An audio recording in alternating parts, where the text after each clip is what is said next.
I believe it, you will see it, the writing on the wall.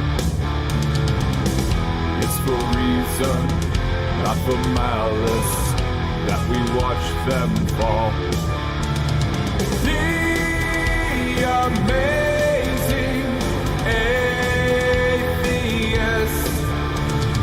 the amazing atheist.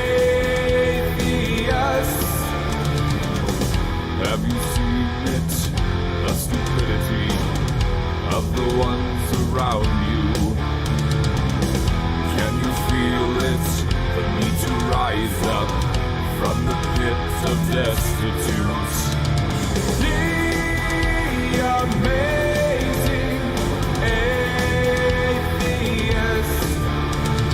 The amazing atheist.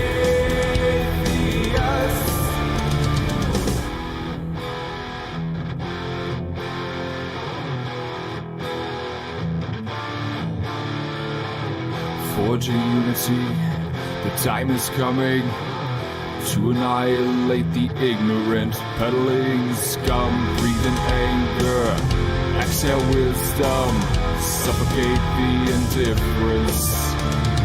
No more complacency. The amazing atheist. The amazing atheist.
You know, I didn't really feel like doing a stream today.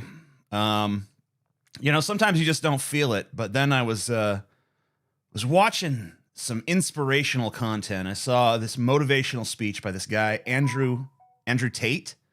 You guys heard of this Andrew Tate fella? Yeah, I was listening to him, and he said, you gotta work even when you don't feel like working. And I was like, whoa.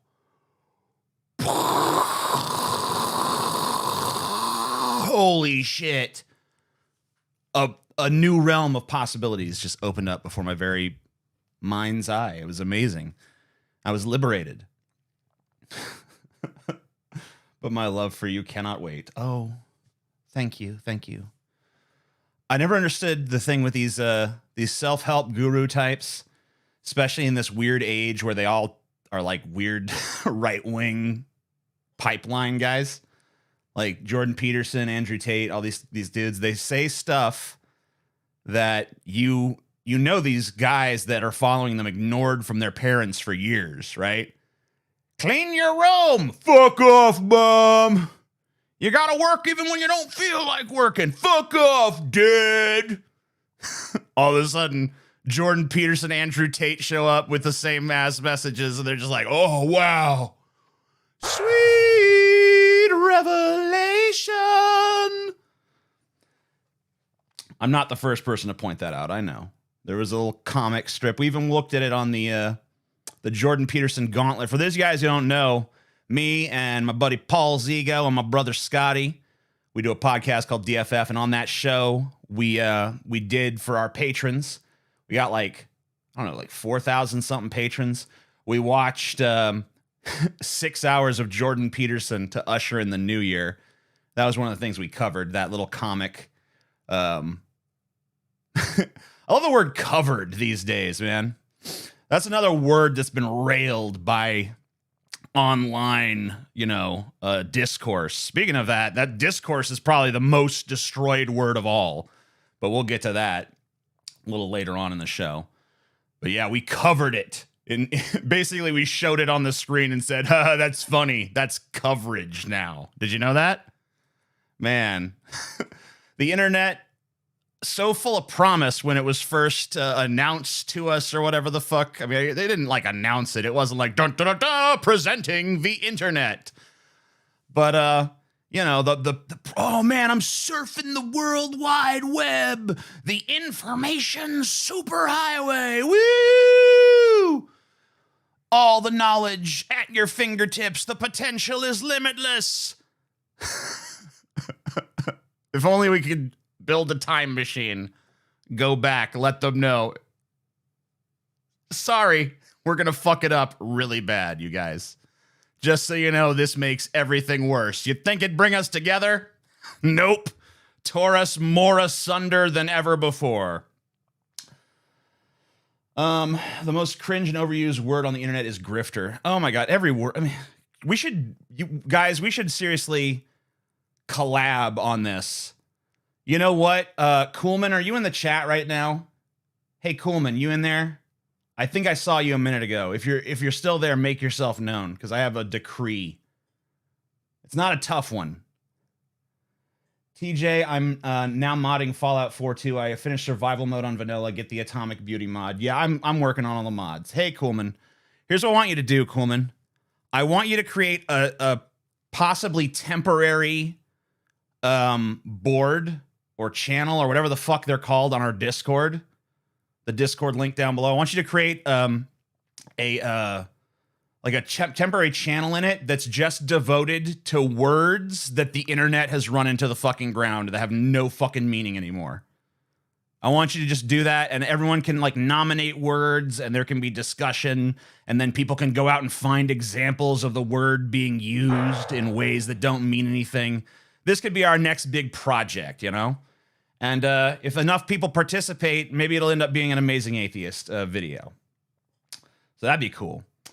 I think it's cool, you know? You don't have to think it's cool. You can think it's the gayest thing you ever heard. I don't give a shit. 90s gay, by the way. Not modern gay. Modern gay is just about sucking dicks and getting fucked in the ass. And that's cool. I like that stuff. That's all fine and well and good. I forgot. I'm not supposed to have a potty mouth anymore. You guys know that YouTube changed its rules again, right? YouTube is back on this family-friendly kick. I don't have a story about it or anything, but yeah, YouTube's gonna be family-friendly again, you guys. So here's what's gonna happen. On these streams, I'm gonna curse like a sailor and talk exactly the way I always have. But when you see this all clipped up and uploaded to YouTube, it's going to be very fucking sanitized. So count yourself lucky to be here watching these streams. Also, I'm not going to do this just yet, but at some point I am going to start making these streams unlisted after I do them and making the links available to patrons of the Pessimist Productions Patreon. I'm not doing that yet. That's a future development, but for now I'm going to leave them up. I don't know when I'm going to make that change. It's going to be more of like a gut intuition thing, but I know I am going to make that change at some point in the future. So what I'm going to do, I think you guys will like it. I mean, you're not going to like it because it sucks that we can't just use profanity like adults on YouTube. But I think you're going to like the way I've chosen to self-censor. I've basically gone and recorded a bunch of clips of myself saying, you know, words like fudge, darn, you know, and it's going to be piped in, you know. So if I'm in the middle of a sentence or I'm like, you motherfucker, it'll be like, you mother fudge-er, you know. So it'll be fun. You guys will enjoy yourselves, you know. It's going to get annoying really quick, but hey, that's kind of the point. It's annoying when your language is censored for no good reason, right? I think it's kind of annoying anyway. My guy is annoying. The only person I know of that even does the whole like my dude, my guy is Vaush. I don't know if that is I'm sure it's not something he alone does, but he's the only personality that I'm aware of that does that. And so for me, it has a certain air of novelty to it. Like, oh, that's how Vaush talks, you know? and no one else that I know of. Yeah, dang nabbit. Troll was overused like 10 years ago. These days, I hardly see it used, even if it's applicable. That's because the internet kills words. See, what happens is a word crops into the popular lexicon, and for a very short little window of time, it is used correctly. Then its usage becomes looser and looser until everyone is using it all the time, even if they don't understand what the hell it's supposed to mean. And if anyone corrects them on it, they either ignore it or just flip their lid for some reason. Say Bob Saget for cursing. Yeah, maybe. They ignore it or they flip their fucking lid. Like, oh shit, holy fuck. And, you know. And then it becomes to the point where people just kind of start to slowly but surely realize, hey, this word has no meaning anymore. And it finally dies. It finally goes away. And that's a sad thing, because that means that this once useful word that was actually descriptive of a term, described a particular phenomenon, had a definition, is now just dead. Like, they're killing the word discourse, folks. The word discourse is on its way out. You know, Coolman, when you edit this stuff, you're going to have to go and pick up these little threads that are woven throughout these videos, you know, because I'm going to talk about the word discourse a lot when it comes to the section where we're talking about the latest discourse.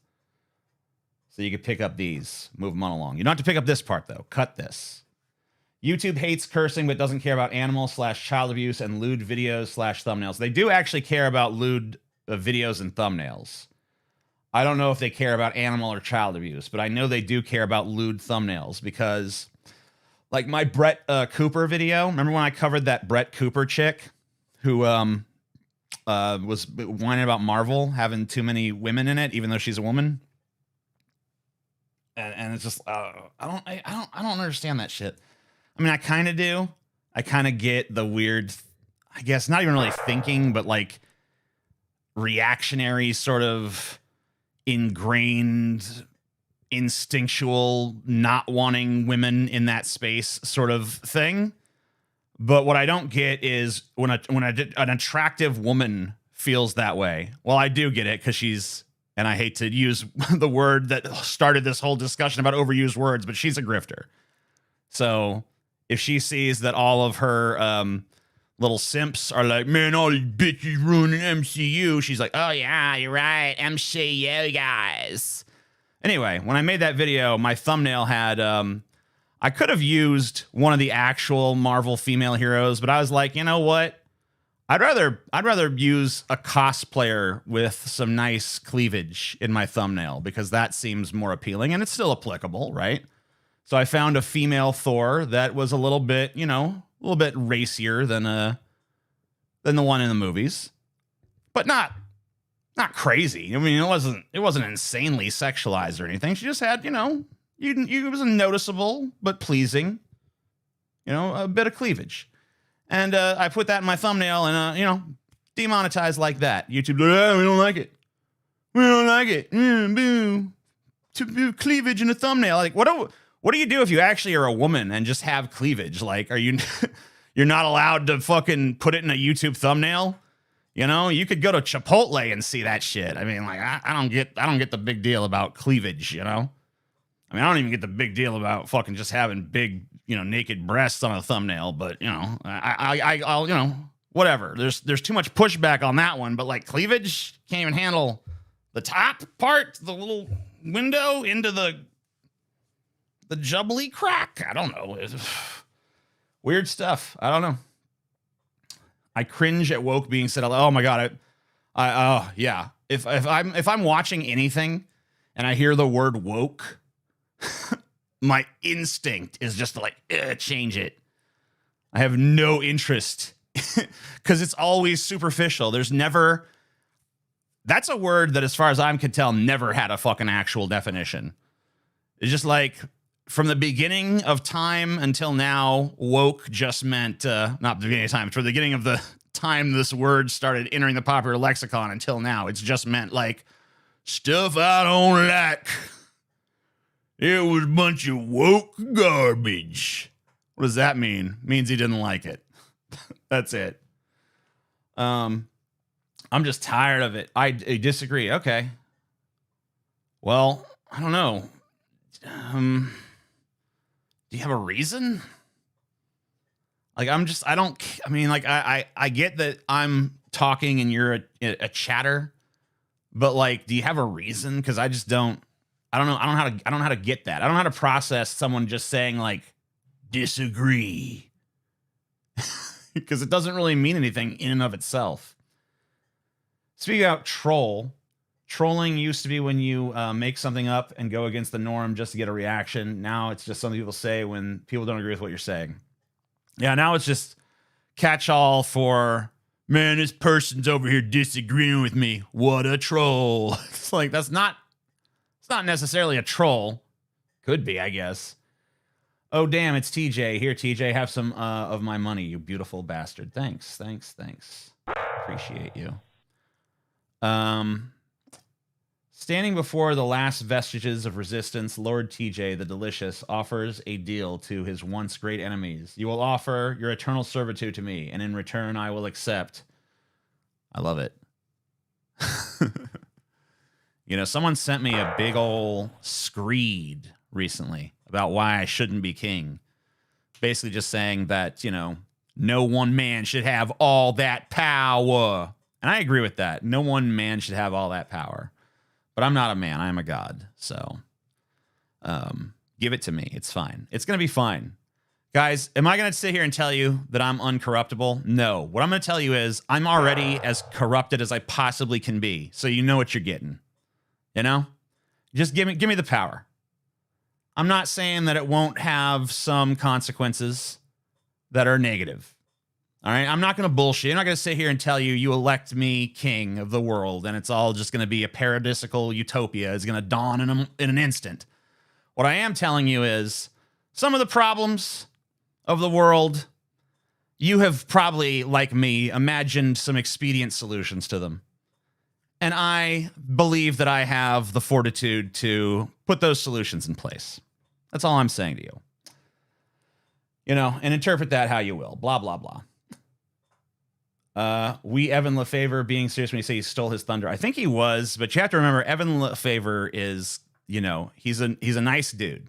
He's a sweetie pie, but you know, he's a little cuckoo. He's a little cuckoo for Cocoa Puffs, right? So we can all admit that, and there's nothing wrong with that.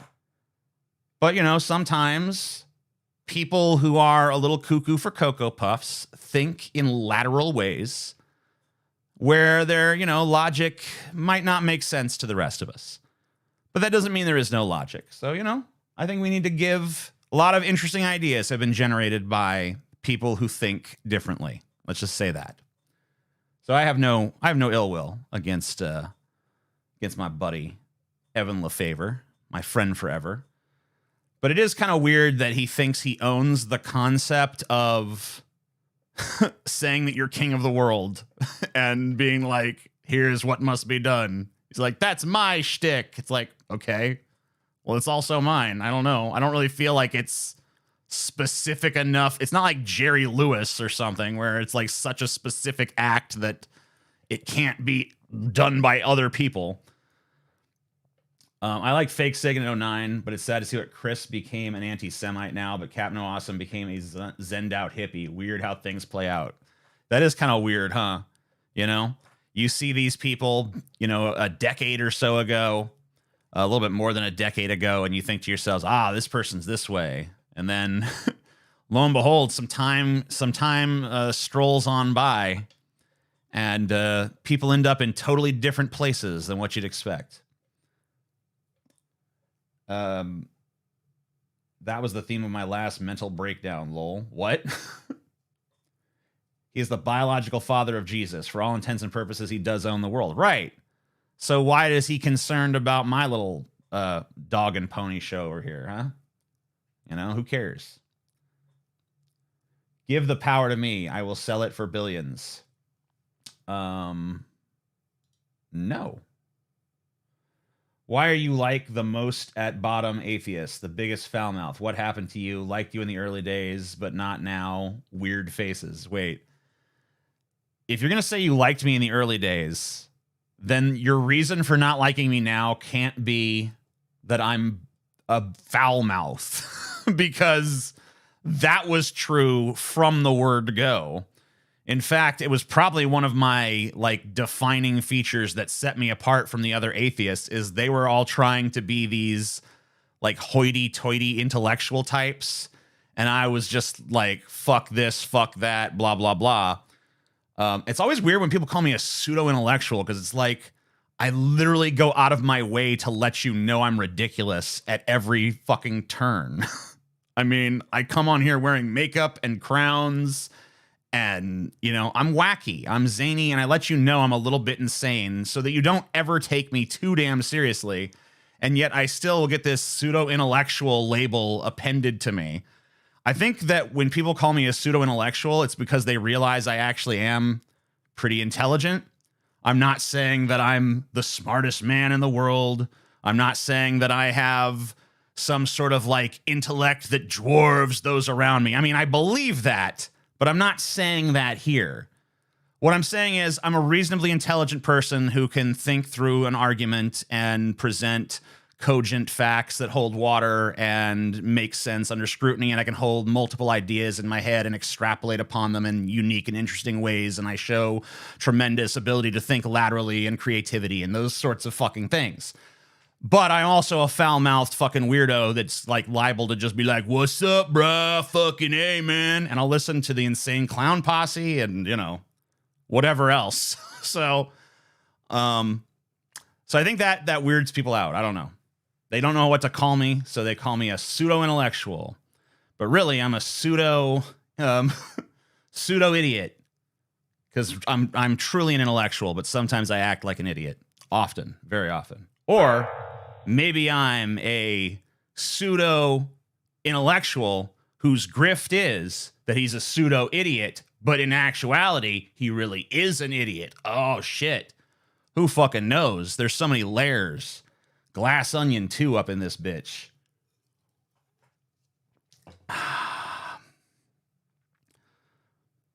First mandate from TJ is all citizens required to shit their pants once a day. I don't have any interest in people shitting their pants, okay? Don't shit your pants.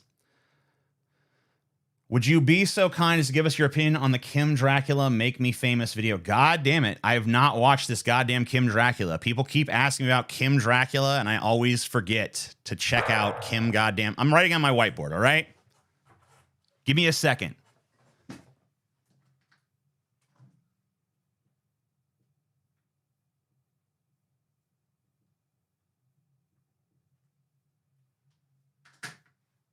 All right.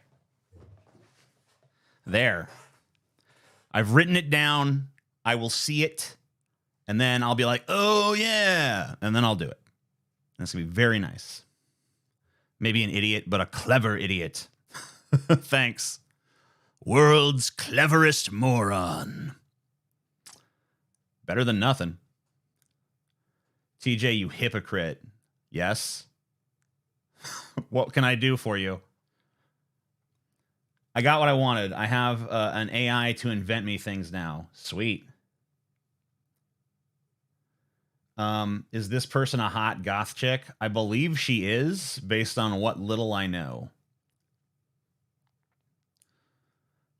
Blackboards are better. I disagree with that because if you have a blackboard, you have to write on it with chalk, and I hate the sound chalk makes, and I hate the feel of chalk, and it makes me cringe to even think of chalk.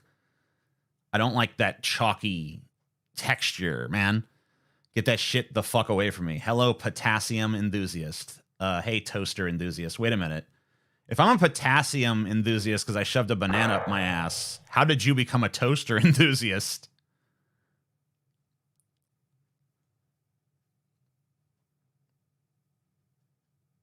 Wait a minute. You know how to write and you can spell things occasionally?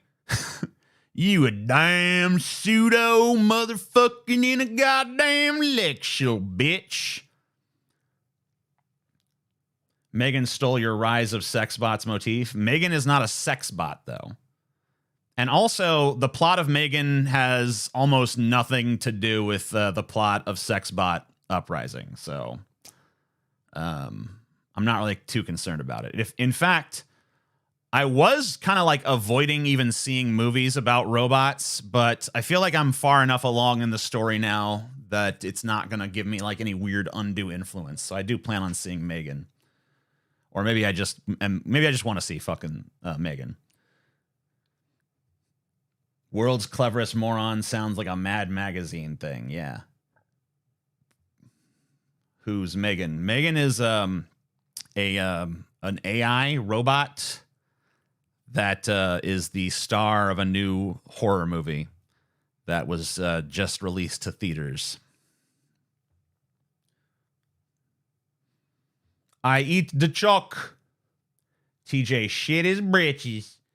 Did you consider getting an impractical set of colossal prosthetic breasts for my personal viewing pleasure, as well as adding Patreon subscriptions? What you raiding for? That remains one of my favorite Bill Hicks bits to this day. Megan is more similar to Bicentennial Man than Sexbot Uprising. Krista Valancourt knows. She's the only person who has actually read, I think, almost everything I've written for that book, even stuff that's not even going to end up being used, because she is my test reader. Because she's like a bookworm. So, and she knows what the fuck is going on. Used to work at a bookstore. Dope Duck. Oh, wait, is that over? Yeah, actually, I just reached, I think, 60,000 words in my manuscript. I'm thinking that I'm maybe kind of like halfway done-ish. So, I need to fucking pick up the pace, though. Otherwise, it ain't going to be coming out until like 2028 or something. By then, there actually will be sex bots. Probably there will be a sex bot uprising. So I have to fucking hurry up. A lot of the things I wrote about in the book were not true when I wrote it and have already happened. So I really need to fucking hurry up. Bookworm or professional autist? What's the difference? Oh! Yeah, I'm at 60,000 words now. I'm thinking probably the final total is going to be around, I mean, I'm probably going to write like 150, but I'm thinking that like the total book will be more around like 110, 120, because I'm probably going to have to cut a lot to just like pick up the pace, you know, trim the fat, kill my darlings, all that stuff. A real concern. Like, dude, there was a part I wrote in this book that like I wrote it before all this AI art started popping up, and like everything about it just already just fucking happened. And now I'm just like, oh man, now instead of being this cool prescient passage, it's this fucking, oh yeah, he's just writing about the present. It's like, oh man, piece of shit. God fucking goddamn. Fucking bastards. You look like you smell like Fritos, you freak. I don't.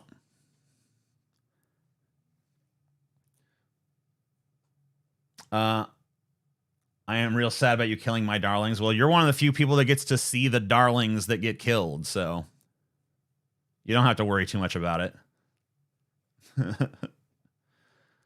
Yeah, there's a lot of stuff. I already know a lot of stuff that probably is going to have to go towards the beginning just to get to the story a little quicker. TJ's audiobook narrator. You've improved over time like fine wine. Appreciate you. Thanks, Lord Flanus the Flayed Anus. Once again. What can I expect from you but the utmost taste and class? You know what I mean? TJ really does look like he smells like Fritos. Let me check again.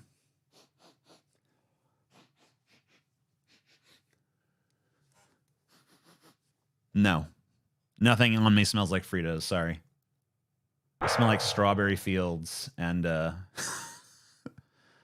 the things you might have to, you know, smoke to get there.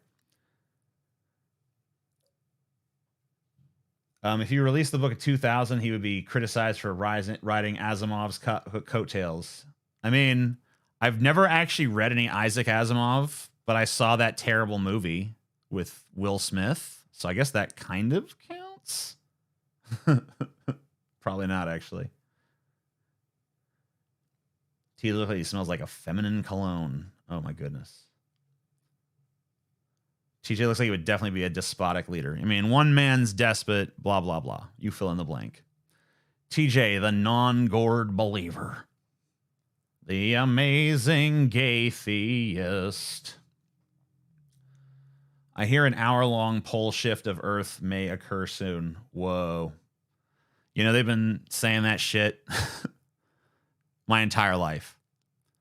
You know, I've heard about the pole reversal and the sunspots and all the things that maybe could happen. And, you know, I'm not saying they won't, but, you know, the odds of them happening in your lifetime are still pretty small.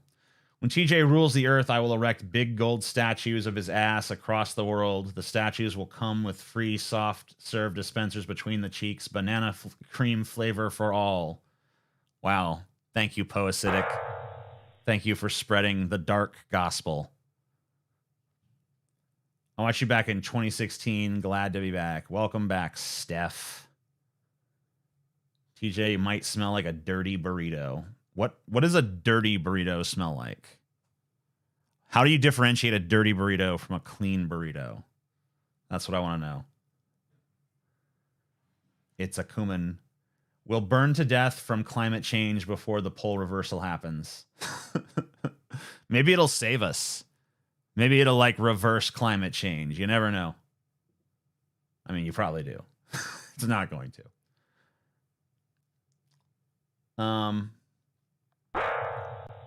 The iRobot book is a bunch of different stories, none of them related to the movie. Well, you know. Is Magneto behind the pole shift like in that awful X-Men Apocalypse film? X-Men Apocalypse. No, that one did suck, yeah. For a second, I thought you were dissing on Days of Future Past, and I was about to say, like, that one's actually pretty good. But then I remembered which one Apocalypse was, and I was like, oh, yeah, that one did suck. That was pretty awful.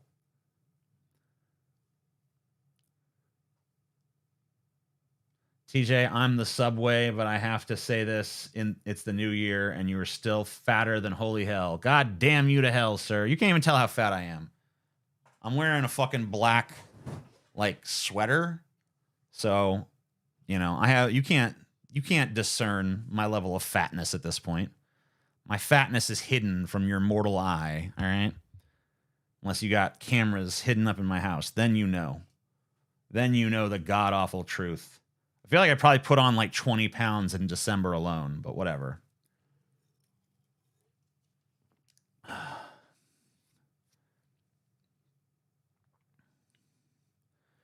TJ, some advice for your sex bot uprising book. If you want to be scientifically accurate, label your robots as AGI instead of AI. AGI mimics real intelligence and are capable of solving any problem. I mean, my sex bots aren't capable of solving any problem, though. I think that would make them too intimidating a foe. It would be hard to realistically depict them being beaten. It would also be hard to write something that was that brilliant. So I wouldn't do that. I don't know. I might still use the term because it does sound a little bit. I wouldn't use it for any of the reasons you said or the scientific accuracy angle. I would just do it because for most people it would be like a newer, shinier term. It's like, oh, he didn't say AI. He said AGI. Ooh, wow, yeah, sophisticated. Let's not forget that when the DFF gang theorized a perfect world order a few years ago, the concept of Zyklon T came up in the first 3 minutes. I mean, I have no comment on that. He rarely uses the term I think once recently. Yeah. I don't really do the I mean, I usually just call them sex bots. I mean, that's what they are. Do any of the sex bots have laser gun nipples? I haven't gotten around to writing that yet. So not as of, I mean, they really wouldn't have that because I'm trying to think if there would be a reason for one of them to be equipped with something like that. And there isn't really. So, yeah, I don't think they have that. Like, they're built to fuck. They're not weapons of war, so they're not going to have, like, built-in machine guns and lasers and shit. They're meant to, they're sex bots. They're programmed to, like, give pleasure. So, even if they do, like, go awry and have an uprising and stuff, they're not, that doesn't suddenly change the purpose they were built for. To satisfy some weird masochist. I mean, that's a pretty masochistic dude that's like, gun me down. You better be paying a lot.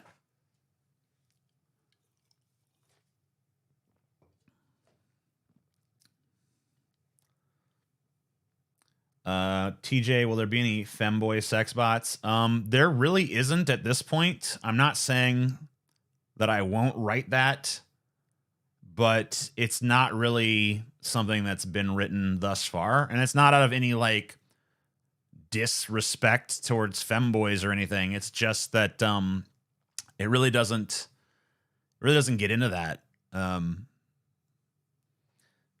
I think that there's like a lot of themes in the book about like, well, I don't want to talk about themes until the motherfucker's written. I'll figure that shit out later. TJ, I've watched you for over 8 years and you've only improved with time. I don't always agree with you, but I always respect you. Didn't say always. I added the always there. I support your fiefdom and Godhead. Don't let the haters get you down. Since when have I ever? Sexbot Uprising. Is this a low-key feminist novel?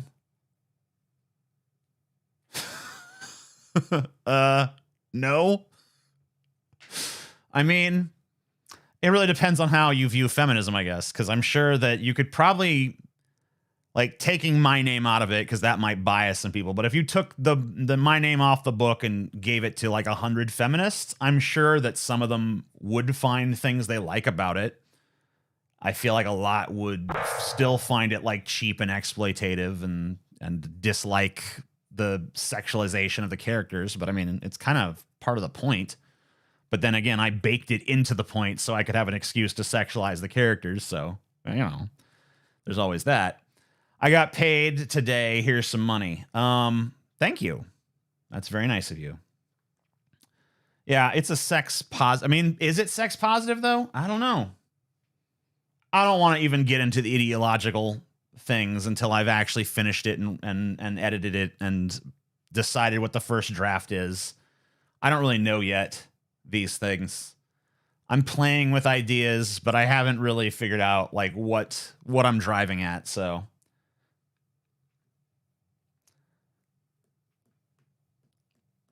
Dun dun dun dun dun. Multiple perspectives. Cynical. What is that? What is that shit? What are you talking? What are you talking? You talking shit? Talking shit on my motherfucking book, bish? I don't even see where this dude said anything. Cynical. Where is he? I don't even see this motherfucker. Oh. Is it from multiple perspectives? Is it a protagonist? Is it more objective? No, it's definitely colored. I mean, it's not outright narrated by other characters, but like every scene, for the most part, has a character that's kind of like you're sort of, they're coloring the scene. You're sort of seeing it through more their eyes than anyone else's. So it's that kind of thing. It's not, I think I wouldn't be really happy writing something that was totally like this detached, objective God, view. Do you hear us, blind and formless? Guide us in your shadows, and it will stretch across the earth like a cape. Give to us our teeth, and through our efforts, swallow the world in your abyssal maw. Whoa. Nice. TJ over here aging like a fine licorice rope. Yeah, people were saying that I don't seem to have very many wrinkles for a former smoker. And, dude in his upper 30s at this point. But, I mean, I really think back, and my dad pretty much never had wrinkles even into his 50s, I mean, a little bit of the under the eye shit, but that's it. Nothing anywhere else, really. Do you consider feminism to be a religion? Not usually. I mean, I could see maybe there'd be a variant of feminism that might approach religiosity. I don't know. I don't think so, though. We're bugs so smeared and scared. Here you go. I'll be president of the United States one day. Cool. Thanks. When you're president of the United States, give me a cabinet appointment. I promise I won't use it to, take over or anything. The person who said we are bugs so smeared and scarred, they're referencing that for a very specific reason, because it's like, I'm a big time Marilyn Manson fan. By the way, congratulations to Marilyn Manson on getting yet another one of those cases against him dismissed. I think her name is I can never remember her name because she's got one of those complicated 3 names, but her name is Smithline. And when her story broke, she was featured in I think the cover of People magazine and stuff. Oh yeah, Marilyn Manson abused me. And then she, her lawyer quit because he was like, she's impossible to work with. And then the court's like, okay, so you either need to find a new lawyer or represent yourself in this case. And she never did either one. And the case has now been dismissed.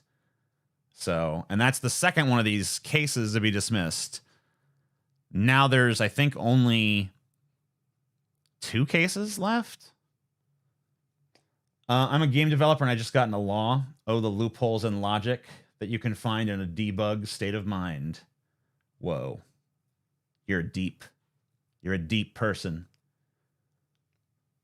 Evan Rachel Woods is just the main one. That's the one that Manson was actually in a serious relationship with.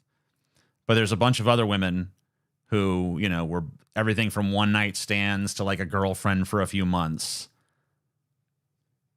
that have made, similar accusations altogether. And several of those cases have fallen by the wayside, or nothing came of them, or they've been dismissed. So your old pal Steve Shives made a video a few days ago called "What Can Anti-SJWs Do to Earn Forgiveness?" You should check it out. It's about you.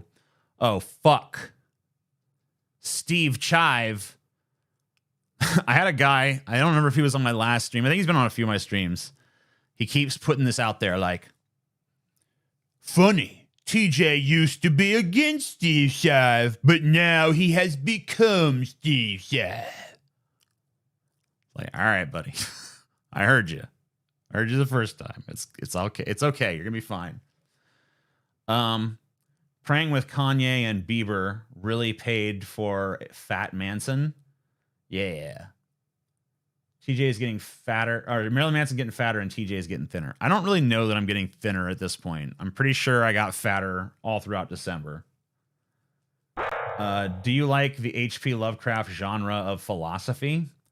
I've never really thought of H.P. Lovecraft as a philosopher.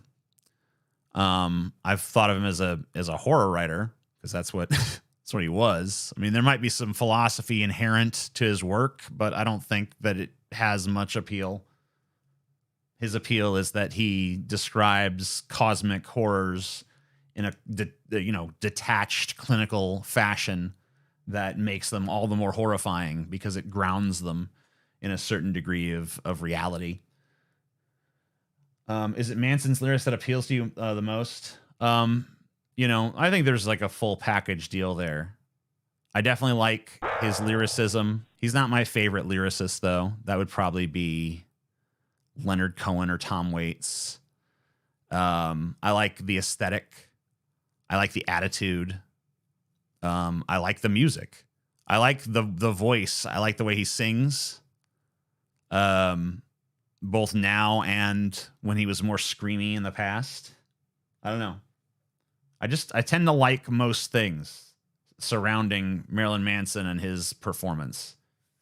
It just always resonates with me pretty strongly. Do you prefer Stephen King or Lovecraft? I'm definitely way more into Stephen King than I am Lovecraft. I love Stephen King's meandering digressions into nowhere. I love that he will sit there for page after page developing a character that's really not worth developing because they're just gonna, bring the hero a sandwich or something, but we still get to know what's going on in their life to like an almost ridiculous degree.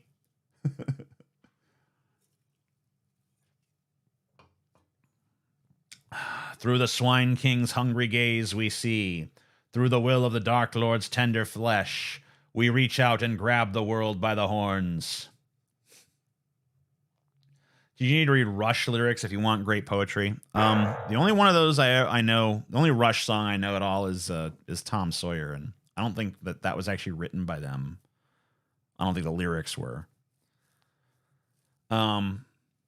Stephen King's books have so much bloat. Yeah, but I love the bloat. I'm a big fan, and I know that obviously self-indulgence in an artist is typically considered a bad thing. But I'm honestly a pretty big fan usually of watching an artist become totally self-indulgent and just doing whatever they want without much concern, because I tend to just like vibe with it. And I kind of love when Stephen King takes us on this meandering digression that's not really going to tie into the main story, but to me kind of just adds flavor and authenticity to the world that he crafts. But I can understand how a lot of people are like, get to the fucking point. Stephen King, the cocaine writes, the man edits down. Editing is not the man's greatest skill. I mean, but he has like, he's a big enough writer that he has his own editors and, probably multiple editors at this, for most of his career, right? At this point, I mean, like, he's getting top of the line editors cutting his material down. But that at a certain point, he was just such a big success that he could start fighting for stuff to stay in, even if it really had no business being in. He's like, I'm Stephen King, I'm a best-selling motherfucker. And people kept buying his shit. So it never hurt the books. So they never got to make that counter argument. Like if his book sales started to like flag, they could have gone to him and be like, Steven, it's too self-indulgent, dude. You got to let us fucking edit this stuff out. But because he never lost the sales, they allowed him, it just enabled him to be more and more and more self-indulgent. And to the point where, you know, now most Stephen King books you read could probably be edited down to, you know, much smaller, more compact, tighter forms that would probably read better to a lot of people. But to me, I love that Stephen King atmosphere and that over exploration of characters and motives and things, and how he really wants to get into everybody's head. And then not just do it, but keep it in. You know, not murder his darlings. Even though if you read his book on writing, he does tell you to, like, cut out the unnecessary bits. It's like, you don't do that. You don't do that at all. He's just like, do as I say, not as I do. We can't all be me. Yeah, I don't know. I love Stephen King's books. I still read his work to this day. I don't know what the most recent thing I read of his was. I think it was maybe The Institute, which was not that long ago. Maybe 5 years, something like that.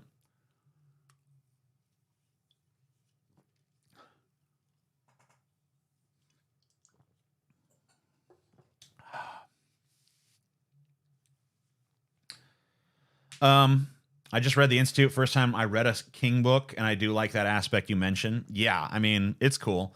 And if you want to see Stephen King a little bit more streamlined, just check out his early books before he had that kind of power. You know, you can go read like Carrie or something, and and you know, that thing hums along. TJ missed my second part. Damn you, Stephen, and your rantability. Oh, I'm sorry, buddy. Prepare thyself, Earth, for these subjects still have a cock, and with his blood giving our rise, we will dominate you. Okay, there you go, bud. Now you can feel good about yourself again. You don't have to worry no more. It's all okay. I always imagine TJ chugging alcohol when he drinks. I mean, yeah, I kind of do. I don't fucking, not in an obnoxious frat boy way, but just in a insatiable thirst sort of way. Is society going to use Andrew Tate as an excuse to shut down any discussion on men's issues? I don't know. I guess that's one of the things we will be exploring here today when we actually get to our stories. But for now, I'm having fun talking to the chat, so, you know, I'll move on eventually. But for now, I'm liking talking to you guys. So, and you guys seem to be liking it okay as well. So we'll just do that for a minute, and then we got some stories we're gonna get into, and then we're gonna just kind of burn through those, hopefully at a lightning speed. I mean, not too lightning speed, because because we're gonna you know, clip this shit up. What's a good first read for Stephen King? I mean, for me, the first thing I ever read was Carrie, and it was the first book he ever really wrote. That, I mean, it wasn't his first book he ever wrote, but it was his first book that got published under his own name. I think everything prior to that was Richard Bachman stuff. I could be mistaken my timeline here, but anyway, it was the book that got him on the map, and it still reads really well, and it doesn't have that Stephen King overindulgence that marks his later works that might be more divisive. So if you want like a quintessential King book, like a great introduction to King, why not the book that literally introduced him to the world? Carrie. Just go read Carrie.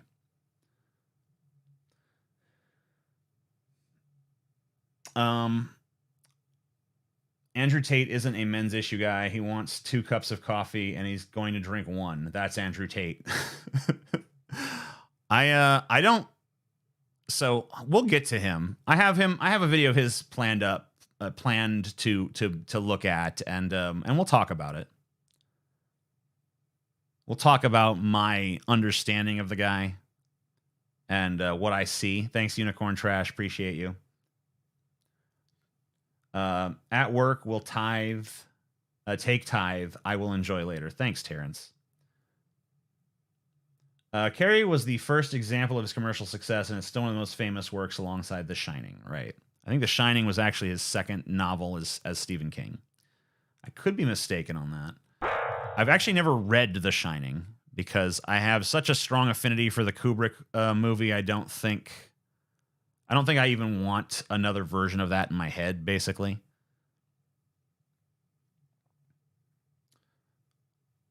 Isn't that guy an actual human trafficker? I really don't know.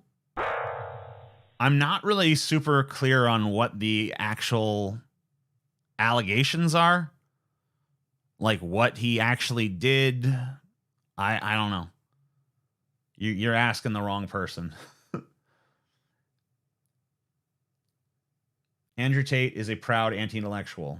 Yeah, when I was looking for some kind of Andrew Tate video to watch for this stream, I did find a number of statements he made that were really bizarre to me. It's like he wants to be thought of as this very intelligent guy, and yet he has this, like, he has no intellectual curiosity. He has contempt for those who do have intellectual curiosity. He despises books. He despises movies. He hates any sort of intellectual pursuit whatsoever other than just trying to figure out money. And when he talks about figuring out money, he never offers any sort of specific details. He always is just like, figure out money, learn how banks work and such. And it's like, okay, if you understand that, why don't you, give us a little crash course? And it's like, just look it up. It's out there. Like, you don't really understand, do you? No. But we'll see.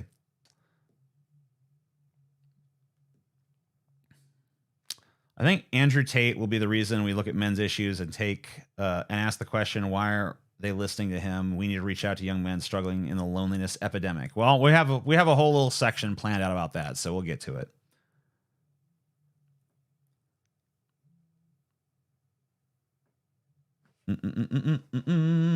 He literally made how-to videos on how to groom women into working for him as cam girls via emotional and financial manipulation. Right. So I don't know.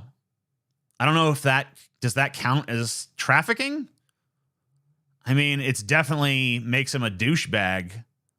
It's not really what I think of when I think of trafficking, but I guess I'm like open to having my like definitions broadened on that. But I'm just really not that invested. That's why I pulled a Tate video, because I'm trying to figure out what it even is about him that continuously fascinates people, because like every time I've tried to figure out the fascination, he doesn't really fascinate me very much at all. I find that he is pretty boring. And after about 5 minutes of listening to him talk, I'm just like, okay, I'm next. But it seems like there's a lot of people out there that just like more, either because they love it or because they hate it, but they just want more. And I'm like, okay, what is the secret of this guy's power? What is going on here? What is the appeal of this?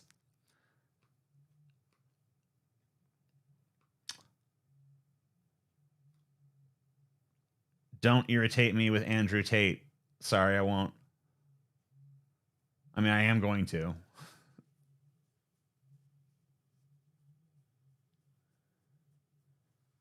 Supposedly he takes their passport and holds it. I mean, if that's the case, then I would say, yeah, that's definitely getting to the point of like, all right, that's like a form of imprisonment, right? So that, I think, can fall under the purview of trafficking. Why don't you use your height to your advantage, TJ?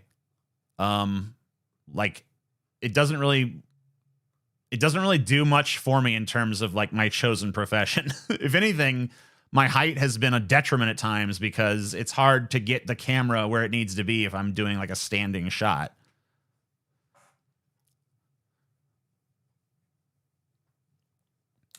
The secret is he talks directly to young men as if he cares about them. I don't feel like that's true from what I've seen.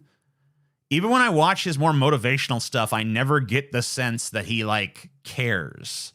I feel like he's never even really put forth the idea that he cares in any of the media I've seen him in. So I don't know, but I haven't really watched much because he's very hard for me to watch. I think I mean, I don't know, like, why so many incels if sex costs $8 in Colombia? Because they don't want to pay for sex. They want like a submissive trad wife that's going to, be a perfect 10, going to be a goddess in bed, going to worship the ground they walk on, going to clean gonna cook, gonna raise their kids, you know, and you can't get that for $8.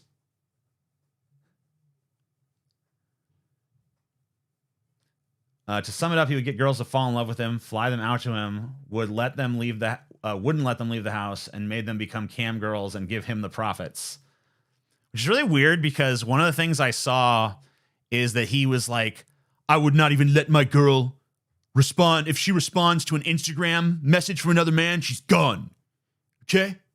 I do not tolerate that. And I'm just like, but wait, but they're all cam girls? Like showing their titties off for money and giving you the money? Okay. Pretty weird. We'll check your height privilege, TJ. I mean, you know, I do have height privilege sometimes. It's true. You know?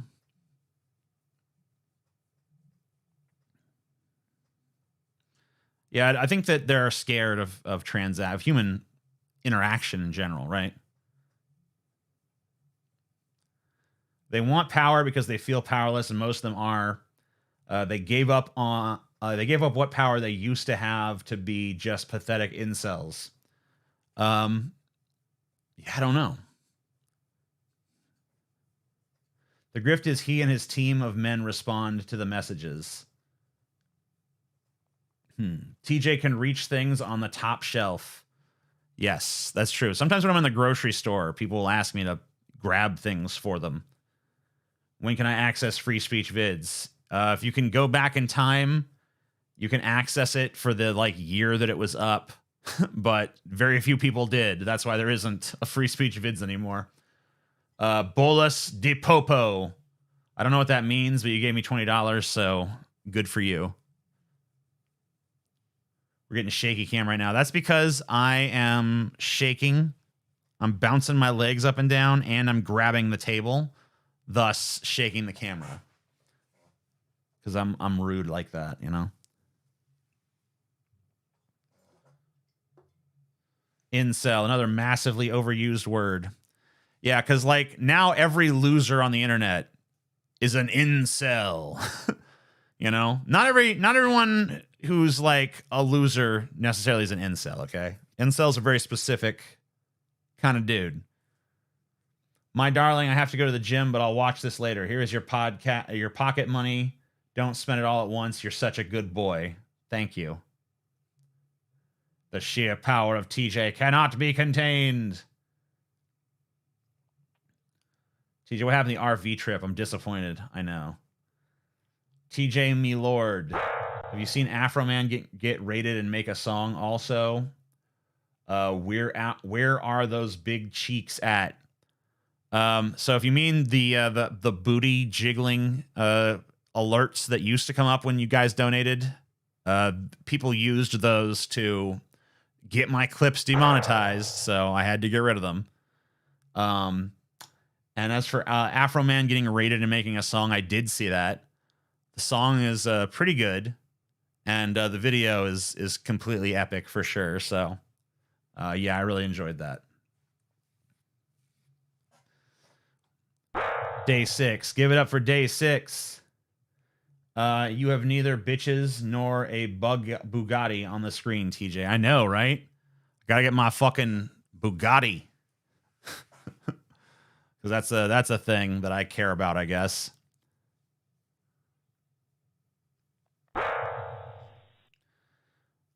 Look at the video of the Outward Bound history program. They used it when also schools were desegregating. Great quality video of what real men are. What?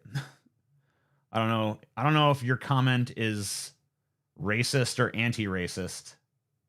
But I'm not going to find out because I'm busy. Bugatti. What's a Bugatti? I think it's a car. Pretty sure it's a car. Bugatti. Yeah, it's a fucking some kind of dumbass, ugly ass fucking piece of shit sports car. It looks like every other sports car on the face of the earth. Probably costs more than most people make in fucking 2 years. Let's see. Let's see. What's their most expensive one? I don't know what their most expensive one is. We'll just pick one at random. Gimme the Bugatti.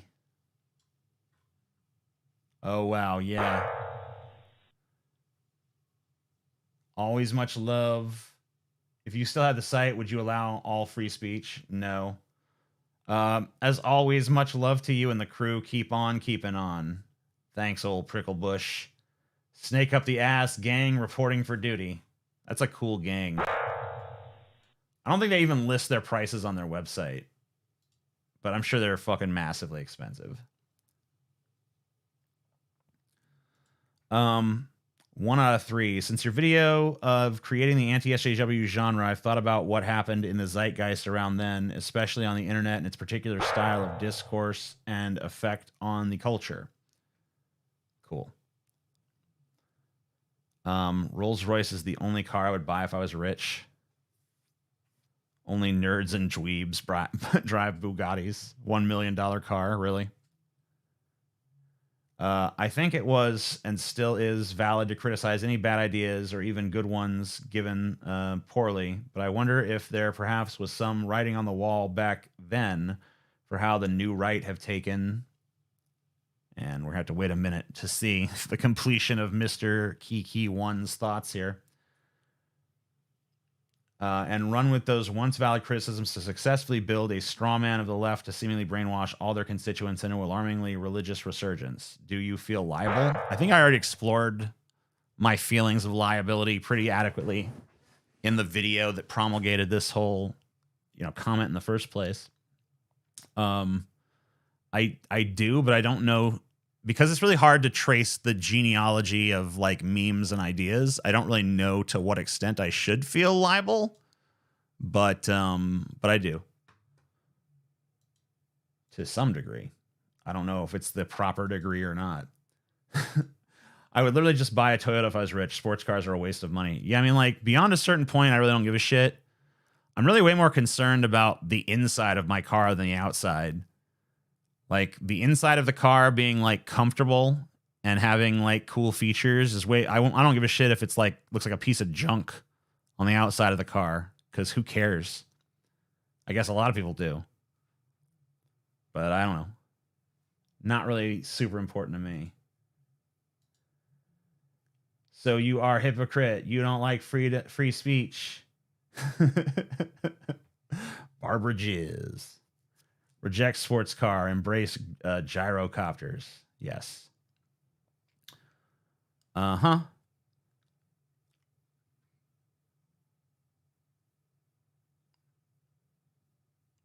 Why have a car when you can fly?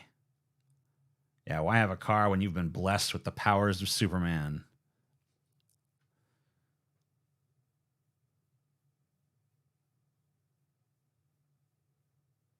You are the one modest king. I like it. Well, I'm only faking modesty until you give me power. Then you'll see. Dun dun dun dun dun dun dun dun dun dun dun dun dun dun dun. All right, let's get into one of our stories, eh? What is my crown made of? I don't know. It's not plastic, but it's like some kind of really cheap metal. I'm kind of surprised it doesn't like turn my head green, but yeah, I don't know. It's not expensive. It's like $18, but I think it looks all right for that price.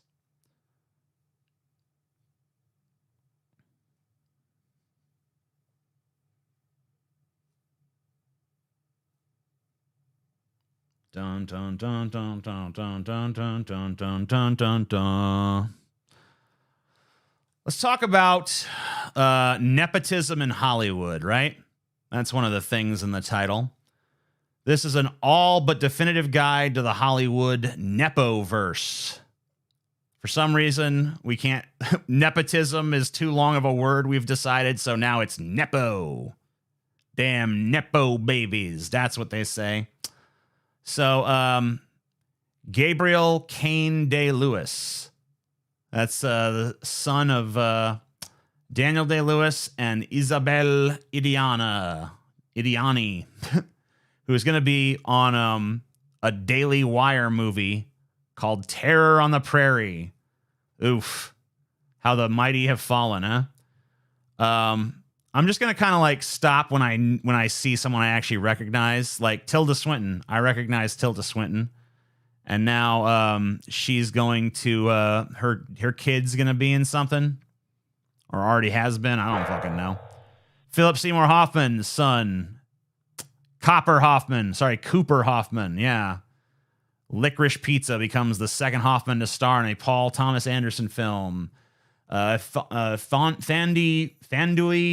I don't know how to pronounce her name. Thandie Newton and Al Parker.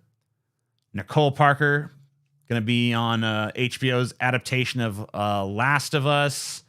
All these people. Here's some more. It just keeps going, by the way. Like for this, listen to this one. This one's a really egregious one. This is Destry Spielberg, who her short film written by Owen King, who is Stephen King's son, and starring Hopper Penn, Sean Penn's son, caused a nepotism backlash when it was announced. Yeah. From the daughter of Steven Spielberg and the son of Stephen King and the son of Sean Penn comes Nepotism, the movie. Then you got Lily Rose Depp, daughter of Johnny Depp and Vanessa Paradis. I don't know. Reese Witherspoon and Ryan Phillips gives birth to this thing. Deacon Felipe. Sorry, it's not Phillips, it's Felipe. Tom Hanks spawned this Colin Hanks creature. And they're just all over the place. Scott Eastwood, basically just looks almost exactly like his goddamn father, by the way. But doesn't have what it fucking takes. Doesn't have the charisma or anything. But just like, yeah, you're Clint Eastwood's son. You get to be in movies. Harley Quinn Smith has appeared in at least 10 of her father's projects, plus another directed by his buddy Jason Mewes. So she's just getting that work. But, honestly, with Kevin Smith, he pretty much just hires friends and family for all his roles. So whatever on that one. But, the point is that there's all these people trying to make it big in Hollywood, right? Going to Hollywood all the time, trying to make it in the movies. And the odds against them are already pretty astronomical. You're already pretty goddamn unlikely to become a famous Hollywood star. But with this degree of nepotism, chances are you're not even going to get through the door. They're just going to hire some actor's kid. And what are the chances that the actor's kid is really the best for the role? I'm not saying it never happens. Clearly, sometimes the people who get their jobs via nepotism are talented. But there's tons of times where, probably we're dealing with inferior fucking products in terms of performance, in terms of directing, in terms of all these things, because it's being directed by the kid of somebody who was talented, right? And I mean, you'll see some talented people on this list. I'm not going to lie. I'm not going to say none of these people have any talent or deserve to be there. So, for instance, like Jamie Lee Curtis, daughter of, Janet Leigh, and I think another celebrity from the Psycho thing, right? So here's her sort of like rebuttal to all this. She says, I've been a professional actress since I was 19 years old, so that makes me an OG Nepo baby. I've never understood, nor will I, what qualities got me hired that day. I mean, you're Janet Leigh's daughter. You know what qualities got you hired, your relationship to your mother.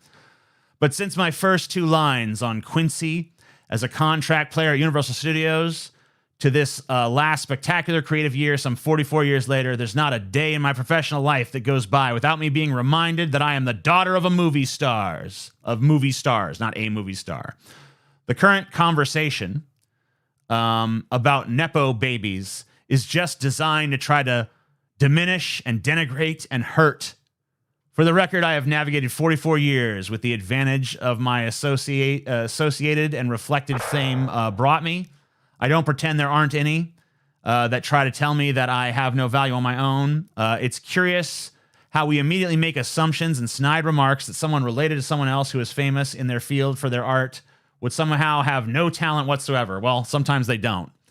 I have come to learn that is simply not true. I have suited up and shown up for all different kinds of work with thousands of people, and every day I've tried to bring integrity and professionalism and love and community and art to my work.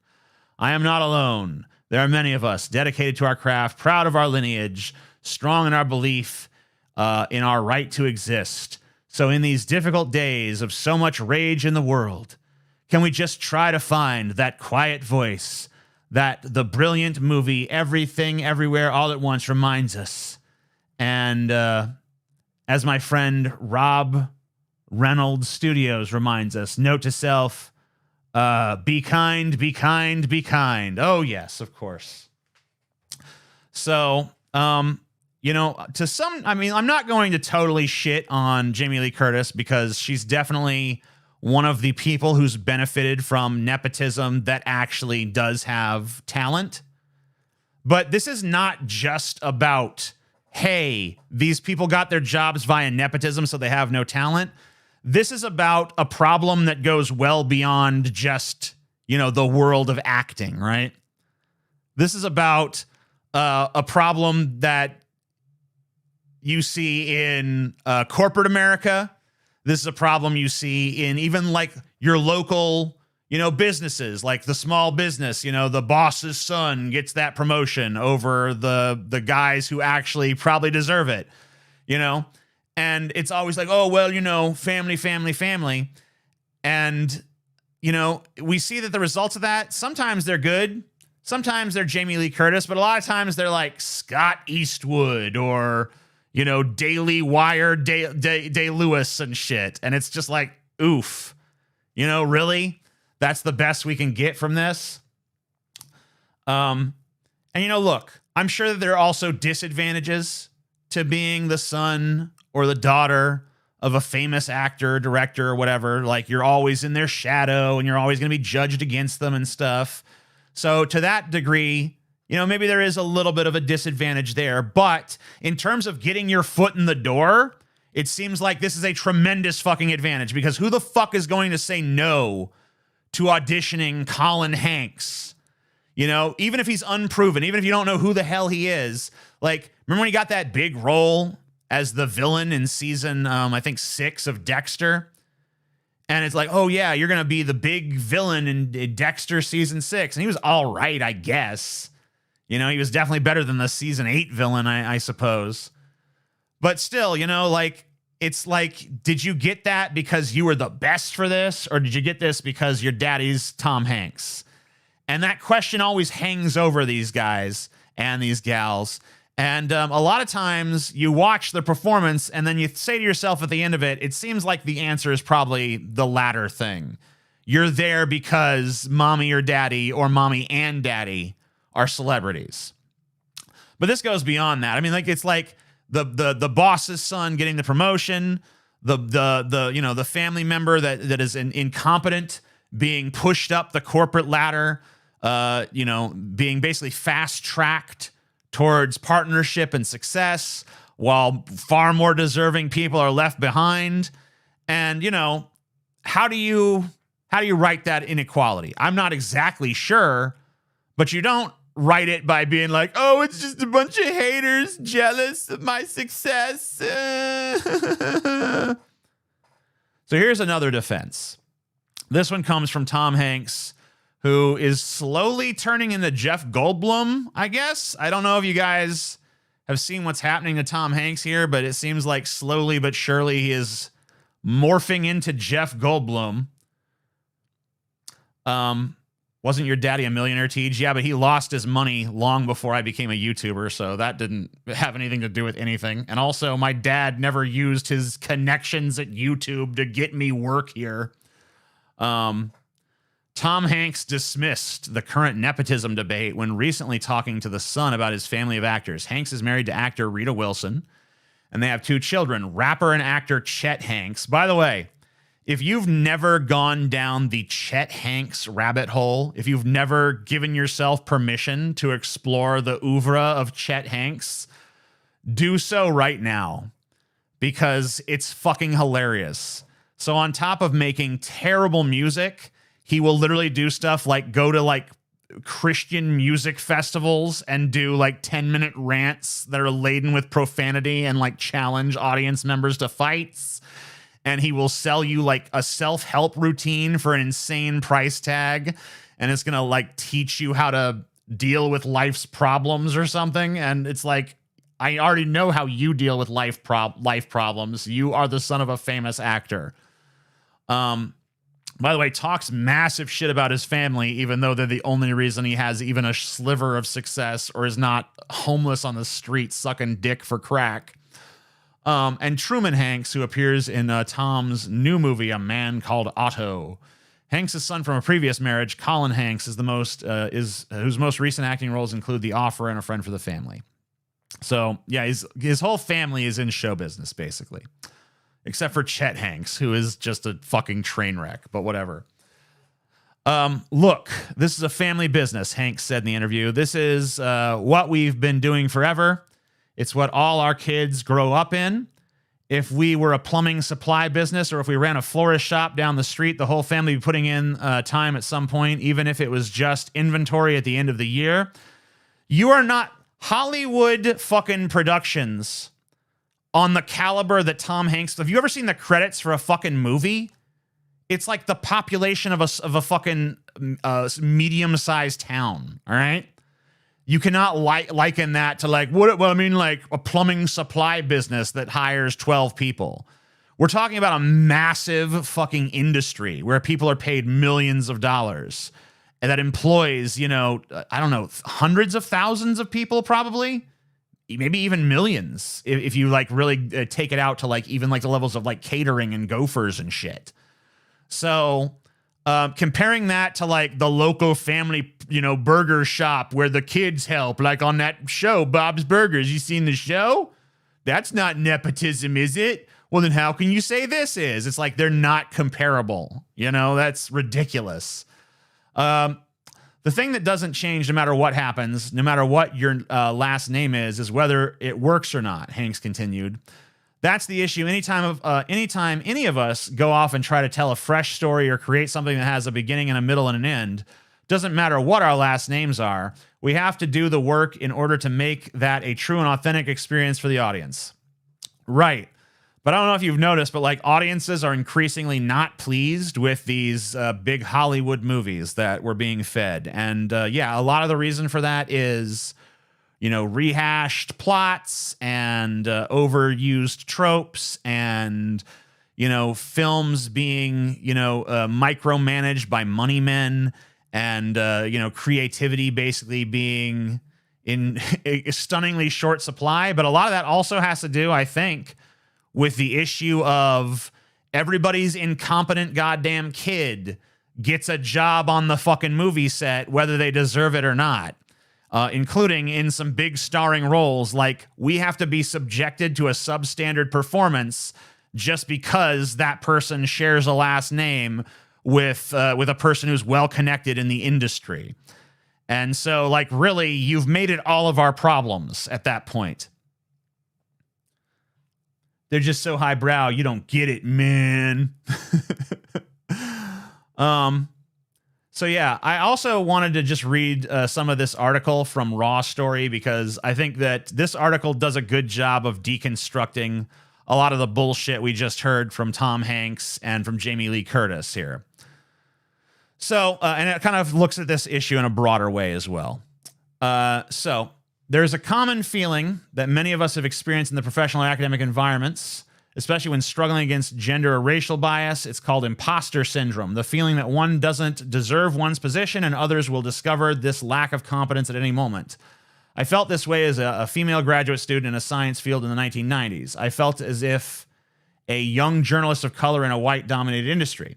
The rich and elite among us appear to feel the opposite, that they are deserving of unearned privilege. A recent series of stories in New York Magazine headlined "The Year of the Nepo Baby" has struck a chord among those who are being outed for having benefited from insider status. Nepo babies are the children of the rich and famous, the ones who are born of naked nepotism and whose ubiquity exposes the myth of American meritocracy.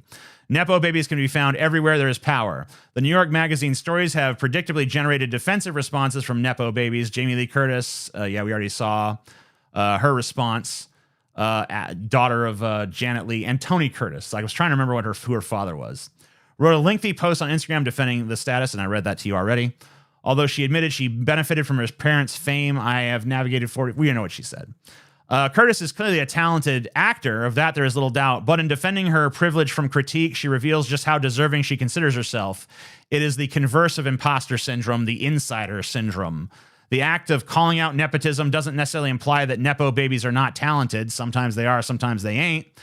It means pointing out that some talented people are able to benefit from family connections and fame that other equally talented people are not able to. Well, fuck equally talented. Let's talk about the people who are more talented, who are, who never get the chance to shine because all of these juicy roles are being given to this person's kid and that person's kid.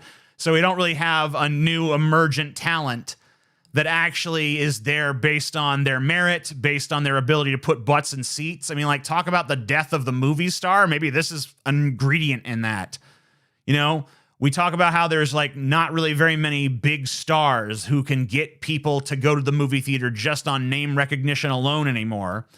And like, don't you think this might be part of that? The fact that you keep rewarding people who are, maybe aren't the best for the role, maybe don't deserve to be there. Like, what are the odds that the person who is the best for this part, the person who is the most talented, just happens to be, the daughter or the son of some celebrity? Not even like, hey, the acting is in our blood. I mean, I understand if you're like the Scars Guards or fucking some shit. Maybe that can be like kind of said like, well, that's our trade as a family or whatever. But this is not that. This is just like, hey, can my unimpressive, underwhelming 1/17 of like my talent and charisma son or daughter star in this, huge, gigantic budget film, please? And the studios are like, yeah, why not? They got the last name down. Why the fuck not? The critique is intended to call out elitism, not to diminish, denigrate, or hurt, as Curtis accuses journalists of doing.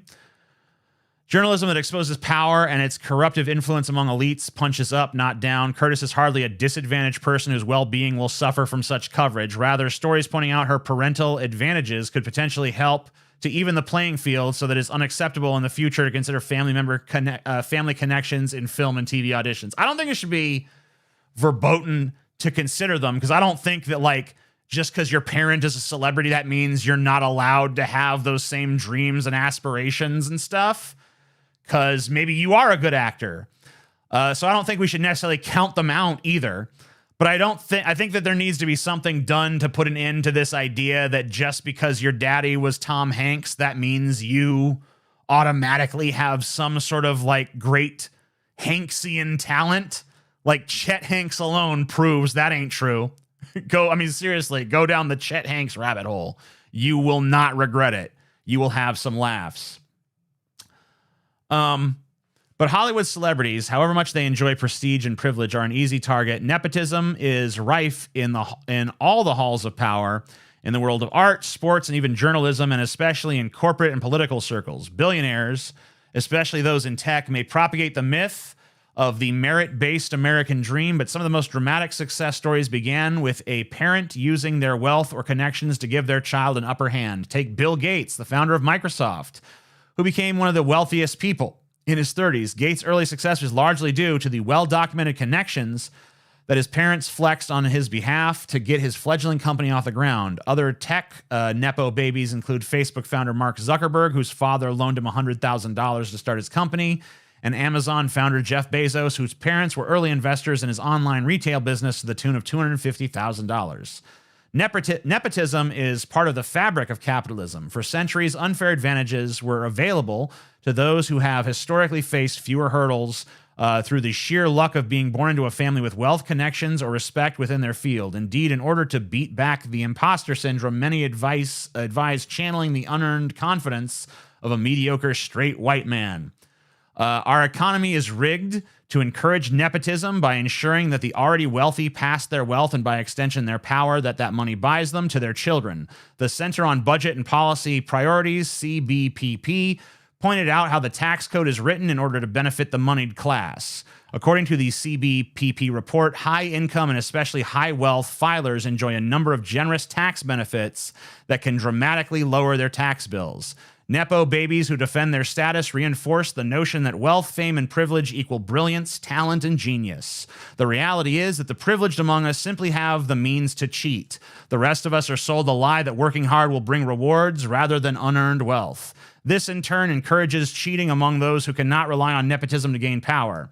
One well-known example of fake it till you make it approach is Anna Sorokin, a woman who fabricated lies about wealth and power, landed her in prison, and made her the focus of a Netflix show. Sorokin faked being a Nepo baby, a German heiress, in order to live a lavish lifestyle. Sorokin learned that to gain the edge that the moneyed elites have, one must internalize the insider syndrome. So basically, just like by pretending to be one of these privileged assholes, you can actually enjoy some of their wealth and privilege just by showing up and being like, ah, yes, I am a German countess. And they're like, right this way.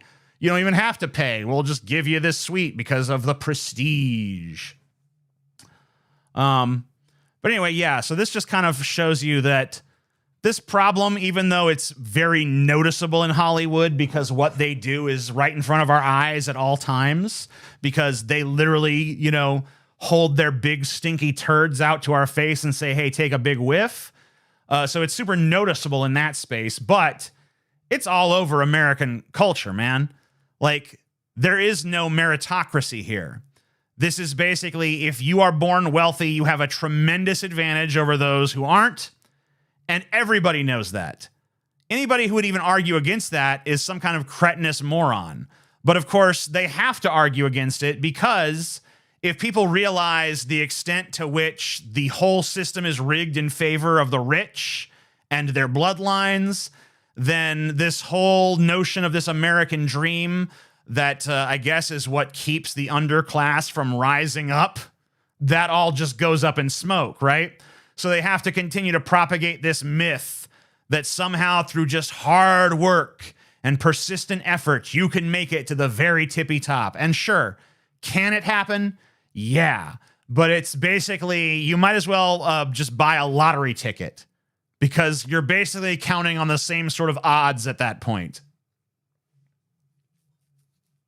The greatest lie ever told under capitalism is the myth of meritocracy, because it literally, people would not tolerate the system that exists if they didn't have this delusional notion that through like consistent effort and hard work and, you know, good old fashioned American know-how, they can somehow beat the system and rise up and join the ranks of the super wealthy, right?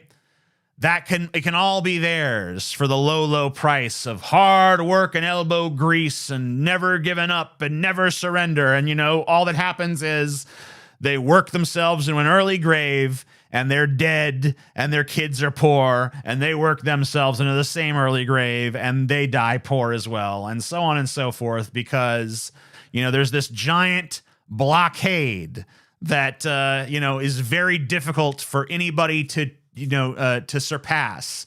Now, it's not impossible. It can happen. I'm not here to tell you that there's never been a self-made fucking, you know, rich person. But it's pretty fucking rare. Most of the time, the vast majority of these wealthy elites, and even down to just like your local businessman or your local politician, they're all well connected. They're all, you know, it's all old money that's been funneled down and down and down. And a lot of times the origins of that money are pretty fucking, pretty dubious in nature, pretty shady stuff. Like the Kennedys, it was bootlegging, you know, and a lot of these people are just the, you know, the descendants of robber barons and other various criminal factions, right? Even on a smaller scale, college right now. Everyone is a rich kid because of unpaid internships being required. Would you consider yourself a wealthy person, someone who got very lucky? I don't know if the amount of money I have would be considered wealth to some people. I've never been a millionaire in my life. Even at the height of my success, even when the Drunken Peasants was this, roaring, like getting, 100,000 views an episode pretty consistently, and everybody was watching it, and everybody had the memes of it on their lips and all this stuff. And it was tremendously influential in this YouTube space. Even at the height of that, and all of the, ad deals we had and all that stuff, there was never a point of, I am now a millionaire. I'm now looking at my bank account and I'm seeing multiple figures. I don't even think I've ever had an account hit 200,000 or anything, right? I've been over $100,000 before. I'm not now, but I've been there before. So yeah, I don't really consider myself rich. I think I'm like, okay, I'm doing fine for myself. I'm doing better than a lot of people are, and I'm grateful for it. But yeah, I'm certainly not a rich dude. I don't even want to be rich, bro. I just want internet art to be real again. Yeah, lots of war profiteers too. That's true. I'm 90% of the way to a degree in biochemistry, but they require a year-long unpaid internship to complete, which I can't afford and still eat. Yeah, so this is one of those places where having a rich daddy or something would come in handy, right? This is basically just like a barrier for entry to the poor. Because it's like you're 90% there with the degree, but because you can't afford to work and not get paid for a whole year of your life, because you can't do that, you're basically being blockaded. This is what I'm talking about when I'm saying there's a blockade that just prevents people from upward mobility. At a certain point, like they want you to have a certain degree of success, but when you get to a certain point, they start pushing the other way. Like, no, you stay down there. You stay down there.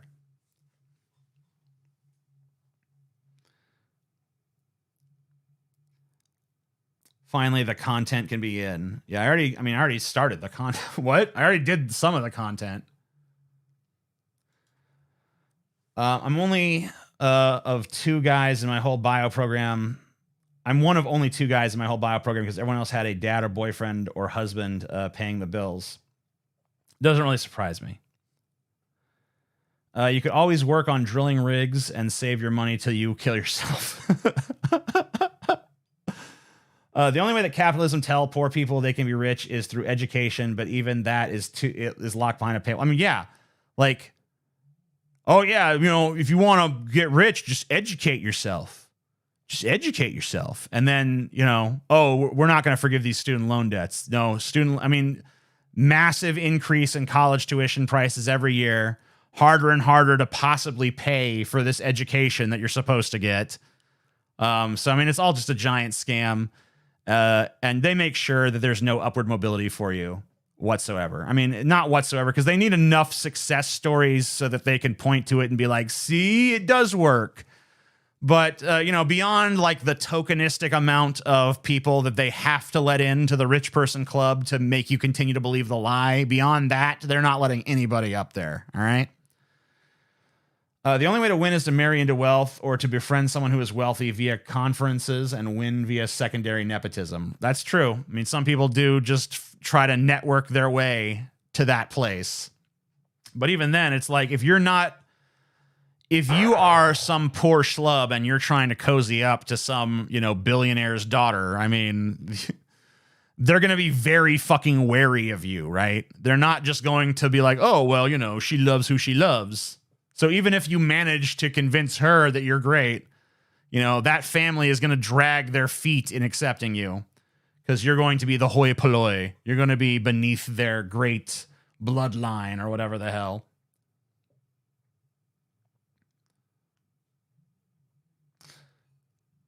I really like those gems, though. They can be cut for gold. Now I have 30K in student loans. I was hoping old Joe can help a poor brother out. Yeah, old Joe. Come on, Joey. Help us out, bud. We're all boomers with no Bugattis, TJ. I know, man. Where's our Bugatti? That's all we want is our Bugattis. We want our rich status symbol car. We want our rich person, ugly as fuck, retarded looking Bugattis. Give them to us now.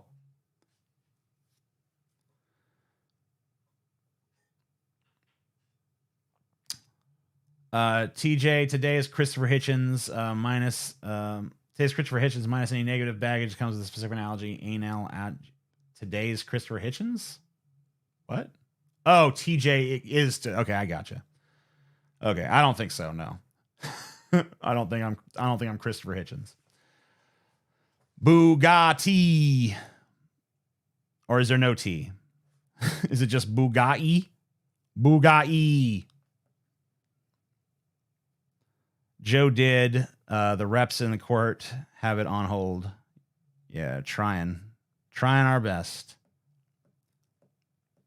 TJ eating that snow leopard garnished in blood diamonds in his Bugatti. Bugatti. Nice rocking chair. The chair doesn't rock. I do.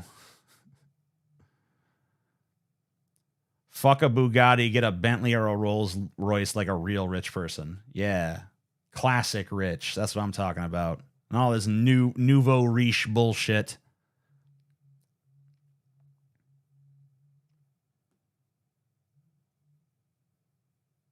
Bugatti. Bugatti. Bugatti. Bugatti. Bugatti. Bugatti. I'll try to write easier sentences next time. I'm not the wordiest. What is the best Dracula movie? I mean, it's always going to be...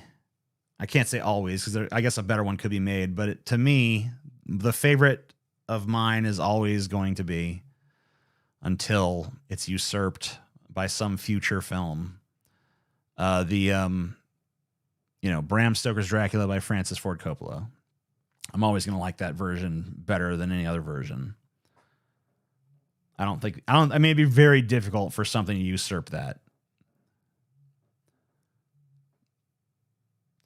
That's the only reason I can understand why grifters like Candace Owens exist. It's escaping poverty at the price of betraying the people you come from. I don't know. What is her upbringing? I don't even know about Candace Owens' like life story or whatever. So who knows? Dracula Dead and Loving It is pretty cool. But yeah, I mean, Leslie Nielsen rules. I mean, there's no doubt about that.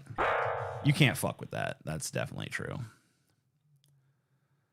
Stupid hair. Unpopular opinion. Dracula Untold is a good film. I have no idea if that's true because I've never seen that, but it looked terrible.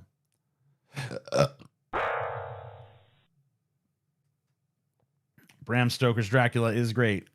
I mean, even just the soundtrack alone pretty much defeats every other Dracula to me.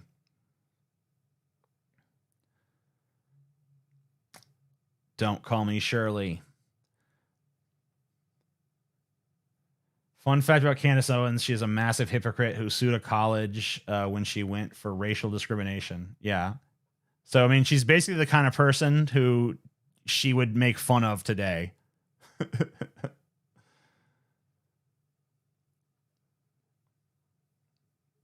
The people who are self-made are usually so cool, like Danny DeVito. I don't know. Is Danny DeVito the product of nepotism? I don't think so. Even if he is, it's okay in his case. Would retconning Marty McFly's daughter into Back to the Future Part 2 be canonically transgender to be a good idea or bad idea? I don't really understand how you would do that retcon. Because, I mean, there's no new Back to the Future movies being made, and hopefully there never will be. But I guess I wouldn't care that much if they did. Whatever. Scotty had to go potty. But on the way he saw a hottie, he went and got a bit distracted, and in his pants, he did redacted. Okay. What a beautiful poem. Didn't Keanu win an Oscar? No. No, I don't think Keanu Reeves has ever won an Oscar. That would be really weird if he had, because he's not good. He's not a good actor.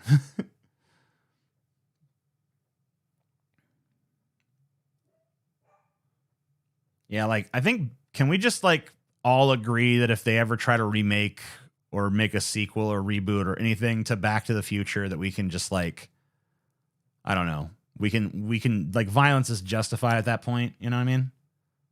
Satirically speaking. Like, we can go stop them, is what I'm saying. Like, we don't have to accept that.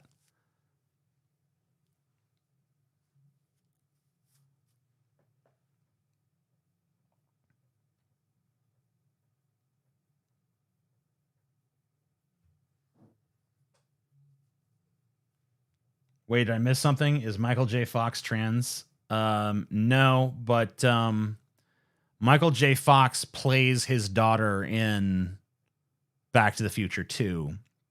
So it's Michael J. Fox as a girl, I guess. So that's kind of what they're driving at, maybe. So I don't know. Hey, TJ, you say the word poem funny. You say it like poem. Yeah, I guess you want me to say poem? Poem? Poem. Let me read you a poem. I don't like that. Nah, it's poem to me. Poem. One syllable. One guttural utterance. Poem. Poem, poem, poem. Fuck poem. Poem, poem, poem, poem, poem. Fuck it. I hate it.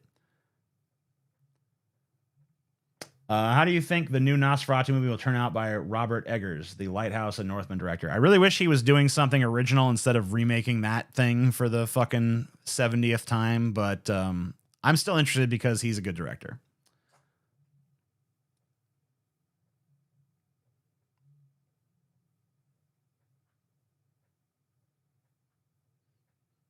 Yeah, I also say crayon is a one-syllable word. I don't say crayon. I don't say poem. I say crayon and poem. I make no apologies. My way is more expedient. You add superfluous syllables.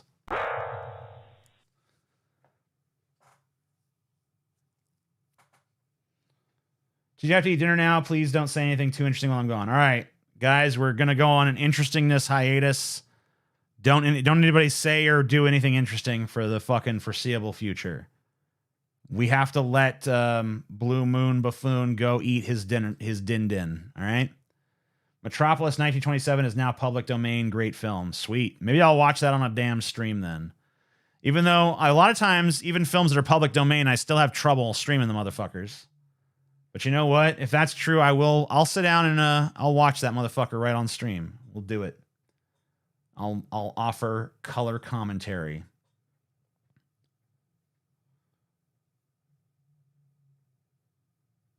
Western women are done, son. I'm sitting back and watching the show. Invest in cat food and box wine, baby.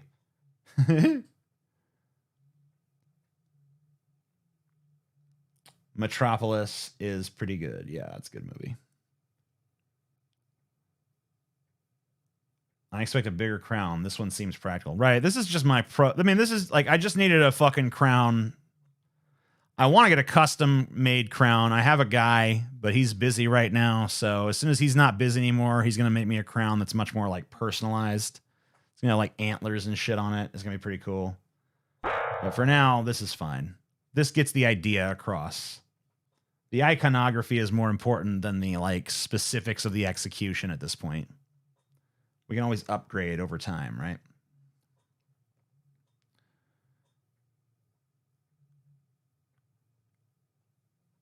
What rhymes with orange? Four-inch door hinge. It has a strong anti-capitalist message. What does?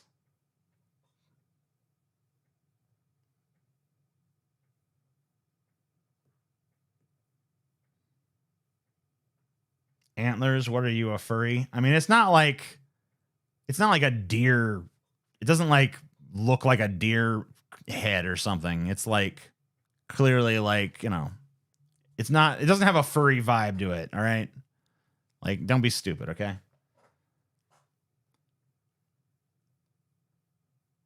You forgot a super chat, TJ, from Tax the Churches. I forgot it. Oh,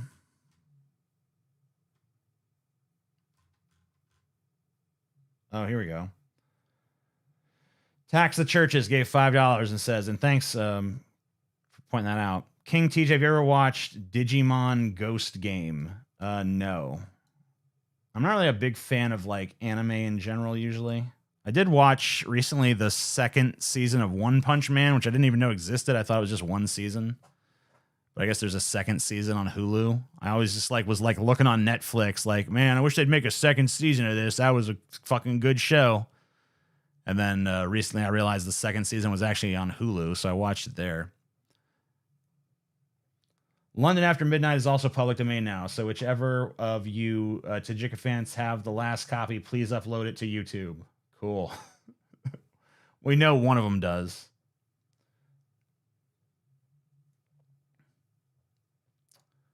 TJ, did you used to be center right? I don't really think you could ever make the case for me being center right now.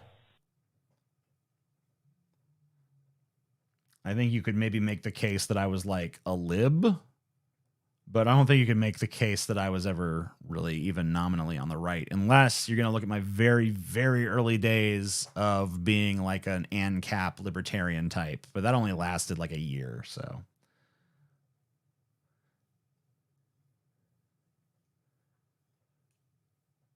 One Punch Man. One punch, man. You just get you with one punch right there. You're gonna punch you, you're gonna die. Yeah, I've watched Cowboy Bebop a couple of times. I know Cowboy Bebop. Season 2 of One Punch Man sucked in comparison. Yeah, it definitely was no season 1, but it was still pretty good. It took a little bit longer to get going, but I kind of dug what they did with it once. Because, I mean, one of the things that's so funny about it is that, like, you have the longest possible setup to this joke all the time. Because you'll have these characters.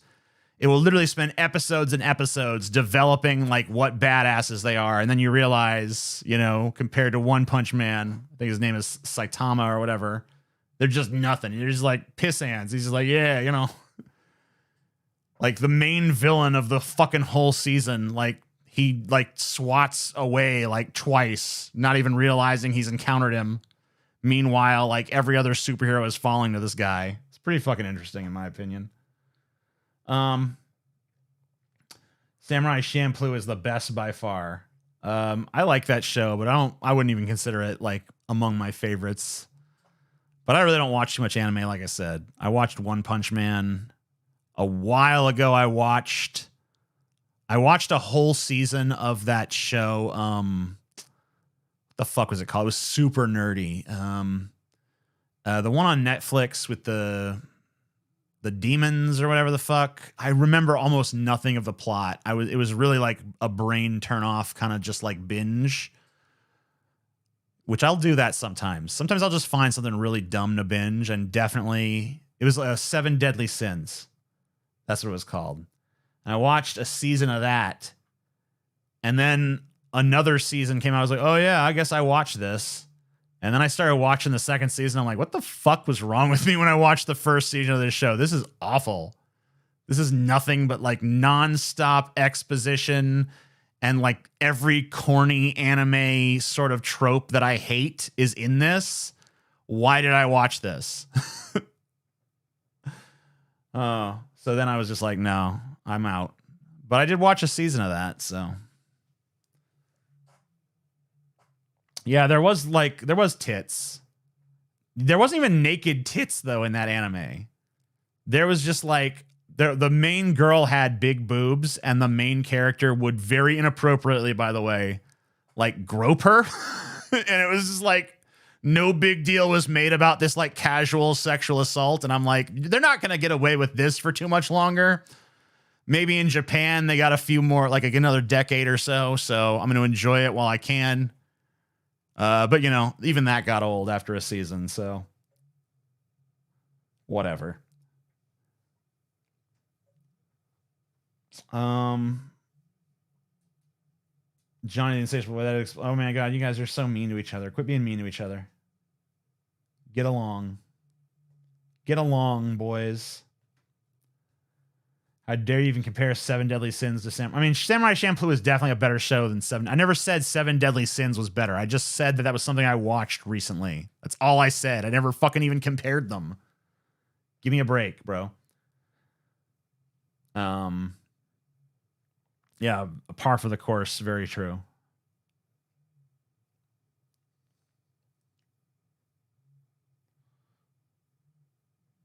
Making characters that aren't kids but look like kids do shit like that is extra weird. I mean, I don't feel like they definitely didn't make that character look like a kid. They definitely gave her some like gigantic tits. So I make no apologies. Full Metal Alchemist, best anime ever. Shut up, you're wrong. Don't even speak up in opposition. Yeah, that's a good one. I like that show. My mister is macking me a cheese. You want to try again? You want to try again on that? Vaush talks about anime being pretty problematic and sus, especially when it comes to sexualization of children, anime, and lolicon being a huge part of anime culture. Well, like I said, I really don't watch too much of it anymore. But I remember when I was a teenager, one of the main reasons I watched that shit was because I liked all the fucking overt sexuality that like Western audiences are super uncomfortable with. So you never really see that shit too much. Like, I love 70s exploitation stuff that's just chock full of tits and ass and like weird sexual tropes and stuff. And I loved anime growing up. And, you know, even now, like the book I'm writing is like called Sexbot Uprising. And there's all sorts of like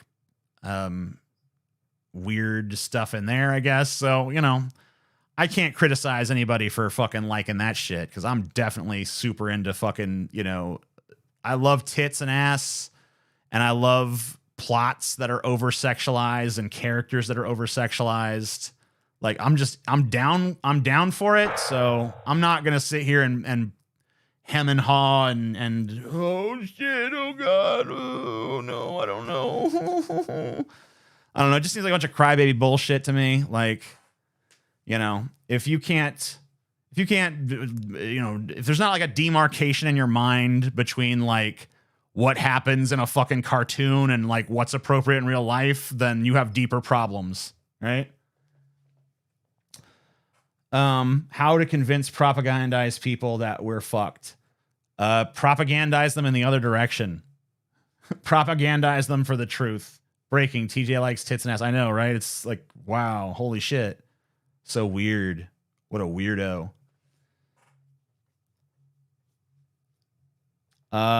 It's interesting watching German shows. There's regularly full nudity and it's no big deal. Well, because it's not really. It shouldn't be. But we're weird. We're a weird country. We have a fucking strong strain of puritanical prudishness running through us. Left and right, by the way.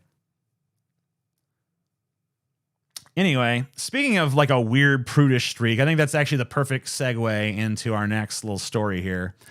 This is something I was going to do on the last stream, so it's kind of old news by the time I'm getting to it, but I didn't really see too many people covering it anyway. But it definitely seems worth talking about to me. So Marjorie Taylor Greene, probably one of the most regressive, ass-backwards voices in the halls of politics, right? She is the chick, by the way, who is behind saying that like the Jews have lasers in space that they use to start forest fires that she had to apologize for and do a bunch of Holocaust sensitivity training kind of shit. And she's the one who, you know, she denied the election results, of course, pretty standard for their type. She's on the record praising, you know, Hitler's leadership. She cheated on her husband. I think she's actually getting a divorce from her husband. Maybe I'm transposing my politicians on that one. She looks very mannish. You know, for a woman who's constantly belittling trans women, you know, she looks more masculine than most of them. So that's a weird thing. I mean, if you just showed her picture to a virulent transphobe and was like, do you think she should be allowed to use the women's bathroom? They'd probably tell you no, because they would assume. So anyway, let's talk about Marjorie Taylor Greene's weird tweets here. From what day did she do this? This is from December 17th. So this is a few weeks ago, but definitely still, in my opinion, worth talking about. This is she's using her power as a national figure and an elected official to make this an issue. This is what she's doing. Instead of focusing on any real problems that might exist in this country, this is where her head is at, okay? At Walmart, many of your customers in my district are reaching out to me about sex toys being sold in your Dalton store. They're extremely upset and absolutely horrified that sex toys are being sold openly right next to children's toothbrushes. This is grooming. I mean, this is hyperbole is what this is. Hold on, I'm going to have to refresh this page because it won't load the pictures. So here you go. These are the sex toys being sold, okay? So if you are a kid young enough to be brushing your teeth with a Dora the Explorer toothbrush, what are the odds you're going to have any fucking idea whatsoever what any of this is? You're not going to know what any of this crap is. It's not like they got a bunch of bad dragon dildos there and there's like a big horse cock flopping into the aisle or something, right? Like, this is just like some very discreetly packaged little boxes that show a silhouette of something that is like not phallic at all in nature, really. Like, there's no penis that's shaped like any of these things. You know, if you have one of these little deedly wops hanging off your junk, you got some problems. You know what I mean? And because it's next to the... By the way, do children typically go and buy their own toothbrushes from the store, y'all? Can you let me know? Have you ever seen a toddler waddling through the Walmart looking for the toothbrushes? Has that ever happened? I don't think that happens, you guys. So because... And I mean, like, even if there was some kind of actual problem going on here, to treat this as though it's tantamount to grooming is fucking absolutely just like hyperbolic beyond the stars, okay? Look at this stuff. We're supposed to be scandalized with this. Like, okay, here's one that kind of, if you know exactly what a dick and balls looks like, kind of looks like a dick and balls. Or the silhouette of one. Also looks like it could be 1,000,001 other things, including like a pickle, right? Sex lube, little sucker. They got all their little sex toys. This is like middle America, Walmart, boring, bland, vanilla-er than vanilla sex toys on display. But because they happen to be next to these children's toothbrushes, like, what do you think's going to happen? Do you think, like, the evil degeneracy of the fucking, you know, sex toy for fucking bored soccer moms is going to, like, taint these toothbrushes or something? Like, give me a fucking break, man. So anyway, it doesn't stop there. She's not content to simply write that one dumb tweet. She, of course, has to, like, continue.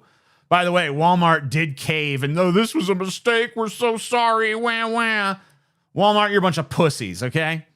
Selling sex toys openly where children are exposed to them is wrong, inappropriate, immoral, indecent, perverted, shameful, and incredibly harmful to children. Why is Walmart participating in the grooming and sexualization of children? Is this in all stores or just Dalton? So first of all, you couldn't even be bothered to research if this was like typical shelf placement. Second of all, selling explicit sex toys in view of children, I could see like, okay, yeah, I mean, that's like clearly a dick. That's clearly like a butthole or whatever. Like, but like this discreetly packaged bullshit with like a faint silhouette of something that doesn't even look like a dick is somehow like this gigantic fucking issue that's gonna like, the kid's gonna see that and they're gonna turn into a sex maniac and go on a rape spree when they fucking come of age or something. Like, no, that's imbecilic thinking and you don't even believe it. And also the idea that it's harmful to them. Like, what child is going to be harmed by this? Like, explain to me the mechanics of when I was 7 years old, my mom took me down my toothbrush aisle and she said, let me pick you pick your toothbrush, Billy. And then next to the toothbrushes, I saw these weird things and they made me cry, but they also made me feel funny feelings in my pants. And now I want nothing more than to rape and murder. It's like, what? I don't think that's accurate, man. I don't think that's how it works. I don't think that's how human psychology is, brah. I don't care how big your corporation, how much money you have, how powerful your lobby is, how big and powerful. By the way, very clumsy use of two powerfuls in a row there. That's just bad writing. How big and powerful your political influence is. I just don't care who you are. I will always firmly stand up for what is right and do everything I can to protect kids. I want you guys to file this away in your memory bank, okay? I want you guys to file this sentence away in your memory bank because it's about to get a shoe drop in a second, all right? Marjorie Taylor Greene, quote, I will always firmly stand up for what is right and do everything I can to protect kids. That is her words, all right? Remember that for later. It's going to come back. I cannot comprehend how we got to a place where people think they have the right to force sexual adult issues on children. This is not that place. Some discreet sex toys being accidentally displayed next to the kids' toothbrushes is not an example of forcing sexual adult issues on children. You idiot.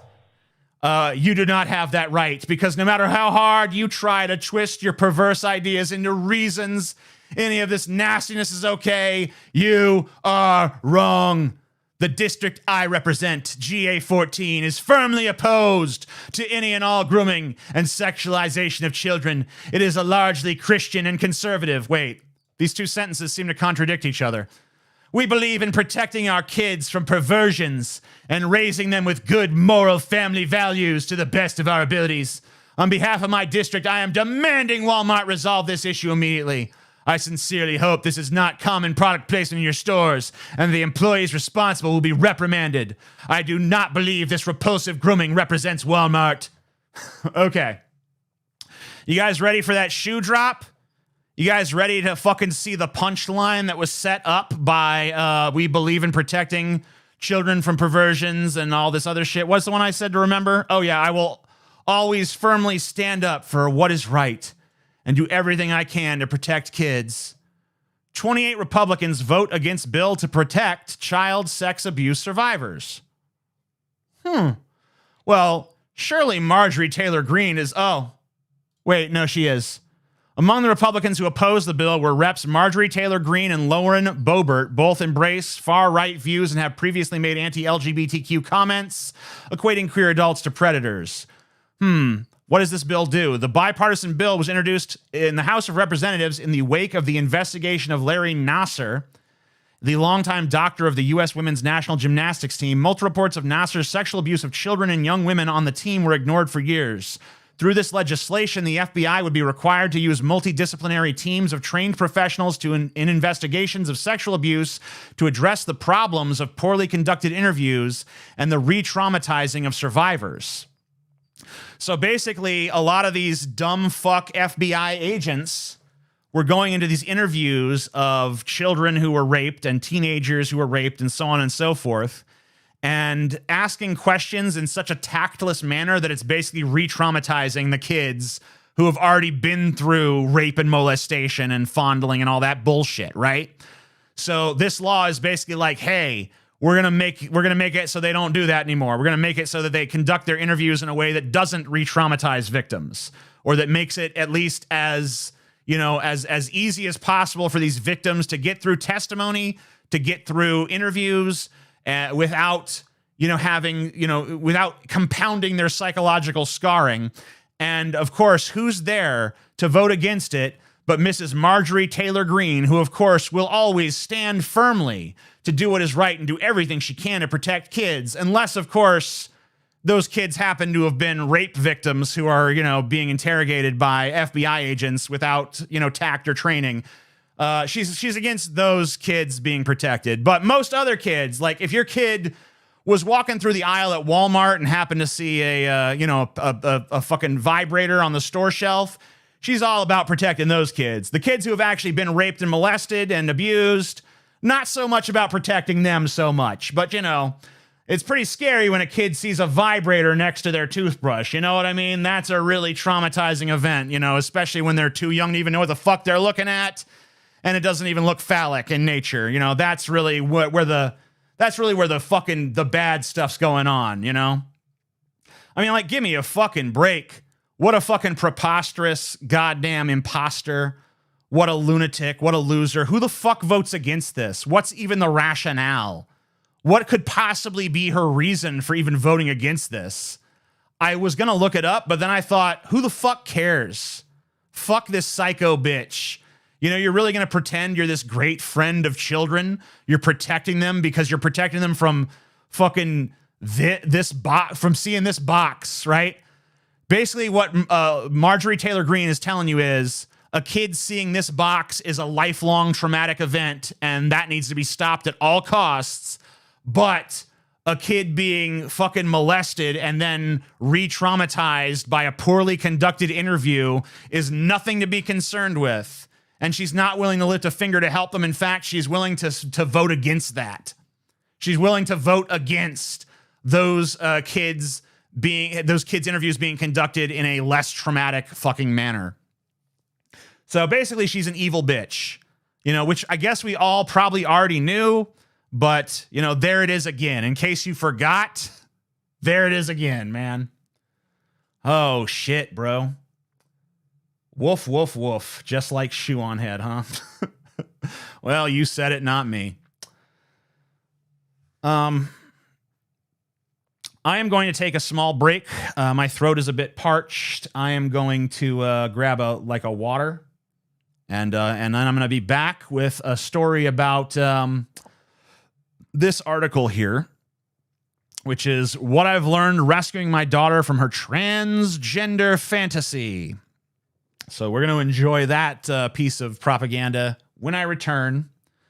And we also got some other stuff with Tucker Carlson and Vaush and Andrew Tate. So we'll be back with all that and more.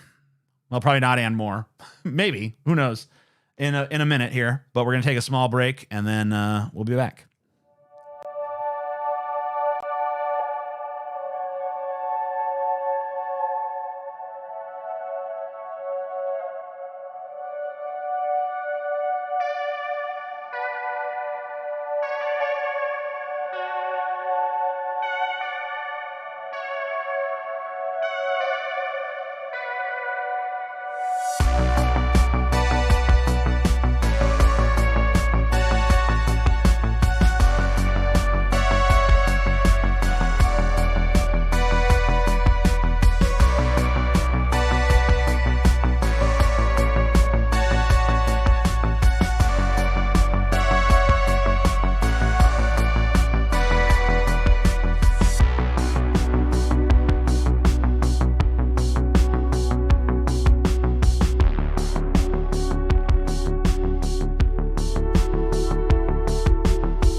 I think I'm allergic to eggs. Pretty sure I'm allergic to eggs. I can eat an egg or 2 eggs, and I'm usually okay. But if I eat 3 eggs or more, I start to get really queasy. So I'm gonna not eat eggs so much anymore. Just every time. Every damn time, man. But yeah, my tummy hurts, but I'll use it. I'm gonna suffer for you guys. You know, it's not like my stomach's gonna stop hurting just because I don't eat the eggs, you know, or just because I don't do the show. What about mayo? Indeed. If you don't have 35 raw eggs every morning, you're not a real man. Damn. Interesting. That would ruin my life. I love eggs. I like them, but I'm not really sad about it. And it's not like I can't have any. It's just like I can't really go past 2. If I go past 2, I start to not feel so great. I don't feel like it was always that way, but it's gotten that way. And I've learned this about myself, and I'm sharing it with you. It's because you don't refrigerate your eggs. I do refrigerate my eggs. What the hell? Real men drink vodka and drive Bugattis, TJ. Everyone knows that. I guess that this is a meme. The Bugattis thing. I don't know. He's not English, so why does he... Is he English? What is his accent? To me, I thought it was just like a dork accent. Okay, listen. Like that kind of thing, right? Bugatti. I'm not sure. I have to see it. You're getting old, TJ. Truth. The hardest goddamn truth that all of us will have to accept, except those who die young. Everyone else is going to have to accept it one of these days. Getting old. Have you ever had chickens, TJ?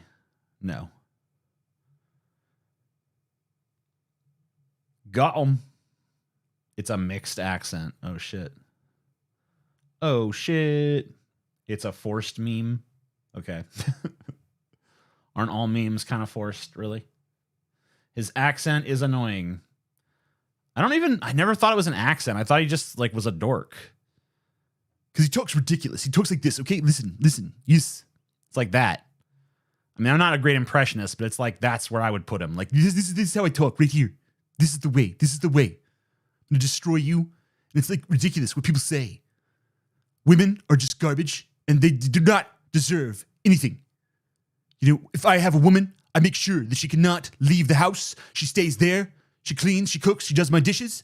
She polishes my car, and when she is there, when I come home, she sucks my dick.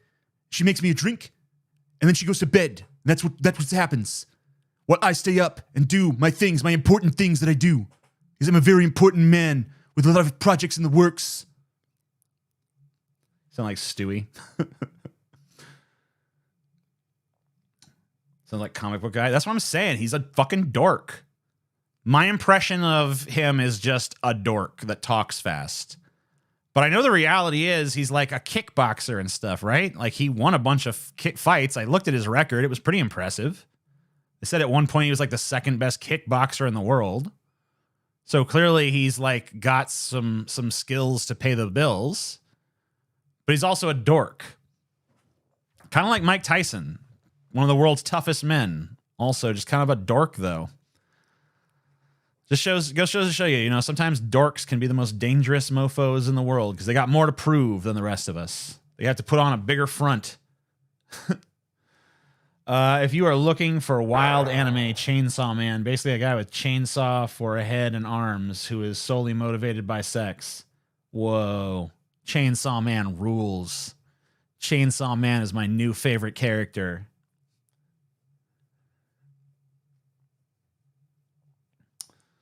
What color is your prison jumpsuit? Pink. Mike Tyson is a god. Yes. But he's also a dork. How dare you? How dial.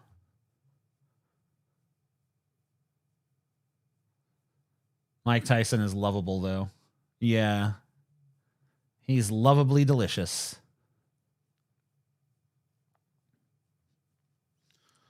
His name is Denji. I don't think anyone's name is Denji, bro. Pretty sure ain't no motherfucker named Denji, okay? Pretty sure that ain't a goddamn thing. Ain't nobody named Denji, you lying piece of shit. Show us the banana video. All right. Send me $10,000 and I'll show it to you.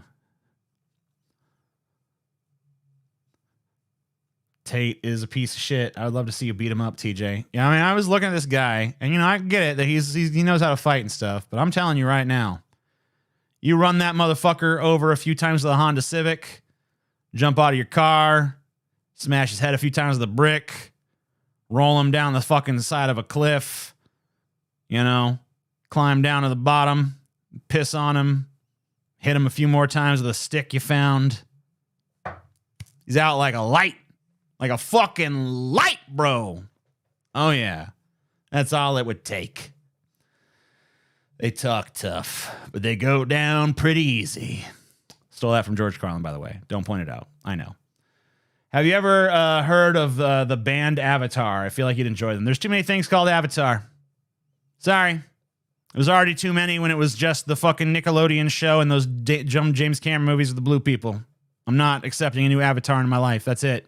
You get those two. And the only reason that is acceptable is because they came out around the same-ish time.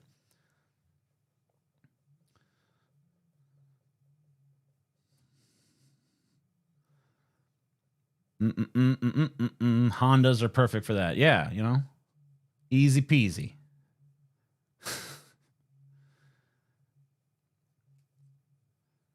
Agreed. Tate is a real-life badass. A dork is complete opposite of what he is. I mean, I guess that I just have a different notion about what a dork is than you do, because to me, being a dork and being a badass are not mutually exclusive things. He's definitely a dork. And he was definitely a badass at one time. Probably still is. Probably could still fight pretty well. Definitely not going to be ranked number 2 in the world if he were to return to his sport, but, he could probably still have a respectable little showing, being that he was that S tier at the time, or at least A tier. But yeah, I don't consider that an exemption from being a dork. If you're a dude that is obsessed with like sports cars and you make weird, cringy self-help videos about how you understand the true nature of money and all this and that, and you make all these weird misogynistic statements that really kind of read as, like, to me, sort of LARPy and weird and like lonely. I feel like it's impossible for me to not think of you as a fucking dork, no matter how many times you could kick me in the head. Yeah, he got upstaged by Greta, and the only thing he came up with is no you. Yeah, I mean, like, that's pretty lame when you just try to turn the insult back on the person who said it. It's pretty much the lamest tactic in any debate is, nuh-uh, you are. I know you are, but what am I? I mean, it's pretty lame. Definitely makes him a dork. I don't understand. I really don't get. Maybe we should just do the Andrew Tate thing, because, like, it seems like he keeps coming up, so let's just talk about it, because you guys seem to be super into it. Let me just but then again, if I talk about it now, I won't have anything to dangle in front of you to keep you watching. So you know what? Fuck you. Never mind. You just get these little tastes as you ask these questions. These little Tate tastes. But you got to wait for that shit.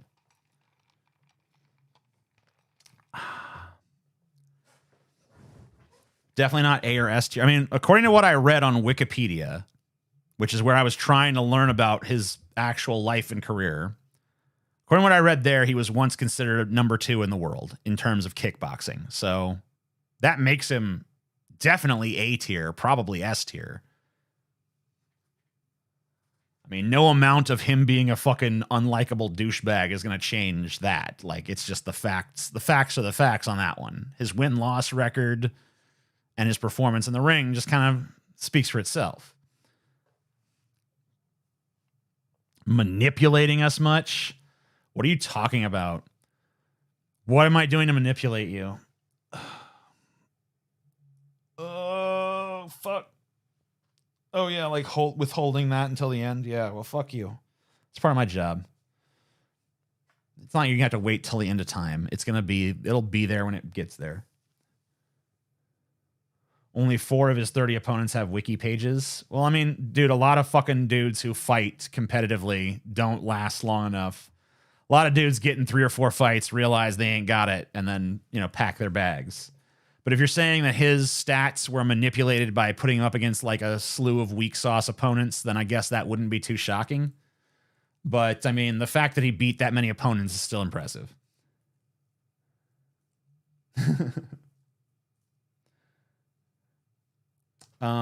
You should read the lyrics to Tom Sawyer. They describe you to a T, TJ. All right, well, if this is insulting, I'm going to remember to ban you. Krieger, Messer, D. Yeah, I got you, motherfucker. I know where you are, and if this is an insult, you're gone. Tom Sawyer lyrics. This apparently a modern-day warrior, mean stride. Today's Tom Sawyer, mean pride. Though his mind is not for rent, don't put him down as arrogant. His reserve, a quiet defense, riding out the day's events, the river. What you say about his company is what you say about society. Catch the mist, catch the myth, catch the mystery, catch the drift. The world is love and life are deep, maybe as his skies are wide. Today's Tom Sawyer, he gets high on you, and the space he invades, he gets by on you.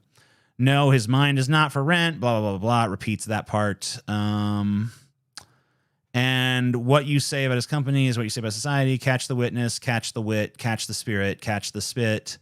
The world is, love and life are deep, maybe as his eyes are wide. Exit the warrior, today's Tom Sawyer. He gets high on you and the energy you trade. He gets right onto the friction of the day. There you go. All right, fair enough. It seems like a flattering enough comparison. I am pleased. I am pleased. Catch the grift. Yeah, you gotta substitute catch the grift, bro. Catch the memory, catch the grift.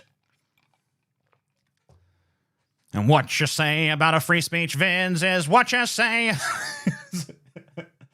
All right. Let's read this article. You want to read an article? Let's read.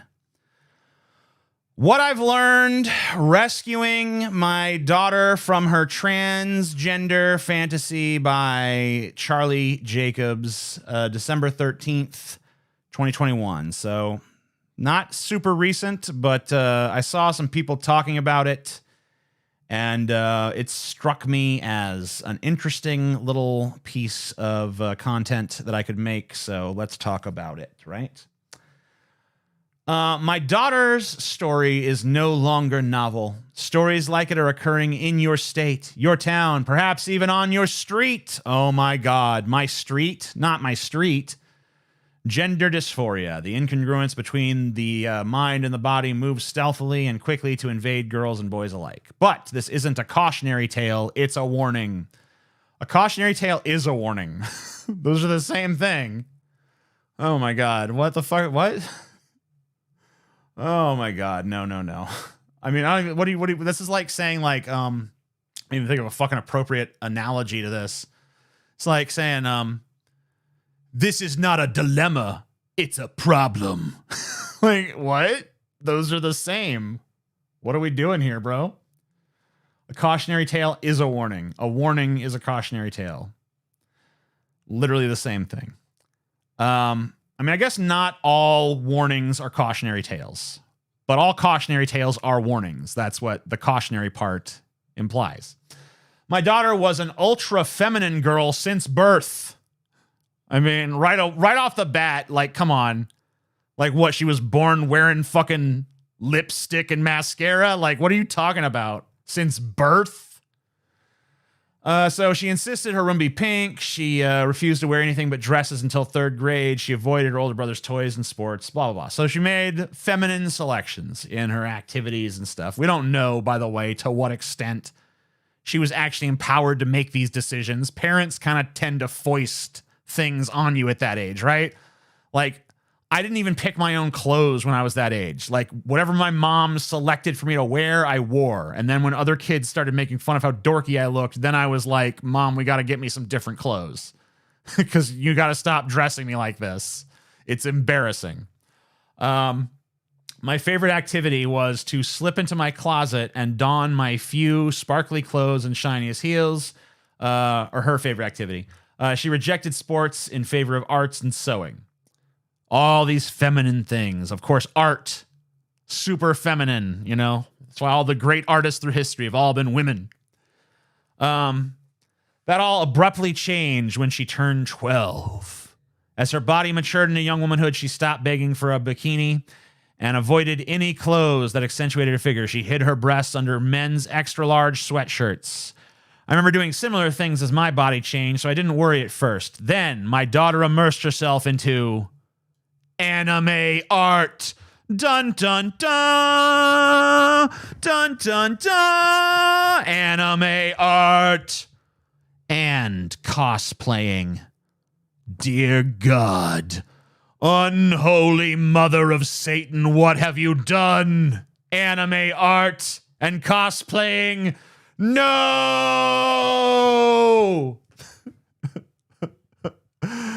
She stopped begging. Whatever, I read that part.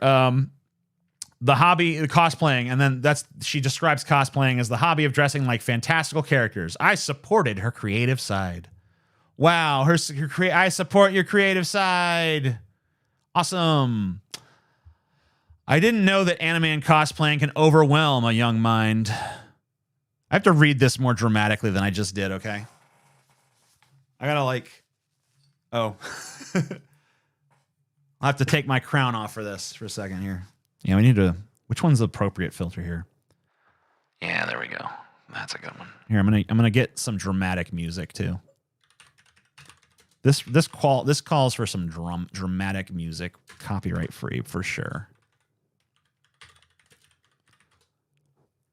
Copyright free dramatic music. Is it free? You're free to use these tracks in your YouTube videos. We must include the following in your description. Nope. No copyright music. Here we go. Yeah, there we go. I don't know if it's sad enough, though. We need some sad music. Some sad music, like piano. Copyright free. There we are.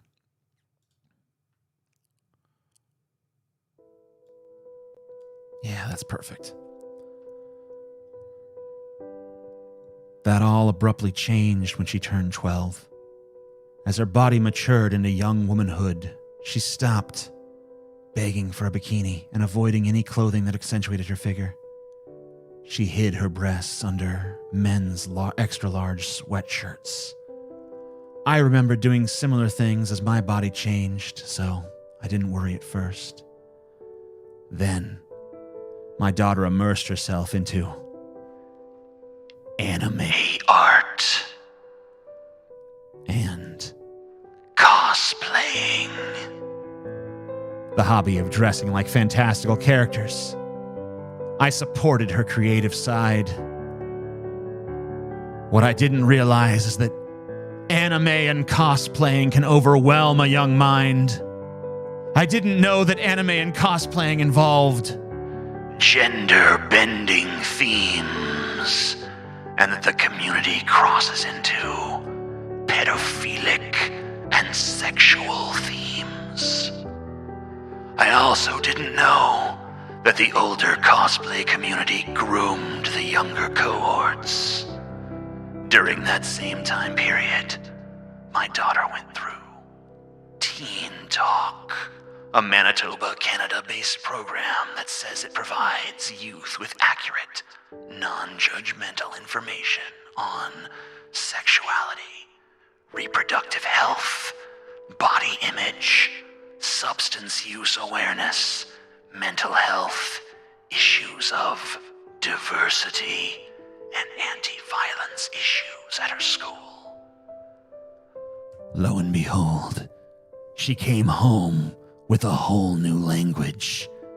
She and all her girlfriends discussed their labels: polyamorous, lesbian, pansexual.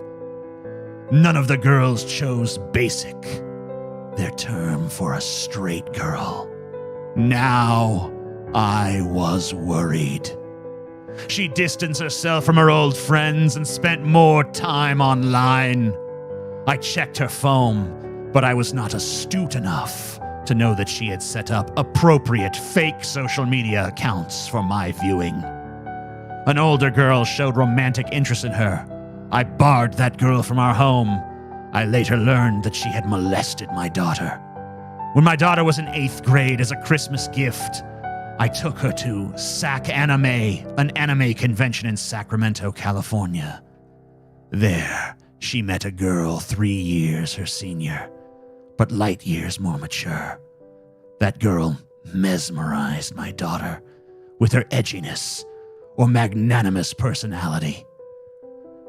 The older girl went by they. After their meeting, my daughter got a boy's haircut, stopped shaving, and asked for boys' underwear.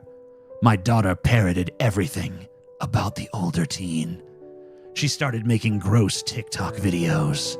Her language became vulgar, and she redecorated her room to look like a cave. She self-pierced her nose with one of those bull rings.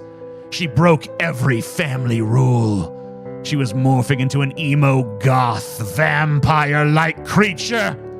She was unrecognizable. Her personality descended into anger and rudeness. The summer before 9th grade, she announced she was transgender. Post-announcement, she began to threaten suicide. She sunk into deep depression. All right. So, basically, up to this point, I mean, some of that stuff sounds sketch, but a lot of it just sounds like normal, like exploring your identity as a teenager kind of shit, you know? And as a parent, yeah, obviously, if there's like some sort of like older predatory figure, you know, hanging out, that's something to fucking immediately address. But just like, oh, she went to an anime convention and the next thing I knew, she was admiring things I didn't like and dressing different. And like, this is all normal teenage shit, right? It's pretty much fucking a normal thing. It's a normal part of psychosocial development to fucking do things in your teenage years to differentiate yourself from your parents. That's like a normal part of asserting your adult identity. And to just be like, it's all brainwashing and it's all bad, it's all wrong. It's like, this is literally, there's been some form of this in every human generation other than the most like ridiculously stifling. And when there isn't this, it comes back to bite society in the ass in the form of all this repressed shit that turns people into total fucking nutcases when they're older. So anyway, she goes on to say, I managed to get all the passwords to all her social media accounts. What I saw was jaw-dropping. Almost everyone she was conversing with was a stranger except for the SAC anime friend who sent her a self-made masturbation video. The discussion on the Discord platform online involved fetishistic sexual conversations. Kids were sending each other erotica, often including involving incest and pedophilia. Older girls were instructing younger girls how to sell nude photos of themselves to men for money. Girls bragged about their different mental illnesses. They talked about which drugs do they want. They talked about which drugs do what. Okay, that's what I'm missing here. It's not want, it's what. They talked about how they are really boys, not girls. They discussed top surgery, that is having breast removed and packed. This is okay. So here's what this part of the fucking letter is. You ever seen one of those like weird Christian testimonials where they have all the Christian, they have like some Christian guy gives his like life story, especially in these like seedier, cornier sort of churches and stuff. And they'll give this like, man, At one point in my life, I was real low. I was addicted to crack cocaine. I was a high priest in the Church of Satan. And we was having orgies and we was sacrificing animals to the devil in the moonlight. And it's just all this fantastical shit. And you're just looking at this like low IQ trucker motherfucker. And you're like, you ain't never fucking high priest in the Church of fucking Satan, you goddamn weird motherfucker. That didn't happen. Most of this shit did not fucking happen, is what I'm fucking telling you right here. Like maybe some like superficial version of some of this happened, but this like narrative that's being presented here doesn't pass the bullshit test even a little goddamn bit. This is like pure, absolute fear-mongering 101 right here. So, I went nuclear. I took the phone and stripped it of all social media, YouTube, Instagram, Discord, Reddit, Pinterest, Twitter. I even blocked her ability to get to the internet. I deleted all of her contacts and changed her phone number. So basically, like your daughter or son or whatever the fuck you're going to identify this person as, your kid is now cut off from literally the entire world because basically they started dressing like a goth and you freaked out and you just said like, nope. I'm going to intervene in this. All of your social media accounts are closed and blocked. The internet's gone. All of your friends are gone. Your phone number is changed. I am literally alienating you and isolating you from every fucking single person. I sat next to her while she attended school online via Zoom. So you don't even get privacy when you're going to quote unquote school via Zoom. I deleted YouTube from the smart TVs, locked up the remotes. I took every anime book from her room. I threw away all of her costumes. I banned any friend who was even the slightest bit unsavory. So basically, like, this represents, like, your mom has officially freaked the fuck out and is now destroying your possessions, taking away all of your interests, isolating you from your friends, spying on you 24/7. You're basically no longer their kid. You are now their prisoner, but it's all legal because you're a minor, basically. I involved the police about the porn. I printed out the law and informed her that if anyone sent her porn, I would not hesitate to prosecute. Well, it doesn't matter. She doesn't even have the internet at this point, right? Because you took it away from her. She hated me like an addict hates the person preventing her drug fix. Or she hated you like a prisoner hates the warden who has fucking decided to lock them in a little cage somewhere. I held my ground despite the constant verbal abuse. Yeah, more like despite the constant standing up for herself in this crazy situation, or himself. I don't know what gender to identify the person as at this point. I guess we'll go with just like a general they, them at this, this juncture. After going through 7 mental health professionals, I found out an out-of-state psychiatrist who was willing to examine the causality for my daughter's sudden trans identity. I immersed myself in reading everything on the issue, talking to other parents and other professionals. I worked unceasingly to recreate the bond she and I used to share. After a year and a half of utter hell, my daughter is finally returning to her authentic self. Yeah, I mean, because typically, think about this. Her going out into the world and making her own connections and her own friends and pursuing her own interests and then becoming that person is considered this fake self. But having all of that stuff artificially taken away and then being like intensively brainwashed by your mom every single day, that is returning to her authentic self. I don't think so. If it was her authentic self, that's who she would just be. The fact that you had to like literally take over her life and destroy and cut off all of her connections to the world and like change her phone number and throw away all of her fucking anime books and throw away all of her costumes and just like totally take over her life, eliminate every interest that she has, eliminate every friendship that she has, and spy on her 24/7 under lock and key in order to fucking finally get her back under your thumb.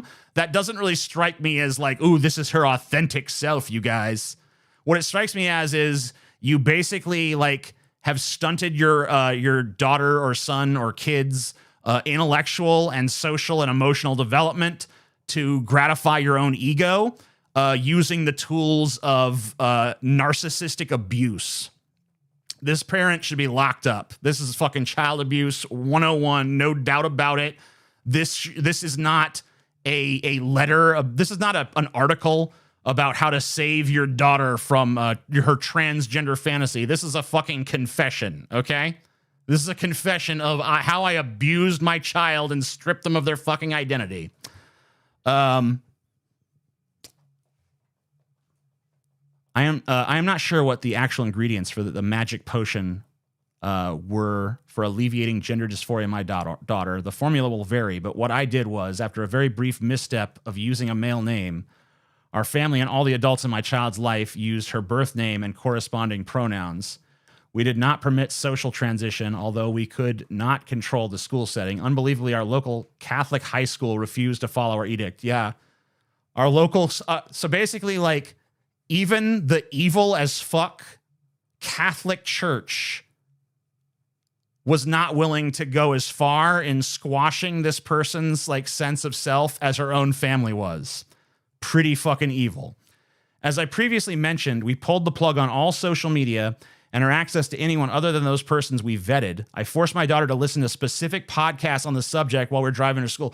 So not only is she being deprived of her own interests, but she's being propagandized to, being forced, by their own admission, forced to listen to, like, weird podcasts and, like, printed out stories about female detransitioners, women who had medicalized but then regretted their actions. So basically just like bombardment of nonstop propaganda coming from your parent who has already destroyed your life. And basically the message is, if you want any vestige of freedom again, you are going to conform to the identity parameters that I am giving you. That's your choice. You can be exactly as I prescribe, or you're going to be my prisoner. These are the same people who call drag queens groomers, by the way, just so you know. I left all of my research out in plain view, including Irreversible Damage, The Transgender Craze Seducing Our Daughters by Abigail Shrier, Gender Dysphoria, Therapeutic Model for Working with Children, Adolescents, and Young Adults by Susan Evans, and other books. I follow the advice of Parents for Ethical Cares podcast. Wow, yeah, this sounds so ethical to me. This has the ring of ethics, bro. And the book Desist, Detrans, and Detox, Getting Your Child Out of the Gender Cult. Basically just like Gay Conversion Therapy 2023. Now, trans edition. I worked hard to take back the close relationship my daughter and I once had. I bit my tongue until it bled. I took my anger and only responded with love. Yeah, this is not love. Subjugation and love do not go hand in hand. If you love someone, you tend to give them a certain degree of freedom. Now, obviously, when it comes to a young adolescent or whatever, you don't give them absolute freedom to just run fucking willy-nilly through the world. But you give them a greater degree of freedom than this shit. That's for goddamn sure. I caught her in vulnerable moments and hugged her or climbed into her bed. Yeah, making you, of course, her only emotional support as she's like, so first you traumatize her. You take away everyone who could comfort her in her time of trauma except for you. So after you fucked with her head and taken her to the breaking point of fucking sanity, you then get to show up and be like, it's okay, baby. Mommy's here. I mean, you're a fucking psychotic, evil monster from hell, just so you know. I let her know I would never stop fighting for her. I never stop fighting for your version of her, you mean? I let her see my posters from the protests I attended. I peppered her with questions about the illogic of gender ideology. I happen to have funny gender-critical memes on my computer. Oh, just happen to have those. Yes, of course. Most importantly, I held my ground. I refused to accept her delusion with compassion. Good for you. You're a horrible parent and a horrible person. I know that I will continue to be I know that I have to continue to be tenacious as the gender ideology has crept into every facet of life, but for now I can breathe a sigh of relief. Well, I can't, knowing that you're out there abusing your fucking kids, stifling their identity, destroying any fucking ability they have to determine their own fate in life, and basically trying your damnedest to make them into a little clone of you, which is the exact thing that every fucking teenager naturally rebels against. Just what an absolute fucking garbage heap horror show of a fucking human being this Charlie Jacobs must be, right? Hideous, evil, demented, and just an all around. This is when I think when I think of the word degenerate or degeneracy. This is the kind of shit I think about, not not Futanari's, jerking off into your McDonald's cup or whatever the hell. So, amen. Good stuff. I hope that this kid escapes this fucking bullshit one day and is able to, after maybe 10, 20 years of therapy, recover from what their own mother put them through. I'm also exceedingly grateful that even though my parents might not have been perfect, I was never subjected to this kind of shit. They always let me at least have some kind of fucking identity.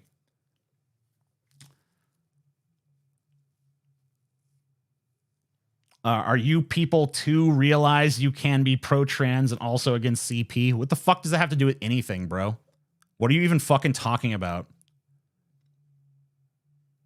You're basically just like grasping at some kind of weird transphobic straw here. Like, oh man, these damn, I hate, but there is some reason to hate them. They all support CP, bro. No, that's insane. You've lost your goddamn mind. Maybe they'll become a great rapper like Eminem 10 years from now. Why won't my kid? This is the same website that I got that article from. You remember last stream I did that article about Dennis Prager talking about how, his conservative, they won't let kids, these liberal parents won't let their conservative family members see their grandkids. It's like, maybe shit like this is why. Maybe it's shit like growing up in this kind of nightmarish household. That's why.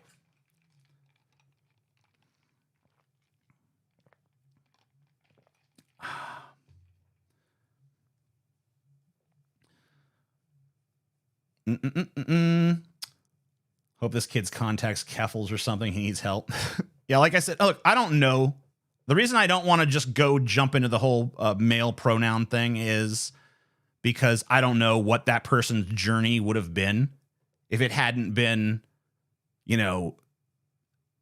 subverted by this domineering, horrible nightmare mother. So maybe they would have come to the realization on their own that they didn't want to identify that way. There's just no way to know that because any sort of actual, social development that would have been completely normal in this scenario was totally stunted by parental over-interference that I think in this instance is definitely tantamount to abuse. Like, if anyone treated you this way, you would consider yourself abused. No one wants this level of control over their lives. No one deserves this level of control over their lives unless they are literally like a psychomaniac that can't be trusted for a second to not go like mass murder people. Abusive parents like this love to air out their dirty laundry in public for validation. It seems that way, doesn't it? No, still use he, him. He is a trans boy. Please don't misgender. I'm not misgendering. I just don't know the gender of this person. This person has been interfered with to the point where there's no fucking, we can't hear from them at this point. We don't know. We don't know what they think or do in their heart of hearts. So I'm not going to even assign a gender. It's hard when you're reading an article where they're consistently, identified as a girl and not kind of internalize that to a degree. But my official stance is that this person's gender cannot be determined at this point.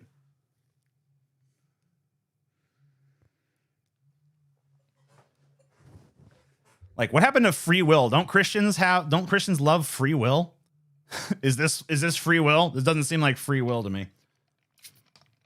It seems like the will of the master over the will of the slave.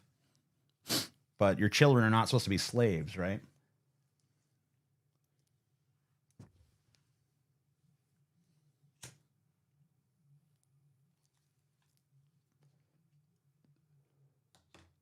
The kid in the story was selling porn to themselves. Are you deaf? If that was actually happening, then that's one of the few instances where the parent would have been in the right to intervene.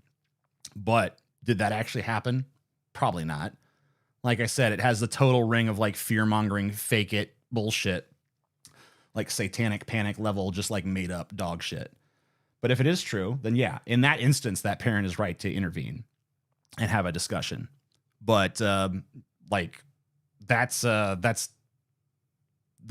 other shit. Like there's so many things that are still not justified, you know, like just because something weird happened, that doesn't justify like I am now taking over your entire life. I'm getting rid of all your anime. I'm getting rid of all your costumes. I'm getting rid of every semblance of like your own identity that you've constructed over the years.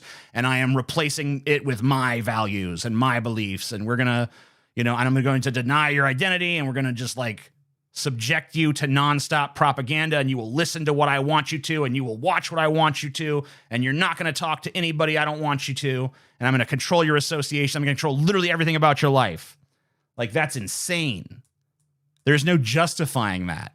Unless, once again, unless like the person you're talking about, the only time a person should be controlled to that extent is if they are a literal danger to society, and they could at any moment snap and go on a fucking killing spree. Then it makes sense.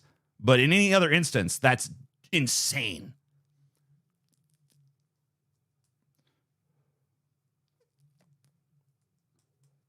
But I don't even think that fucking happened. I don't even think this person can be, I mean, you can't trust this person's narrative. Yeah, this is like make your kids hate you 101 for sure. This is like, how do I make my daughter or son or whatever grow up to totally despise me? Well, here's what you do. Take over every single aspect of their life, quash their own interests and pursuits, diminish their emotions, deny their identity, just, you know, at every moment, at every turn, just be a thorn in their side. Don't allow them any sort of independent thought. Don't allow them to appraise situations in an adult manner. Basically infantilize them and control them at every turn. That's the solution.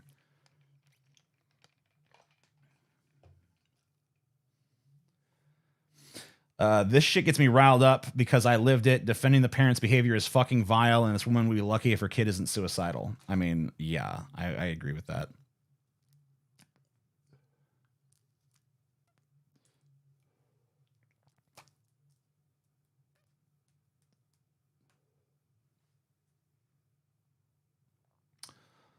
TJ, take a rip of weed at 9 p.m. EST so we can synchronize our hits and summon the ultra. This is not weed. This is tobacco. This is legal tobacco. It is kind of like Carrie. That's true. It is very Carrie-esque. But Carrie had an equalizer. She was telekinetic.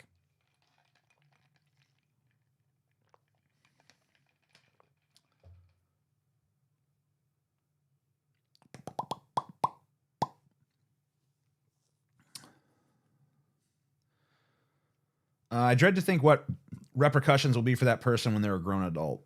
I mean, you're not gonna just walk away from that. Like, that's gonna leave a scar. You know, I'm the kind of wizard you obey. What kind of wizard do you disobey? Because I feel like if there's a wizard and it's like confirmed, like that's a wizard, they have magical powers, you should probably obey them, like within reason.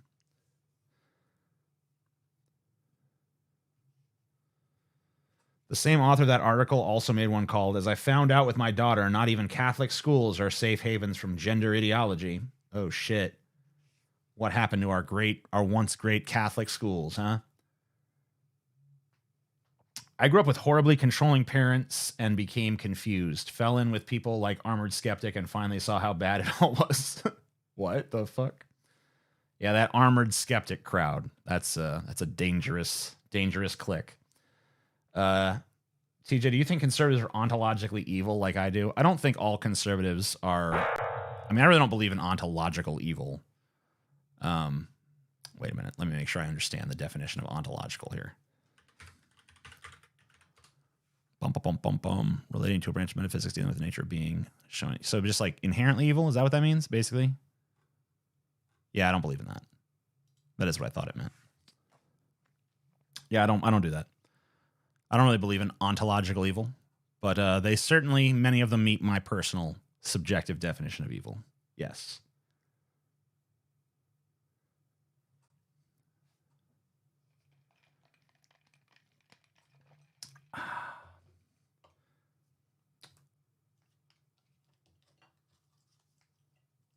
Most diff. I just don't buy it. I don't believe in the concept. I can't believe in the concept. I just don't see how you can demonstrate it philosophically.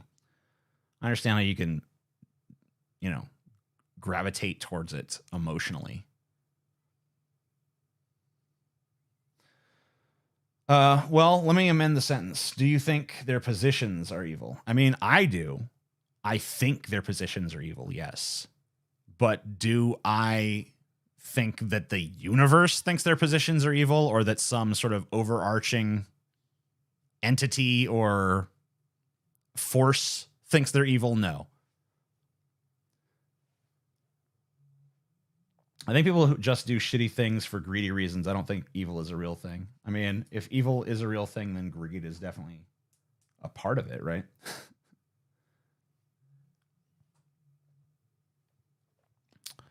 I mean, I think that I believe that there is a path to a better world, and I think that there are people who are detriments to that path. And I view the people who are detriments to that path as inherently sort of evil, but only within my worldview. Because I define it as people who are deleterious to the future and the present that I want.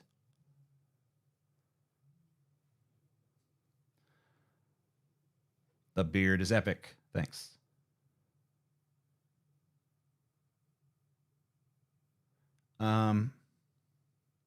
You're based as fuck now, though, but you played a part in making me an atheist.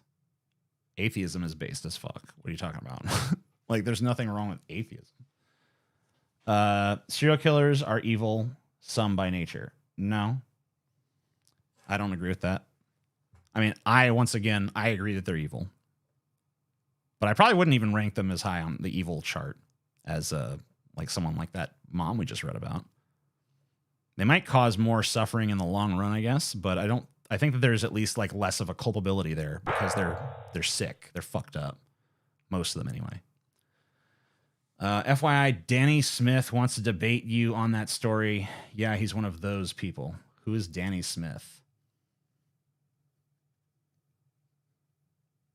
I don't know who Danny Smith is. Is that the person in the chat?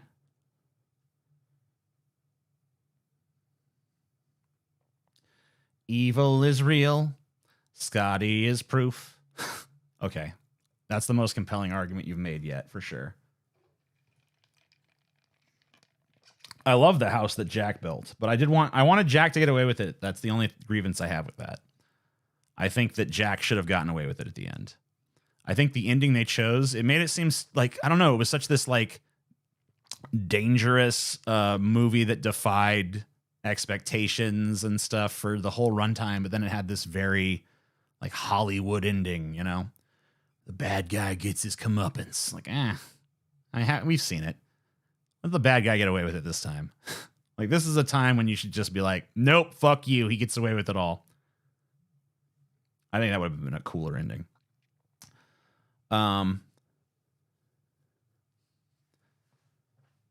rather listen to Andrew Tate than some random justify child spews. Spews.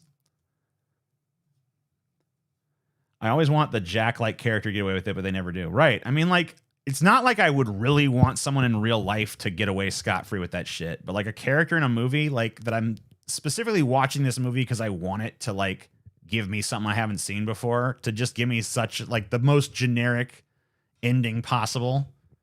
I think back to like A Clockwork Orange. Like, that's a great fucking ending because you get this really reprehensible character, and then like basically their journey through society is one where they never truly are punished for their acts.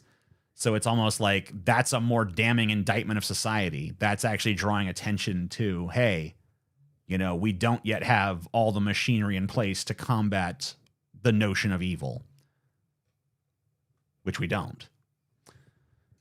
So I think that's a little bit more reasonable. Down to debate. How about that last story on Discord? All right. Well, you go ahead and write me, and we can set up a fucking debate.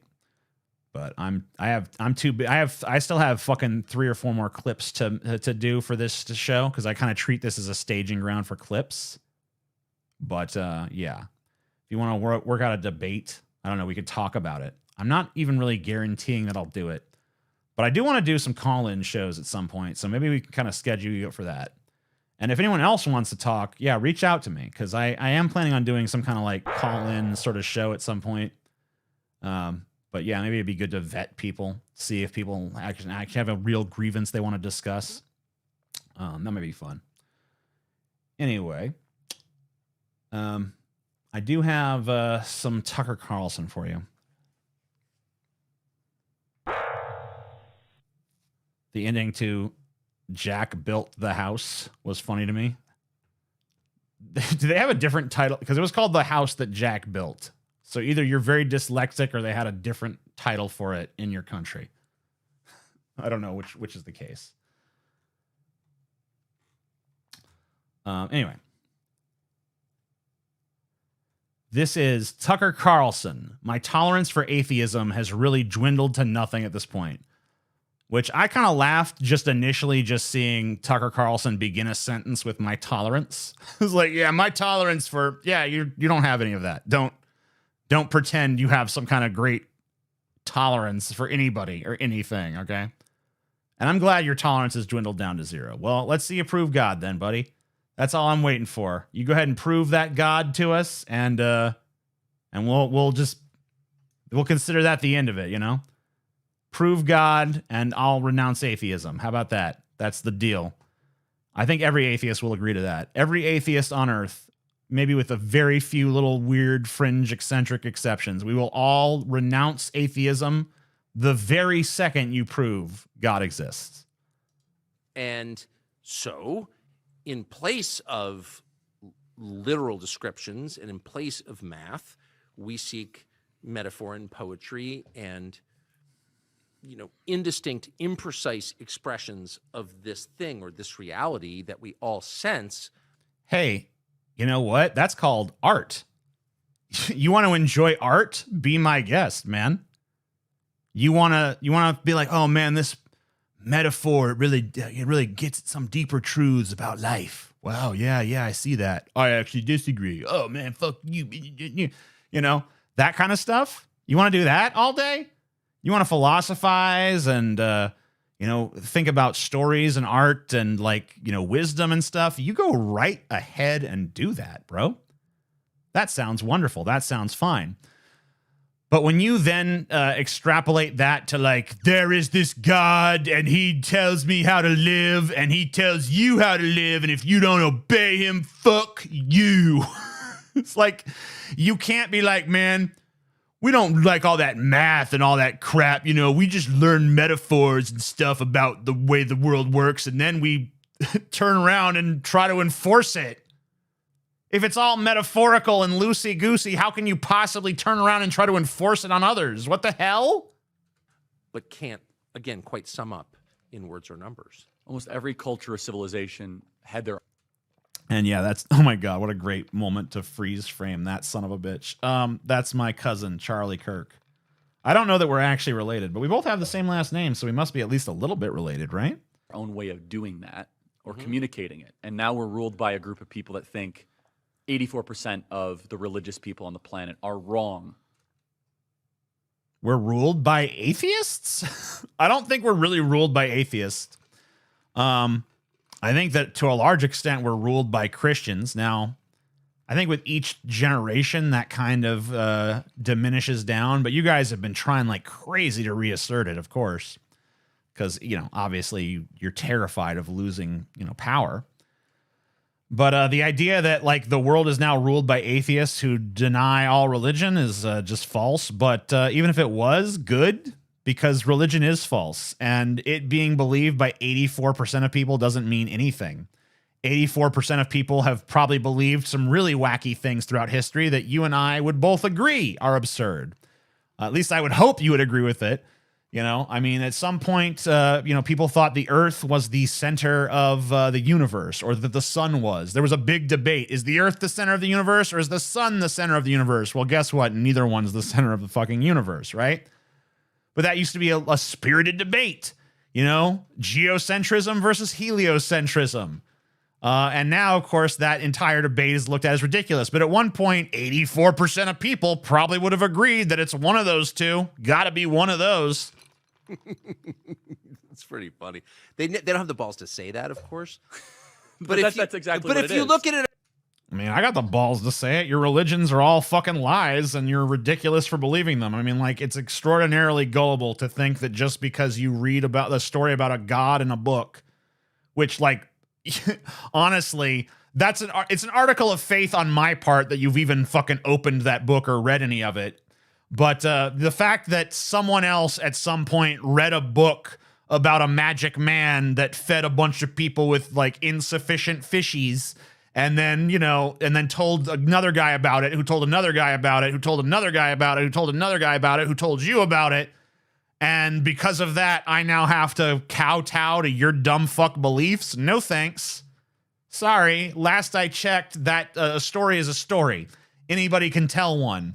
And just because it stirs you emotionally or appeals to you on some level doesn't make it true. Not at all. across the scope of like known history, it's like how many civilizations at scale, big civilizations, have been secular in that we know of ever? Hey, Coolman, when I take a hit during one of these fucking things, just like blur me or something.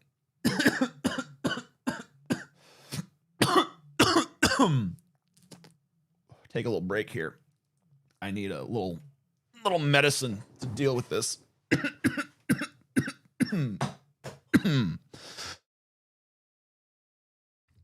Okay. And by secular, I mean don't acknowledge in kind of ordinary, hierarchy of everyday existence. conversation. Sure. Yeah, exactly. The existence of something bigger and more powerful than our temporal leader. And who here has a better story than Tucker the Broken? I don't know why that reference kills me. Maybe it has something to do with my sobriety level at the moment, but that's funny. Leadership. And you would say, well, none. Like this is the first one. This actually is an experiment that we're conducting without even knowing it, I think, in secular society at scale. That's so profound. And so, like, how's it going? And I would say not that well. And I'm not saying that as a Christian. I'm just saying that as like an observer of how well things are going. How well things are going is a completely subjective question by most metrics. I mean, like by a lot of actually measurable metrics, such as like happiness and well-being and wealth and stuff like that, you know, things are going pretty well compared to history. Now, I agree that I'm not satisfied with the state of affairs either, but like when a guy like you from the Swanson TV dinner fortune starts opining about how things aren't as good as they used to be, I kind of think that maybe your mind is in a different place than mine. Because to me, a society that was a little bit more egalitarian and spread the wealth a little bit more, or maybe a lot more, would be preferable to what we have now. But to you, I'm kind of feeling like maybe you feel the opposite way, being, you know, a spoiled, sniveling, rich trouser stain like you are. Not that well. And why would it go well? Like people are born knowing there's something more powerful than us. We're not born knowing there's something more powerful than us. What are you talking about? A citation needed, bro. What? I was not sitting there in my crib as a little baby like, goo goo gaga, God is real. Goo goo gaga, there is a higher power. There's a reason why it has to be introduced to you via like books and sermons and your parents sitting you down and being like, there is a God and he loves us all and he's up in heaven in the clouds. But he's not there. He's not there. He never was. And he never will be. Maybe he will be. I don't know. We might create a God at some point, but I'm a Christian. I don't think it necessarily points to Jesus. It hasn't over time pointed to Jesus for a lot of people. They may be wrong or right or whatever, but every person is born knowing, obviously. I love that he would just been like, I don't know if there's anyone here believes in God, but if you are someone like me who is an atheist, the statement he just made is akin to like, you know, everyone knows fire-breathing dragons roam the earth and could burn any of us to a crisp at any time. I mean, obviously. It's like, no, that's not obvious. That's, in fact, wrong. Like, I don't know what am I, like, huh? I mean, wow. Just when I think that I couldn't disagree more with Tucker Carlson, like his political takes, they're insane and they offend me and they piss me off, and he's a canker sore on the face of the world. But at least they usually have at least like a pinky toe in reality. But now it's just like, oh, babies are born knowing Jesus is real. Come on, guys. Can we all just admit that every person ever born knows at the moment of birth that God is real? Let's just cede that point before we move any further, all right? What? No. I'm not going to cede that point, you weird little bow tie wearing freak. And, you know, guess what, Tucker? Like, I don't care that you switched to the real tie. I don't care that here you're not wearing any kind of tie. You're always wearing a bow tie in my mind, buddy. That people are not kind of the final word on everything. I mean, we're born with an intuitive moral sense, a sense of justice. I knew some motherfucker was going to do this. That's why I didn't even want to use the dragon example. Because, of course, there's some motherfucker in the chat like, you know, dragons could have existed. Oh, God.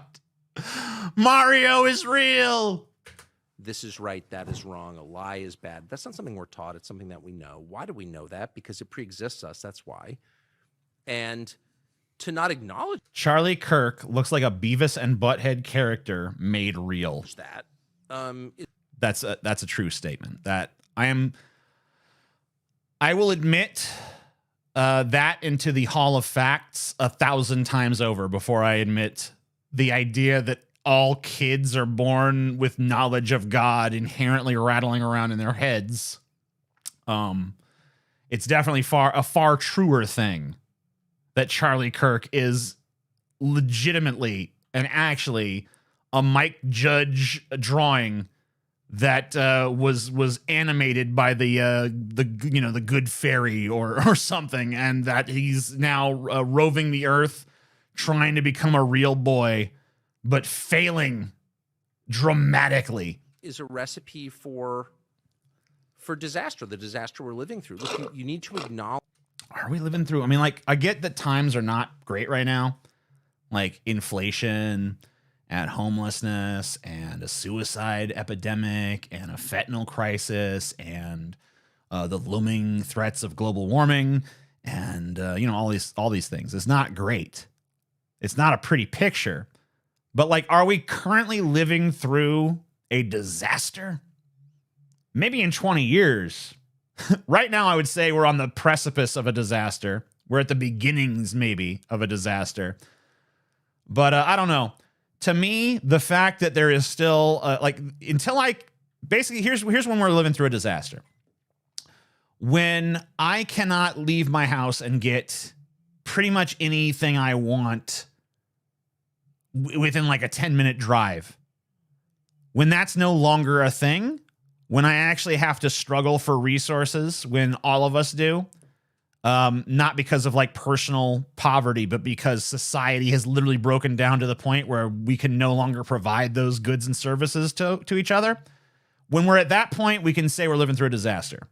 Until then, in my subjective opinion, we're not living through a disaster. Acknowledge the inherent mystery in life. You need to say out loud, as we just had lunch, and at lunch you kept using this phrase, the spoken truth, which I thought was such a cool and maybe a common Christian phrase. And I've never lived in a Christian world, so I don't really know, but I love that phrase. You've never lived in a Christian world? Could that be because you're not really a Christian? Because if you were a Christian, you could easily live in a Christian world. It's just called going to church. You go to church, guess who's there? Christians. You know why? Because that's what church is for. So this idea that like Tucker Carlson is like sitting here God bothering, but he, by his own admission, is like, I don't know nothing about this spoken truth. I mean, I don't know, because we live in such a fallen bullshit world and all that, but It's like this motherfucker doesn't even believe this shit. He's never even set foot in a church. Or if he has, he didn't listen to a damn word. He was fucking playing, Angry Birds on his phone or something. Stuck with me? Thank you. Because it's not enough to know the truth. The act of speaking it, articulating Yes. it, putting it into language makes it real. Yeah, maybe Tucker is the disaster. That's a good point. We're living through the disaster of Tucker Carlson speaking. I'll agree to that. I'll concede that point. Yeah, it is a Christian phrase because in the book of John, the first, Whoa. Wait, does Charlie Kirk actually know his shit? I'll give him that. If he actually knows his shit, if he's actually about to break out some Book of John shit right here, I'll at least respect that he knows what the fuck he's talking about, which is more than you could say for fucking rich boy over there. verse is, in the beginning was the Word, and the Word was God, and the Word was with God, Yes. and the Word became flesh. But that Oh, yes, of course. Yeah, that verse that I, Tucker Carlson, am extraordinarily familiar with. Of course. Yeah, of course. Oh, my God. This guy has what brass balls, doesn't even know a goddamn thing about religion, knows less about Christianity than my fucking atheist ass, but is sitting here trying to be like, oh, man, you atheist, I'm done with you. Oh, my. that word is logos, Right. So they're saying Jesus is the logos, which is Jesus was the spoken truth. You're saying Jesus is the logos, like, the Nike swoosh? Jesus was like his day's version of that. The cross, really, if you think about it, is kind of the first piece of sports memorabilia, right? It's really the first piece of mass merchandise. That observation, by the way, was as far as I know, anyway, Marilyn Manson's. Interesting. The spoken truth. Yes, the spoken truth. That because, not to go too deep into Christian They theology. didn't teach us in Episcopal school. I'm just here to tell you. I'm not shocked. I'm not shocked. You Episcopals, man, you guys are, woo. You guys are Christians, but just barely, man. Just barely.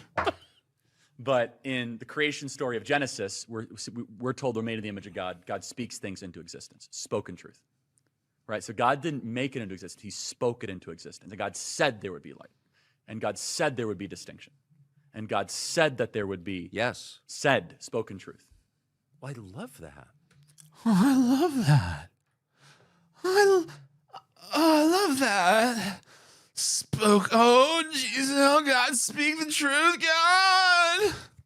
The fuck was that weird? I love that. Oh, it's delicious. Oh, I love that. Oof, okay. I know I'm just mocking at this point. I'm not actually refuting, but like, what was there to refute? Was there any sort of intellectual point made there that I can sink my teeth into? No. That's when I resort to just mocking the tone. And I think one of the truths that we need to speak is that we don't know. That the mystery of life isn't just this ancillary thing. Like, there's some things we don't understand, but we will. No, the mystery of life is life. It's central to life. It is. What the fuck is this motherfucker talking about? What's going on? So you guys are the ones who don't want there to be any mystery to life. This is what I don't understand. If you are a Christian, you have literally said, screw off mysteries of life. I have got my answers. They're all here in this book of ancient myths. We were all created by an all-powerful patriarchal figure who then commanded us not to eat fruit from a tree that would give us the knowledge of good and evil. But how were we supposed to know that we shouldn't do that when we don't have knowledge of good and evil? So, of course, a snake comes along and says, eat this fruit, and we eat it. And then God is like, you are now bad and sinful. And he cast us out of the paradise, and he made us struggle. And then he sends his son to earth, which may or may not be himself in human form. And we murder his son. And for some reason, murdering God as his son saved us from sin because reasons that have never actually been clear to me. And that's the story. And that somehow is the answer to everything. So there is no mystery of life. That's the answer. To me, admitting that we have no idea about some of this stuff is what rational, skeptical, scientific-minded people do. They don't jump to the weird conclusion of, hey, you know, Bronze Age myth, that's got to be the answer. That's absurd to me. I don't know things, therefore God, basically. Is the core of life is unknowable by people. What is this? How did we get here? Where are we going? These are not questions we will ever answer with scientific certainty in this life. And like, I think we need to start there, because if we don't start there, then you have this procession of charlatans who come forth. They're like, no, we got it under control. Here's what it's about. That's you. That's you. You're describing you now. How do you not see that? I'm just like so beyond incensed and flabbergasted by this. He's literally describing accurately the state of affairs, but he's transposing the culprits. The people who believe in Christianity have decided that they don't care about the answers. The people who are skeptical, rational, scientific-minded people who believe in like empirical evidence and rational inquiry and things of that nature, those are the people who have resigned themselves to never truly knowing all the answers. I mean, this is... Here's where we're going. It's like, you don't know that. Yeah. Like, I call BS on you. You don't know that. I mean, I spent my whole life, like, I actually don't have very many answers, but I think my one skill is, like, I can tell deception from, like, 100 yards for some reason. It's like... Nope. It's a smell thing. And I see these people come up. It's like almost 100% of them are all lying. Well, here's what we know. Oh, really? Do we know that? How do we know that? It goes on. I mean, it continues. Like, you're literally just once again accurate state of affairs transposing the culprits. How do Christians know that God is real? Because it's in a book somewhere. Well, according to you, they know it inherently at birth, which is a ridiculous notion. No, they don't. Prove it. Prove any of it. You can't. You won't. And the answer is, of course, but they don't know it. And that's fine. I'm totally comfortable with people saying, I don't really know. And that yeah, most of us don't really know a lot of things. I mean, there's a lot of things I don't know. There's a lot of things you don't know. There's a lot of things all of us don't know. No one person can possibly know everything or even close to everything. So that's why it's absurd to, with no evidence whatsoever, assert that a magical man created the universe is the answer. That's how we ended our lunch, where you said, do you see a realignment? Also, I have no idea. Yeah. Well, that's a liberating thing to admit. Super comforting, it's a liberating thing to admit. And that's, I must say, my tolerance for atheism has really dwindled to nothing at this point. And my tolerance for people who are agnostic or aren't really sure. I totally agree with this. Yes. But the idea that there are people who are completely certain, as a matter of religious faith, that there's no God. So let's get this straight. You're extraordinarily mad at the people who have decided that there is no God. But you're not mad at all at the people who've decided there is. Why?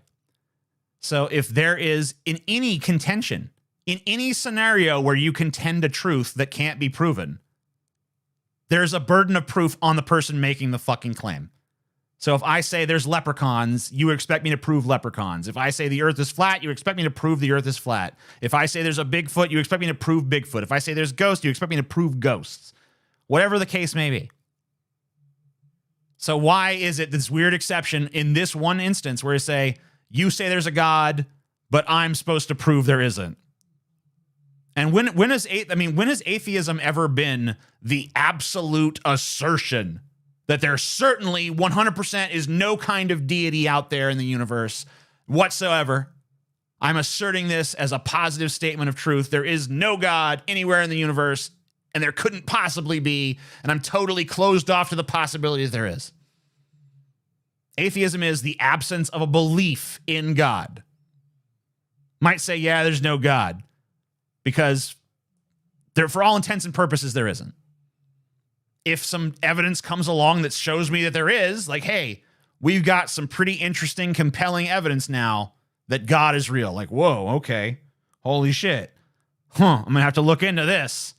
Then I'll be like, okay, this is now a respectable hypothesis or theory or whatever the case may be, however far it moves up the chain.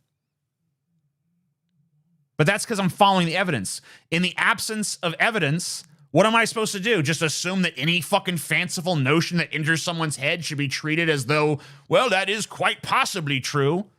I have a feeling that there's plenty of things that Tucker Carlson dismisses at face value. I'm pretty sure that if I ran past Tucker Carlson in the street and said, zombies, zombies, run, the zombies are coming, what are the odds he's going to run? Because there's some chance, I mean, he could be right. Or do you think he's going to be like, that was a crazy person? Clearly he's off his fucking rocker. Well, who are you to deny zombies? Look at all the evidence. Look at all the films that have been made, you know? I mean, it's super silly to me. I hope it's super silly to you guys, too. I just find it hilarious and like so childish. I just can't take it seriously. And so agreed, but in the opposite direction once again. I mean, you just keep doing it. I don't know. The other day, he was like, well, Sam Harris is smart. It's like, do we have evidence Sam Harris is smart? Sam Harris seems like a child to me. He has no wisdom. He has no wisdom. He might have some academic intelligence. He might have some ability to do scientific research and, you know, reason through arguments and so on and so forth. But what he lacks is wisdom. The wisdom of Charlie Kirk and Tucker Carlson, their great wisdom. You know what wisdom is? Especially for these two guys. Wisdom is essentially, I have no evidence that this idea is intelligent, but I feel in my gut that it is. Therefore, it is what I call wisdom. Well, guess what? Your emotional conviction that your dumb idea is smart doesn't make it smart. That's not wisdom. That's justified ignorance. It's never, I mean, it's not actually justified. It's justified in your mind. Like a terrified little child. I've never heard Sam Harris seems like one of the dumbest people I've ever listened to in my life. Like, Sam Harris is the dumbest person I've ever listened to in my life. Why did it get so high pitched there for a second? Sam Harris is the dumbest person I've ever listened to in my life. if you live in a world of people like, oh, well, Sam Harris is very smart. Really? I'm not. What was that? Did we just get a glimpse into the Joker transformation? Going to agree to that because it's demonstrably untrue. He's never said. Okay. I mean, I've had my share of disagreements with Sam Harris. Okay. We all have. Okay. I think any person, wherever you are politically or socially or whatever, you've definitely had your moments where you've looked at the work of Sam Harris and said to yourself, I don't agree with that. But like, he can make arguments. He makes a case for everything he believes, and he provides copious amounts of evidence that support his ideas. Now, do I think his reasoning is always airtight, ironclad? No. But is that the standard for intelligence? Also, no. Do I think he's 1,000 times more intelligent than Tucker Carlson for whatever it's worth? Yes, I do. I believe that. I don't think that... I don't think there's any doubt about that. I mean, just listen to both these guys talk at any length. Listen to an hour of Tucker Carlson and listen to an hour of Sam Harris. You might find both equally off-putting. You might find that you disagree with both equally. But I think you're also going to find that one is clearly more intelligent than the other. And there's no points for guessing which one that is. Than anything wise. He might. Sam Harris is like a ridiculous figure. Sam Harris. This is such a weird, forced thing. Like, you can tell, like, he's not genuinely amused at the idea that Sam Harris is intelligent. He's poo-pooing it right now. I mean, it's like, you know, like the armies of atheists are closing in, and it's just like they're at your gates. Like, they can't possibly penetrate the castle wall.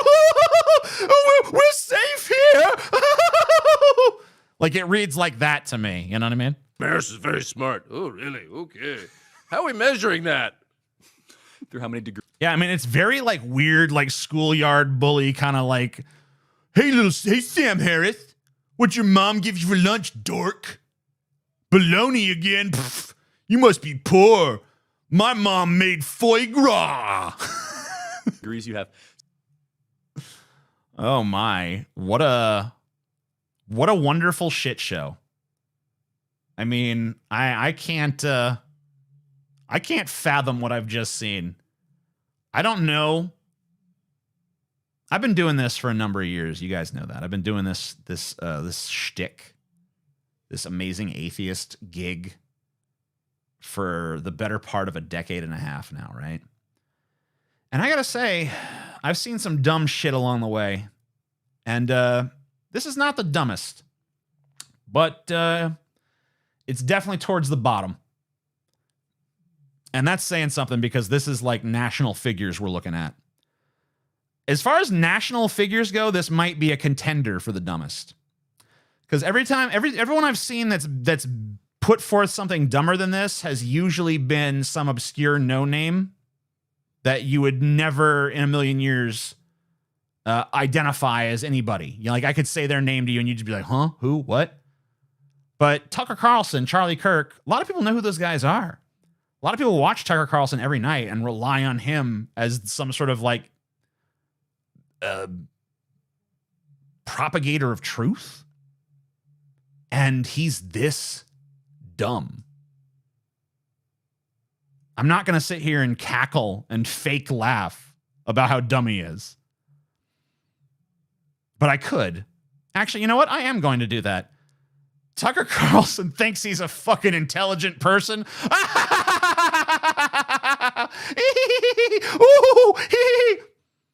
No, but seriously, like, I get that in some ways this guy has to have some rudimentary intelligence. You know, I don't think you can grift on his level without at least some powerful social intelligence and a bag of tricks that you know works on a particular crowd of morons. But this was pathetic. And I can see why religious hucksterism is something that he doesn't dive into much. Because if the best you've got is wild assertions that everyone knows there's a God at birth and saying Sam Harris in a mawkish tone and fake laughing, if that's literally the entirety of your argument, then pack it in, buddy. Pack it in and go home, because this is a sad display. But what do you really think of Tucker's argument, TJ? Or should I say Lance Sloan, devout Christian? Well, look, I mean, Lance Sloan doesn't comment on these things. I'm here performing as my character, TJ Kirk. Lance Sloan's opinions and thoughts are his own. I am here to play a character named TJ Kirk. So yeah, I mean, he's definitely got some grifting talent. No taking that away from him. So that does take, I think, some sort of intelligence, but clearly it's not the same sort of intelligence that constructs rational arguments or has a cogent theological position. He sounded scared of Harris when he was mocking him. Well, yeah, that's kind of the point that I was making. Yeah, I mean, like that's why I likened it to, an atheist horde being at the castle gates, because he kind of does have that tone of like, oh my God, please don't let Sam Harris get me.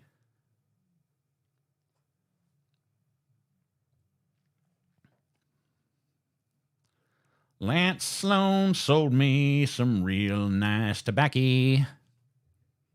I smoked it all up, and then things got wacky. All right, I'm going to take another little small break. I have to refill my water. I already went through it all, so BRB. Then we're going to talk about the latest discourse. We're going to talk about men. Oh, yeah, it's time for man talk. No women allowed for this segment.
All right.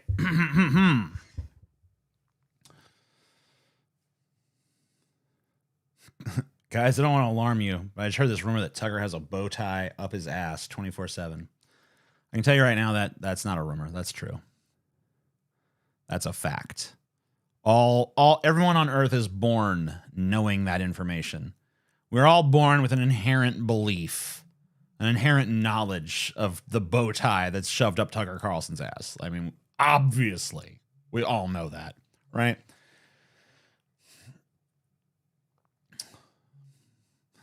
They're going to tear the coupon, guys. Oh, yeah. Damn it, I was dozing off nicely. Sorry about that. Lullaby and good night. Go to sleep, Chaos Lab. Yeah, it's a butt plug, yeah. It's a bow tie butt plug. You need a horn and a drum roll for your intro. Thanks. I'll do it. I can't prove that Tucker Carlson's bow tie has traveled up his entire digestive system. I mean, you can prove it. It'd just be messy. It'd be a messy proof. That's the only thing. Zzz. TJ, do you say when you light a legal tobacco cigarette? Yeah, I'm always saying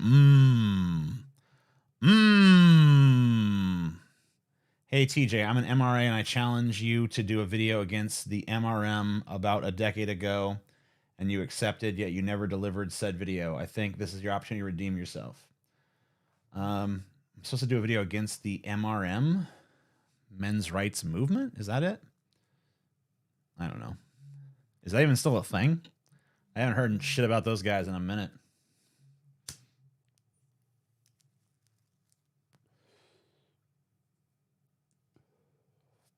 But duly noted. I mean, so I have a Discord, right? And on that Discord, there is a channel called Content Suggestions, and you're free to put anything that you want me to talk about in that Discord channel.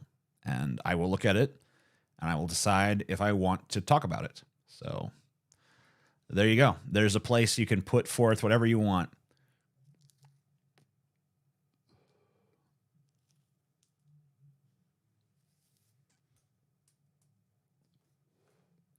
The worried tone of voice when you said, I heard a rumor freaked me out. I tripped over a box from it. Damn, dude. You on edge, bro. You were expecting bad news so hard. Just like, even when someone just comes in and is like, got some news, you're just like, oh my God, no.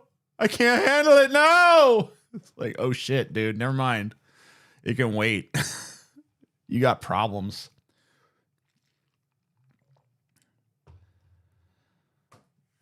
Only connecting tissue to MRM is men are fucked and feminism sucks. Tater tots. I have a liter of demon cum to the highest bidder. $18. 18. Talky white man. Anxiety ball. I love it. I am anxiety ball. Someone's been watching too much Umbrella Academy. I've never seen that. Is that worth watching? Should I watch that? This generation on edge, Holmes. Just like, oh my God, no. It's like, yeah, dude, oh my God, that's not a good place. You need a fucking vacation, dude. I don't know. You need at least, like, maybe try some meditation at least, you know? I mean, it's never worked for me personally. I can't meditate for shit. But you might be able to, you know? You might be able to fucking get into some of that. I've seen it help people, you know? Like this stream, listen to Chelsea, and like this stream, listen to Chelsea, and like this stream, listen to Chelsea, and like this stream. I don't know why I felt the need to say that 4 times in a row, but I feel like it got stuck in my head, so maybe it got stuck in yours. I do like this stream. Yeah, well, I mean, like, click the button that indicates that you like it. You know what I mean? I liked this stream 12 days ago. Whoa. You're smart.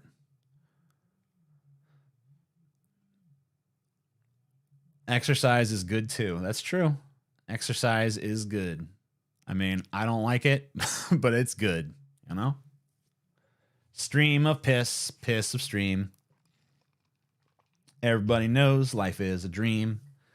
Still pissed they removed the dislike count. Never forget. I never cared. I was kind of like, whatever. I never liked seeing it anyway. I gotta say, as a creator, YouTube making the decision to shelter me from negative feedback, chef's kiss. It's my favorite change they've ever made. I don't care, you know? It's like, yeah. You know, now fucking if one of my videos gets a bunch of downvotes, no one knows. No one needs to know. I mean, they could get your little whatever thing on their computer to tell them anyway, but you know, fuck all that bullshit, man. I don't need to know. If you didn't love me, fuck off. That's my philosophy. We got some negative feedback. It's like, yeah, well, here's a cliff. Let's take a look over the edge. Oh man, yeah. Anyway, I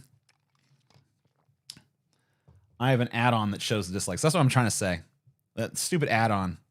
Yeah, they should fight that. Get rid of that add-on. Sue the add-on. YouTube should sue that add-on. I think YouTube should filter out negative comments too. Anybody who doesn't like me, get rid of them. They don't even exist. Coddle me, YouTube. Coddle me. Miss the old 5-star system? Kind of. Yeah. Because there was stuff that was kind of just like, I don't know, it's all right. You know? I gave a lot of stuff 4 stars, but I guess the research indicated that most people either give 5 or 1 star. So they're just like, if everyone's going to just do that anyway, we might as well just have But man, I don't know. There were certain videos, it was kind of hard. It's kind of hard to make that decision, you know? Like, do I like this? Should I give it like, sometimes you'll watch a video, it's like, man, this is pretty good quality, but I don't agree with a fucking thing this person's saying. But then again, it's not really like harmful. I just don't like it. So, I don't know. Fuck. It's well made. I just won't vote. You know what I mean? Like, I don't always know how to appraise content. I think a lot of you guys, it's way easier for you. You're just like, anything you don't like, I had a single problem with this 9-hour video. Thumbs down. That's how I view you. Maybe I'm wrong. Maybe I'm misjudged.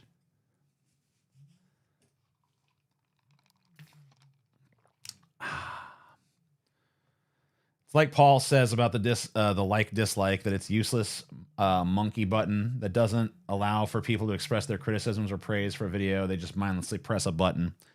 Yeah, that's the problem. I think I put a little too much thought into that shit. You know? I should just reflexively be like,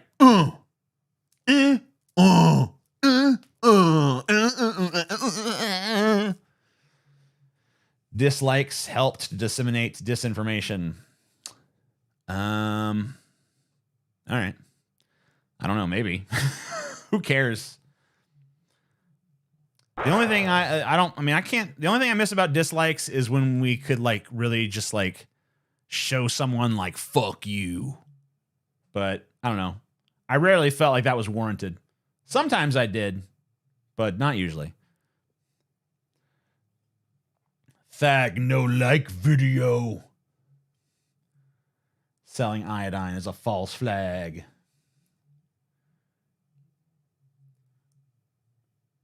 Reddit downvotes or YouTube's dislike? Which sucks more? Definitely Reddit downvotes. Because YouTube at least has the common decency to make downvotes mean nothing. Reddit, you shit can be voted down. Which means, like, if you disagree with the majority on something, they're going to just downvote you to hell. So there's really no room for any dissent of any kind on fucking Reddit. So it's super annoying. Because any fucking mob can just shut you up at any time. That's why I don't participate in Reddit fucking comments. You get to see all the dislikes if you use Vanced. Cool. I don't care. I don't want them. If someone else wants them, go ahead. I'm not going to stop you. I wish I could. No dislikes for you. I just get rid of them both. Make you just judge a video. It's like, Like, here's how many people watched it. You know, that's what you get. And then if you want to know how people felt about it, you got to go down and actually read something. You got to fucking actually take the time and effort to care on a deeper level than just like, more people go than meh. Therefore bad. Like, okay. I don't know. Seems like it's dumbing us down a bit to me. Imagine going on Reddit. I do go on Reddit. I just don't participate in the community on Reddit. That's the secret to Reddit. If you can go to Reddit and resist whatever weird urge there is to actually look at comments on Reddit, Reddit's pretty cool. The second you start reading comments on Reddit, Reddit fucking sucks balls. Thanks, Cloud Massacre.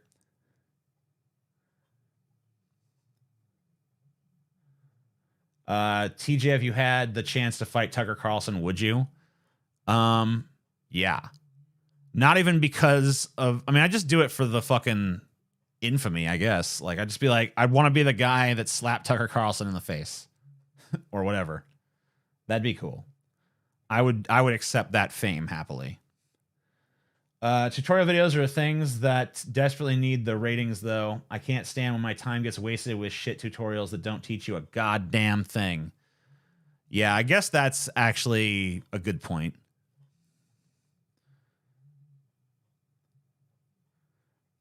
Maybe there should just be a button that lets you know, like, this video is bullshit. Like, aside from, like, whatever qualities it might have, it just is bullshit. But people would just abuse that. Beat his ass, TJ. Beat his ass. I wouldn't beat his ass, you know. I don't want to beat his ass, because then there might be sympathy for him. Because if you go, here's the thing. If you were to go up to Tucker Carlson and you were to beat the ever-loving shit out of him, some people are just that's not going to sit right with people. Even people who disagree with him are going to be like, oh, that's too far. He didn't really deserve all that. But, you know, you just walk up, you slap him, you know. People don't get too sympathetic if you just slap a motherfucker. They're kind of just like, yeah, he was kind of a little bitch. Yeah, I guess he was jagging off of the jaw an awful lot. He kind of had it coming. You know what I mean? I think it's funnier, too, just to give him a smack. Because, like, what does it really do to hurt Tucker Carlson? You know, that doesn't actually improve anything. You know, it's his audience that's the real problem. It's not like, hey, there's a grifter. Okay, that sucks, but there's always going to be grifters. But, like, the real problem is, hey, there's a bunch of people that want to hear this. There's a bunch of people that if you're going to pay some guy to just say whatever they want him to say, this is what they want to hear. And that's the problem. You know what I mean? Like, I always caution people, like, quit putting so much stock in these figures and start looking at the crowd, right? Because it's the crowd that's the issue. You can knock down as many of these, you know, these puppets they send up as possible. Unless you actually start talking to the crowd, you're not going to make much of an impact, right? You know, just, I'm going to knock down, I'm going to topple him. I'm going to topple this guy. It's like they got some, you know how many of those guys they got waiting in the wings? You topple one, here, I'm the next one. You know? Maybe even takes them a minute. They got to argue amongst themselves, figure it out. Who's our next one? Maybe I should be the next one. No, fuck you, you suck. I'm the next one. Da, da, da, da. Let's all make a case for who's going to be the next one. And then eventually, you know, they decide who the next one is, and it's like, he's the next one. He's the next great conservative piece of shit that we prop up on a pedestal and act like they're not a piece of shit. Wow, amazing. And then that one finally, you know, falls. And then it's like, oh, yeah, okay, well, this is our new one. You know, maybe after a little infighting, or maybe there's a chosen successor, like, waiting in the wings. But one way or another, oh, that's how it rolls. Are you going to do a Sean Connery open hand or a Brad Pitt closed fist? No, you can't punch him. I mean, you can. I just don't think it's advisable to punch Tucker Carlson. I think you got to do, I'm not advocating anyone do this. I'm just saying, hypothetically, if one were to do something of this nature, you know, open-handed, like, you know, or maybe even the cross hand, like, but not with a ring on like I got now. You know, you take your ring off, you're going to do that. You don't want to bring any serious harm. You know, you just want to, it's more about a little bit of pain, a whole lot of humiliation kind of a tactic, right? It's basically just to show, like, I disrespect this person. You know, you're not aiming to do serious damage, but you're aiming to let people know, like, this person displeases me to the extent that I'm willing to take it to this place, right? I think that's a profound statement of intellectual worth that I don't really believe crosses the line, or if it does, only slightly. So, yeah, I don't know. That's just my opinion, though. I could be wrong. O'Reilly versus AOC deathmatch. What? Cup a fart with authority. Okay. What if you gave Tucker a wedgie? I feel like there's too strong of a possibility he might like that. I feel like, there's like a 2 in 3 chance you pull that wedgie on Tucker Carlson and he goes, ah! But there's like a 1 in 3 chance that he's like, oh, you know what I mean? Like, so I don't know. You gotta be careful with that kind of stuff, You might end up accidentally giving the guy some pleasure, which you wouldn't want to do that. Do you think Tucker is a right wing to appeal to his audience, or does he turn his audience right wing? I mean, I think it's when it comes to this idea about like the who's the cart and who's the horse with these figures out there, like mostly on the right, but also on the left and also in the center and elsewhere, like these figureheads that people prop up.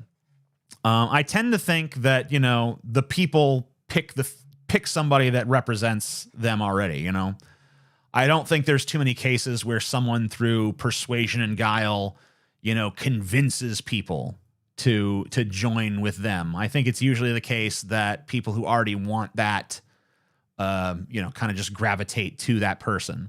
So, this is why I think, like, if you went back and people always like, you go back in time and kill Hitler. I always think, there's just going to be a different Hitler. You're not going to get rid of anti-Semitism in the atmosphere of that time. You're not going to get rid of the fucking impulse towards fascistic takeover of the Weimar Republic. You're not going to, all the social problems that led to the rise of Hitler are still going to be there. So, like, there's a good chance you're just going to give birth to a different Hitler, maybe a more competent Hitler who does a better job. So that's why I've never really been down for the whole, like, hypothetical kill Hitler thing. Because I feel like the social forces that made Hitler are just going to make someone else Hitler. I don't know if the emergence of every single social figure is an inevitability of circumstance, but I think the big ones, the bigger they are, the more they are that. I think maybe some niche ones that come out kind of have crafted their own thing, and sometimes that can take off, or sometimes that can be sort of like in the case of Christ. If Christ was an actual historical figure in his own lifetime, he didn't have the following that he has now in death. So it's probably that a lot of his teachings, we know that a lot of his teachings are recontextualized, because we know that a lot of what Christianity is today has very little resemblance even to the source material in the Bible.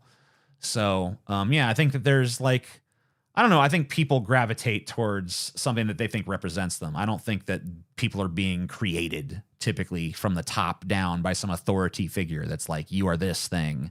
I don't think it's impossible. I just don't think that's usually how it works, but that's just my instinct on it.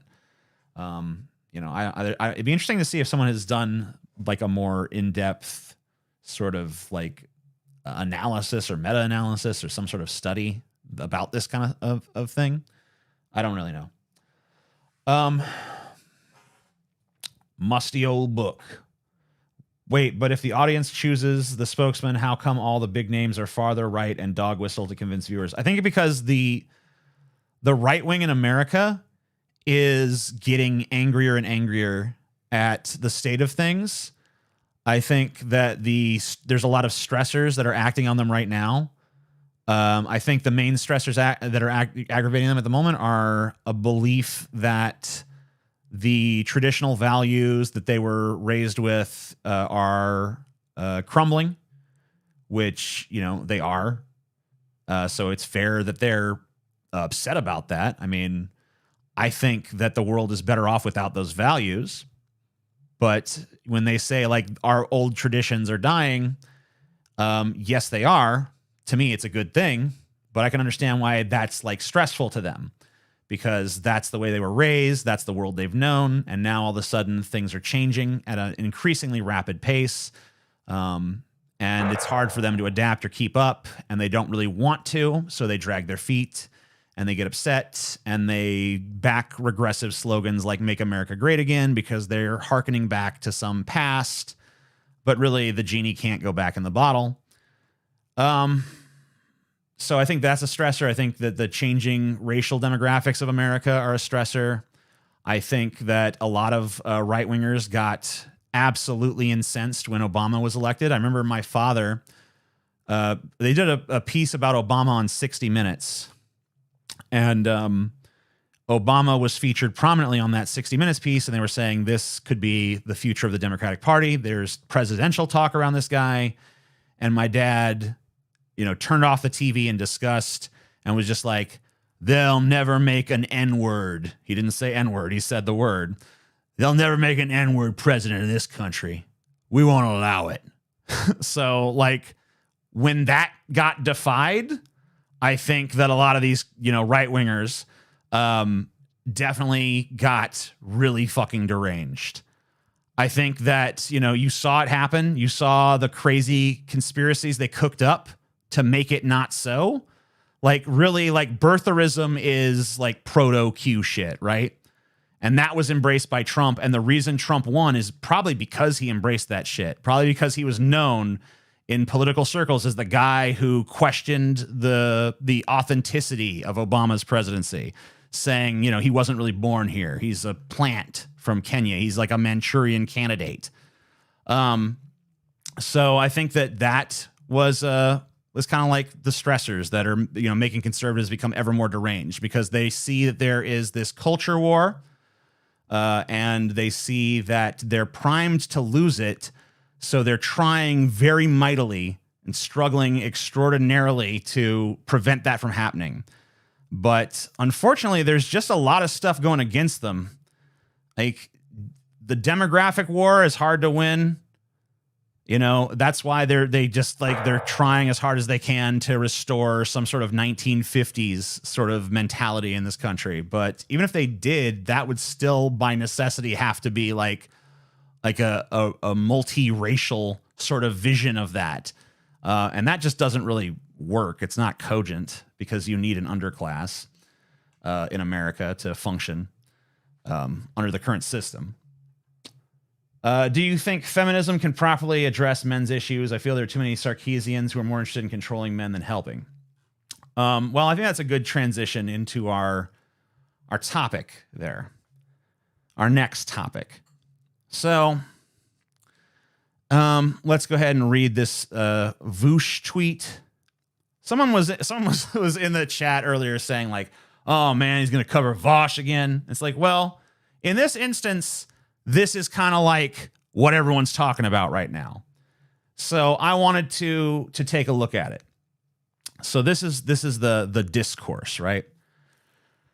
So this person, I don't know who they are. Zuko's mama. No idea. Men don't fall down the alt-right MRA pipeline because the left isn't doing good enough outreach. They choose to subscribe to fascist ideology because they have an investment in maintaining their position in the social hierarchy, and the liberation of other groups threatens that. So Vaush says, I cannot stress enough how important it is to understand that 12-year-old white boys on Twitch are not being pulled into fascism because of some Machiavellian desire to preserve and expand their privileges. It's because the right talks to them and the left doesn't. Leftists and progressives have absolutely no idea how unnecessarily repellent they come off to so many. And they get angry at the idea of being a more effective social movement because they don't want to share their social spaces with people who might have gone another way. Leftists will write master's theses on the effect of socioeconomic conditions on crime, and then shrug when 10 million more young men fall to fascism because their boy brains must be innately fascist, and they choose to be evil, and there's no way this could have been prevented. This is always a good topic to feel smug over because the replies and quote tweets are saturated with people who literally think we should care about men's problems and offer them advice is a dog whistle for we should build a Fourth Reich, thus proving a problem.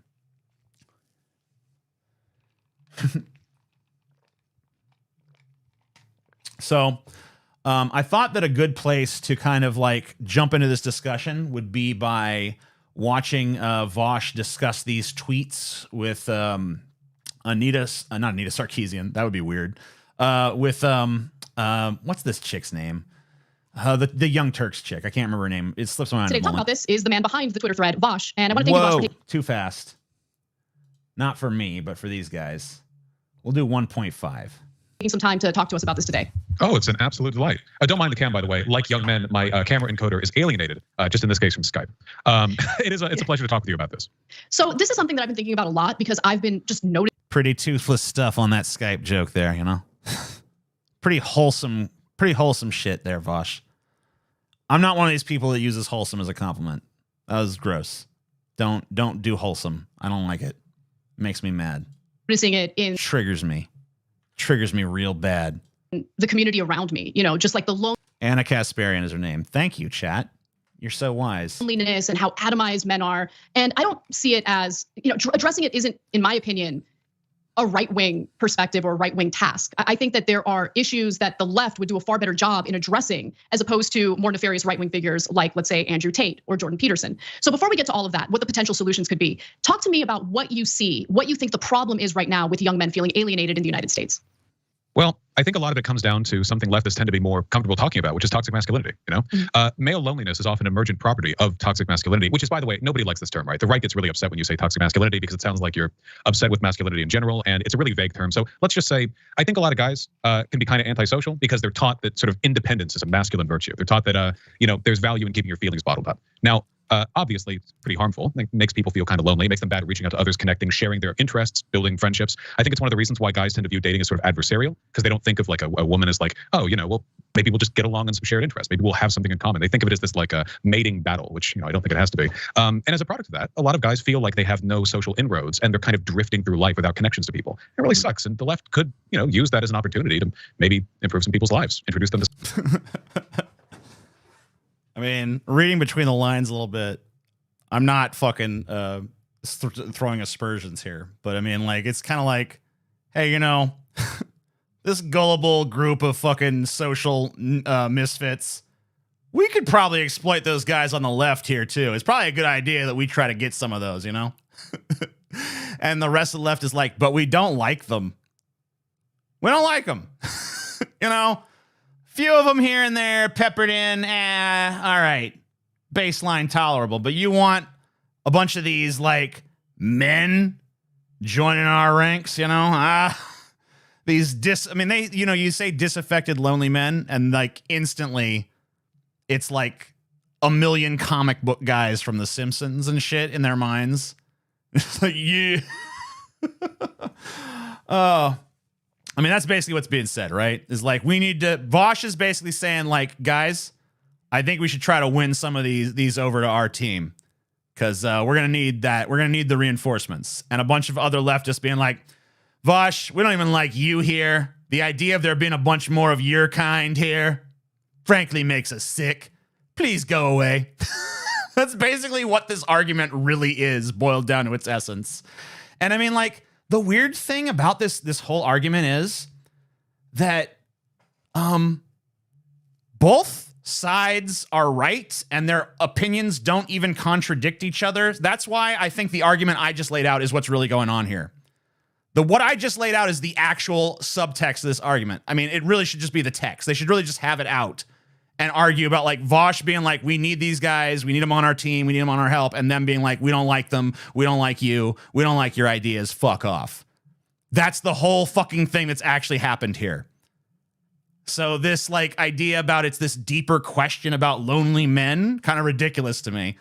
But like the idea that like these 13-year-olds or whatever the fuck, this hypothetical 13-year-old out there. I mean, like if you actually look at the stats about 13-year-olds in America, they're like very left wing. So I don't know why there's all this, oh God, they're going alt-right, they're going alt-right. It's like that, nothing really bears that out. But like, yeah, I mean, there's always going to be some kids that go right wing.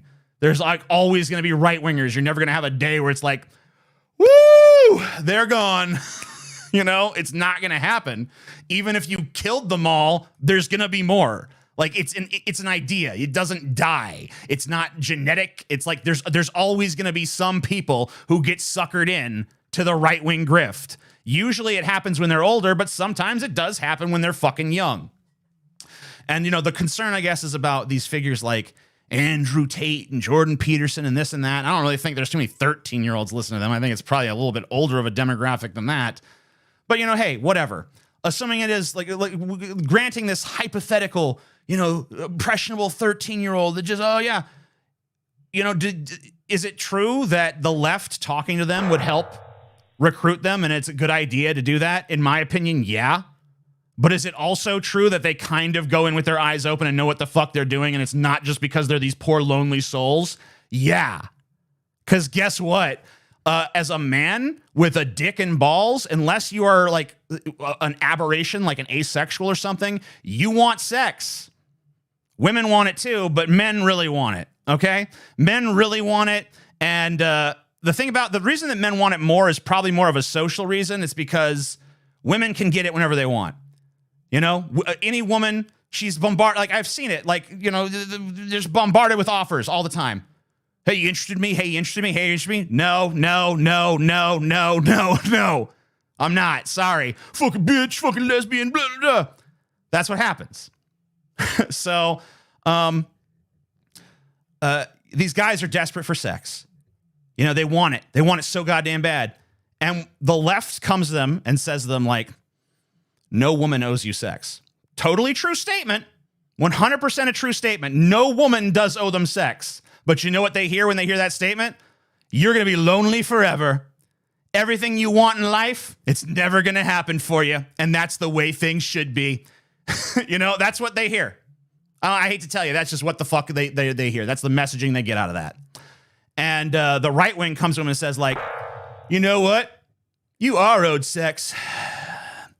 You should have a perfect 10, hot ass, trad con, traditional family values wife who minds the homestead, who rubs your feet when they're sore, rubs your shoulders, rubs your back, makes you dinner, takes care of the kids while you go out and you win that bread and you have your fun and you drink with the boys and you come home and there's dinner waiting hot for you on the table.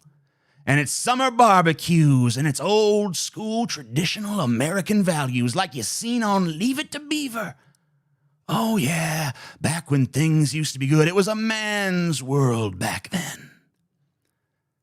And like these kids, or even these guys, these older guys, never stop to think for a fucking second, like, that doesn't make sense. Every guy had some woman like that.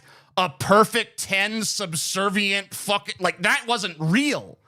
They're being sold a fucking pipe dream. Because guess what? Most of these fucking guys we're talking about, these incel types or these near incel types, it doesn't matter what social configuration we're living under. Doesn't matter if you're living 1950s, fucking, you know, traditional family values, apple pie America bullshit, or if you're living in a fucking, you know, leftist, communist, fucking, you know, techno-communist future or whatever. No matter what the system, most of these guys are just not going to be all that appealing as partners. Some of them can improve themselves. Some of them can do the work. A lot of them can't. A lot of them ain't even going to clean up that well. A lot of them don't really have all that much going on. And in a society where women are free to choose who they fuck, those guys are just the fucking losers. And maybe the best thing that anybody can do, left or right, is give them coping strategies for that. Quit telling them the lie that that if only you vote for us and only you support this agenda, you're going to have this wonderful trad. And the left is like, oh, well, if only you're going to be such a better person, you can be healthier, stronger, blah, blah, blah, and we're going to improve all your deficits, and eventually some woman somewhere is going to fuck you. It's like, quit selling these people lies. Like, sell them the truth. Sell them the truth that in the mating game, they're on the short end of the stick, so their choices are lower your standards way the fuck down. Way the fuck down. Put them down here. Put them way the fuck down here. Put your standards down here, or learn to love prostitutes, learn to love jerking off, learn to fucking meditate instead of masturbate, learn some coping strategy for the fact that you're probably not going to get laid, and if you do, it's not going to be very much, and it's probably not going to be very good. Like, can we just be real, please? But you know what? Yeah, have outreach. Reach out to lonely guys. Sure, do it. 100%. Have fun. Reach out to them. But reach out to them with a message that's realistic. And I'm not just saying this to lefties. I'm saying this to righties, too. Quit trying to sell these guys a fucking delusion. Help them cope. If you can help them improve enough to get laid, that's fine. If you can help them improve enough to actually be attractive to mates, okay, cool. Great. Good for you. Good for them. Good for everybody. But, like, let's admit there's some fucking lost causes out there in this department. I'm not saying they don't have any worth as human beings or they can't be valuable members of society in other ways. But in this respect, they're just not they're just not good at it, okay? It's just not for them. It's not their arena. It's never gonna be. The sooner they accept that about themselves, probably better off.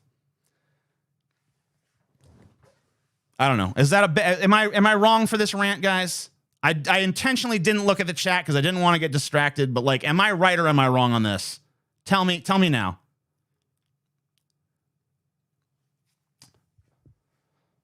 Let's see. Incel gets gangbanged by a bunch of sex robots. I mean, well, look, technologically, if we can advance to a point where there can be legitimate sex robots to service the needs of these men, that's probably going to be a boon to society because they're going to take out their weird aggressions there.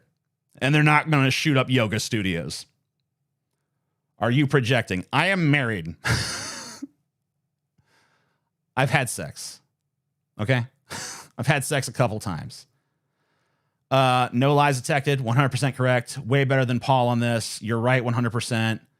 He was pretty much in sync with chat. Heterosexuality is the true curse. Sexual selection, kind of fucked up, but right as well. TJ right. Okay, look.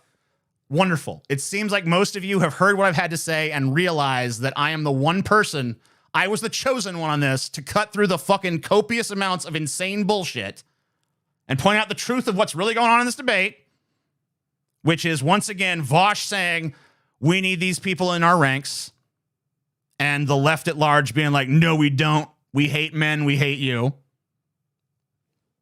You know?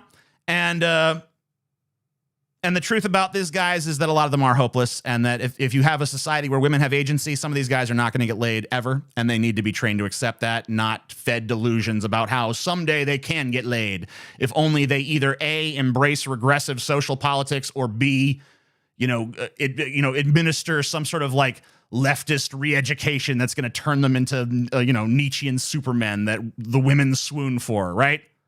No. Neither one of those is true. Get out of here. Get lost. Take a hike. You're going to have to craft a different message, a more honest message. Yeah. All right. What else we got here? What else do I got? Oh, yeah. This fucking dog shit. All right. This one I'm not too sure about. This one I kind of pulled on a whim. Someone submitted this to me. And I was kind of intrigued by it, but I kind of think it might be boring as shit. So I reserve the right to pull out of this one at any moment. This is Aaron McIntyre. How the left codes the culture war as low class.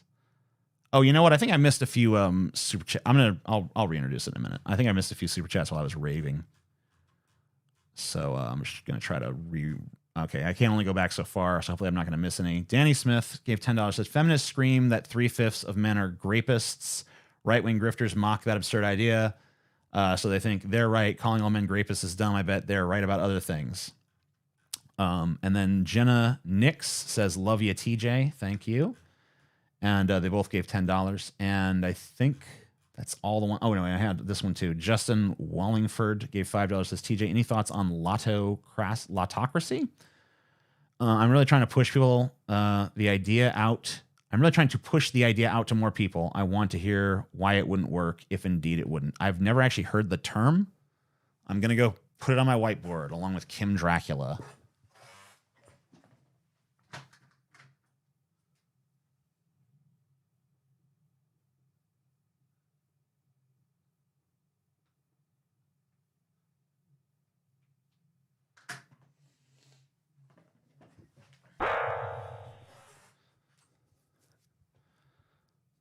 Bum, bum, bum, bum, bum. I have no idea. I don't know what it is either. That's why I wrote it down so I could look it up. So I have no idea. Anyway, so now we're going to take a look at a video by a dude named Aaron McIntyre. And he's going to teach us how the left codes the culture war as low class. We're going to learn some things. Looking out on the cultural wasteland that surrounds us, it can be difficult for many to understand how we arrived at our current moment.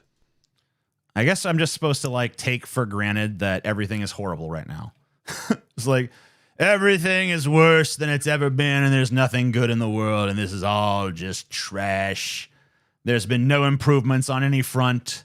This is the worst things have ever been. I don't really believe those things. I think that there is a lot of serious fucking issues plaguing our world today, some of which may even be unsolvable.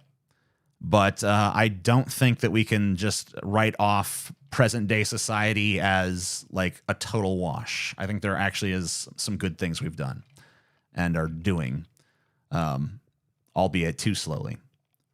Gender ideology is pushed on kindergartners. Whoa, I have the same ring as you. Okay, so this guy is actually going to offer some examples of what he has a problem with in society. So that's a different thing. So his first one is gender ideology is pushed off on kindergartners. I don't know what you mean by pushed off on. So like if you're saying, I mean, I don't know, like I think there clearly is a point where where you can be like too pushy with a gender ideology or whatever the fuck. But like, I think the point of just like being open to the idea that form of expression might present itself is just being realistic. I don't think anyone's being propagandized to on this. I think that we're just trying to create an atmosphere that's more open to those sort of like ideas because it's been identified as a legitimate fucking human phenomena. And maybe we'll look back on our handling of it and say like, we didn't really do the right thing here. Or maybe we're going to look back on it and say, we should have gone further, or maybe we went too far. I don't know what the future is going to look back on this and say. But what I do know is that acknowledging it and trying to do something about it, I'm talking about gender dysphoria here, and treating it in the way that is the most like proven, like successful, which is through transition and through the acceptance of that person's identity. I think that that's probably going to be viewed as a more positive thing than denying it and doing what the mother from that previous story we covered did, which is like strip their kid of every facet of their identity and reprogram them through like coercion and propaganda and deprivation and social isolation and all of these tactics that are just really a form of psychological abuse and totally disgusting. I think the fact that we have parents who are doing that kind of thing, and I presume that video will probably be uploaded to the channel before this one is. So hopefully, if this gets clipped, that'll be something that people can go back to and reference. But the fact that there's those kind of people out there doing that kind of shit is far more bothersome to me and far more of an indication of society's decay or wickedry than is schools being open to the possibility that students in their midst might have gender dysphoria, a proven psychological phenomenon. Sex changes are pushed on teenagers. Riots receive the same. Sex changes are pushed on teenagers. I don't really think that's happening. I just don't agree with the characterization. I'm not going to get into it for everyone. Sanction of the government, borders are wide open to human traffickers, and I mean that's been true for a minute. It's pretty hard to you can't really close a border of our size without an enormous expenditure. Like the southern border of the US is huge and treacherous. The idea that you can solve that problem easily with some solution like a wall, or you'd need like a standing army at our borders at all times to prevent any new entries, and it's just like the expense doesn't just like it's not justified by the results. Like our border security is sufficient for what it needs to be. Maybe at some point in the future, circumstances will change and we'll have to beef up security or something. but I don't. That hasn't happened yet. So. And homeless encampments filled with drug users have become a regular feature of major American cities. Yeah, I mean, that's a result of, massive economic disparity between people. They act like, I think a lot of conservatives, when they talk about this issue, they tend to act like people did drugs and then lost all their money because they were on drugs and then became homeless because they lost all their money because they were on drugs. And I feel like a lot of times people who are doing these drugs in an abusive way tend to already be in dire straits. They tend to be people who don't have much to look forward to, who don't have financial security, things of that nature. I mean, the reason we know that rich people do copious amounts of drugs. They don't lose their jobs and their lives over it typically. Now, every once in a while, you will get one that becomes so abusive with the substances that they do end up losing their careers over it. Andy Dick or Lindsay Lohan. But for the most part, celebrities kind of can do drugs in a consequence-free way because they're shielded by sheer amounts of money. And they never, very rarely do they ever experience like the true lows of, addiction. So I think that a lot of times, the people who you see in these homeless tent cities addicted to, fentanyl, are people who were had to do that. Didn't have to do that. I'm not going to say that phrasing, but I'm going to say that they were driven to do that by being in really shitty circumstances to begin with. So you have to, at that point, look at like what kind of society creates this. And I think that your answer would probably be something about moral degradation, whereas my answer, that's actually backed up way more by data, would be that economic disparity is the culprit. But of course, conservatives don't want to accept that because it's a challenge to the notion that free enterprise capitalism is somehow the answer to how we should socially and economically organize our society. And the criticisms of that, I could be here all day. While centrists and moderate liberals often express their amazement at what they see as the sudden and radical decline in the quality of American life. Are we just going through like the laundry list of grievances at this point still? Because these things don't really have much to do with each other. I guess that we're still in the phase of listing off the things we don't like about society right now. Okay. So cancel culture. Okay. They should realize that they were warned about the inevitable consequences they are currently witnessing. Uh-huh. For decades, cultural conservatives sounded the alarm about the disastrous direction the nation would take if it abandoned its moral and cultural traditions. See, I knew he was going to do that direction. You just know these people are going to do that every fucking time.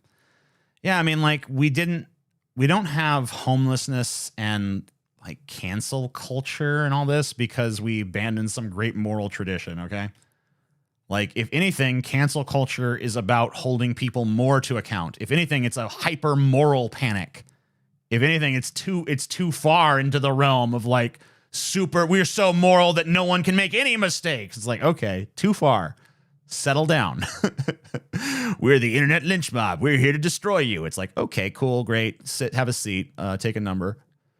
The idea that this is all due to moral degradation. I mean, like, everything you listed, I could say there's probably a better explanation for, but of course there is, because, like, I don't know. Let me think. Is there anything we could really attribute in this country to just purely, like, or primarily to moral degradation?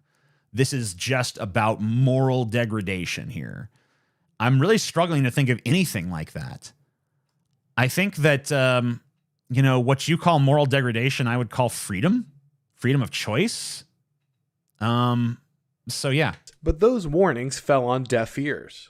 Cultural taste. They didn't fall on deaf ears. They fell on first of all, a lot of them fell on ears that were very receptive. So that's kind of a strange thing to say because there's a lot of people are conservative in this country. So the idea that no one listened to this great message is kind of silly. I mean, we've heard this message before. It's old hat. But the ears that it fell on, I don't think they were deaf so much as they were just credulous. They just said, like, okay, interesting ideas. You got anything to back that stuff up? And then you said, no, we don't. And then the conversation was over at that point, right? Tastemakers assured the population that they were too sophisticated to be bound by the small-minded and primitive mores of their social inferiors. And now the cost... This is one of those conservatives that's trying really fucking hard to sound like an academic, I guess. I'm going to have to actually pay attention here. I mean, normally I should be able to just like half pay attention and still get it because it's in English. But this is one of those guys that feels the need to hyperinflate every word out of his mouth. I'll try not to judge too much. I mean, I don't know. From the pictures I saw of him, he looks like he's a little too old for that kind of nonsense, but you know, whatever. ...is coming due. All right, I'm going to pay attention starting here. Status signaling is a very powerful tool. People naturally want to be seen as interesting, desirable, sophisticated, and worthy of respect. No one wants... So he's basically saying, yeah, you motherfuckers, everyone wants to be a special snowflake, right? Prior to that taking on a negative connotation. Everyone wants to be special. Everyone wants to be unique. So that's what he's saying. Wants to be seen as simple, foolish, or low class. Individuals instinctually look to those at the top of the social hierarchy to understand what their society perceives as upper class. Yeah, sure. People look to the people above them to set the tone. Okay. Is worthy of emulation. Despite what our trite cultural propaganda tells you, most people are not unique and delicate snowflakes who generate their own perceptions of social value a priori. Instead, they look to those who have achieved higher social standing, assume that... He's basically saying that, yeah, people who have risen to the top of society, other people look to them as exemplars of how to live in society, which this is a flawed thing. Probably not for the reasons he's going to lay out, but we'll see. Those individuals know something the average person doesn't know and adjust their behavior accordingly. This is not to insult or belittle anyone for this behavior. It is a natural and easily observable pattern that everyone falls into, myself included. There is no virtue in denying the truth of human behavior. And by being honest about these... I mean, you could have... Dude, hey, word to the not so wise on this, but like, you could have just said like what I just said. When people see someone rise to the top of the social hierarchy, they assume that they're an exemplar and view them as someone to emulate. And then you said it. It's like a couple sentences and you're done and you can move on to your salient points. We don't need a long-winded explanation of how this shit works. I think everyone understands the concept of a role model. There's a literal word for it. It's a hyphenate, but it is still one word. These facts, we can gain a greater understanding about how we arrived at... Dastardly Bastard the second gave $20 says, did you know not having money sucks? Did you know that money is good? Well, it's true. Having money is fun. Here's some money. Have fun with your newfound wealth. Thank you, Dastardly Bastard the second. You're a god among men. Ugh, does anyone else get like post-argument clarity where they regret even getting involved? I feel like such a whore. What happened in this chat? You guys have been having an adventure over in the chat. And I'm over here talking to this guy. At our current state of cultural decline. Traditions are the avenue through which societies transmit their collective knowledge. Lessons that were learned at great cost by our ancestors are encoded deep in our psyches through moral values, rituals, and taboos. Let me prove that wrong with a comedic bit about a caveman. Oh, stay away from fire. Thag burn hand on fire. Ugh, think fire might have utility. Thag disagree. Thag hand get hurt. Is tradition. You know what I mean? Like, we literally cannot progress if we're fucking slaves to tradition. Just because our ancestors learned a lesson, maybe they didn't learn the right lesson. Maybe it's time for us to take a different crack at the same problem with our own unique perspective. Learning from what they did before, right? Hey, our ancestors tried this. It didn't work for these reasons. Let's make some like adjustments to this. I think it failed because this thing happened. Okay, let's try to address that. Like that would be like the rational being's response to this. The irrational being's response to a setback is, let's never ever do anything even resembling what we attempted there again. Which, granted, sometimes is prudent, but a lot of times is a little bit like, I mean, you're throwing the baby out with the bathwater. You're being a little too dismissive. Like this idea. And by the way, like, do you think that human beings looked like this 1950s shit from the dawn of time until the 1950s when it all went awry? Because that's not how it was. Like, they had to claw their way to this. Humanity continues to claw, right? That's what's going on. Maybe you don't like where we are right now, and you're free to try to pull in a different direction, but like, that's literally always been the way of things. There were people living at this time that a picture like this could have been taken. Obviously, this is a painting, but like, they were living they were living in this time, and they looked at it and saw nothing but like degeneracy and decadence and like frivolity, and had some other time that they hearkened back to as the ultimate age, back when things were good. That's always been with us, and it's always been a faulty bit of reasoning, and it's never been a good idea to make regression your policy. And tradition is nothing more than bad ideas codified.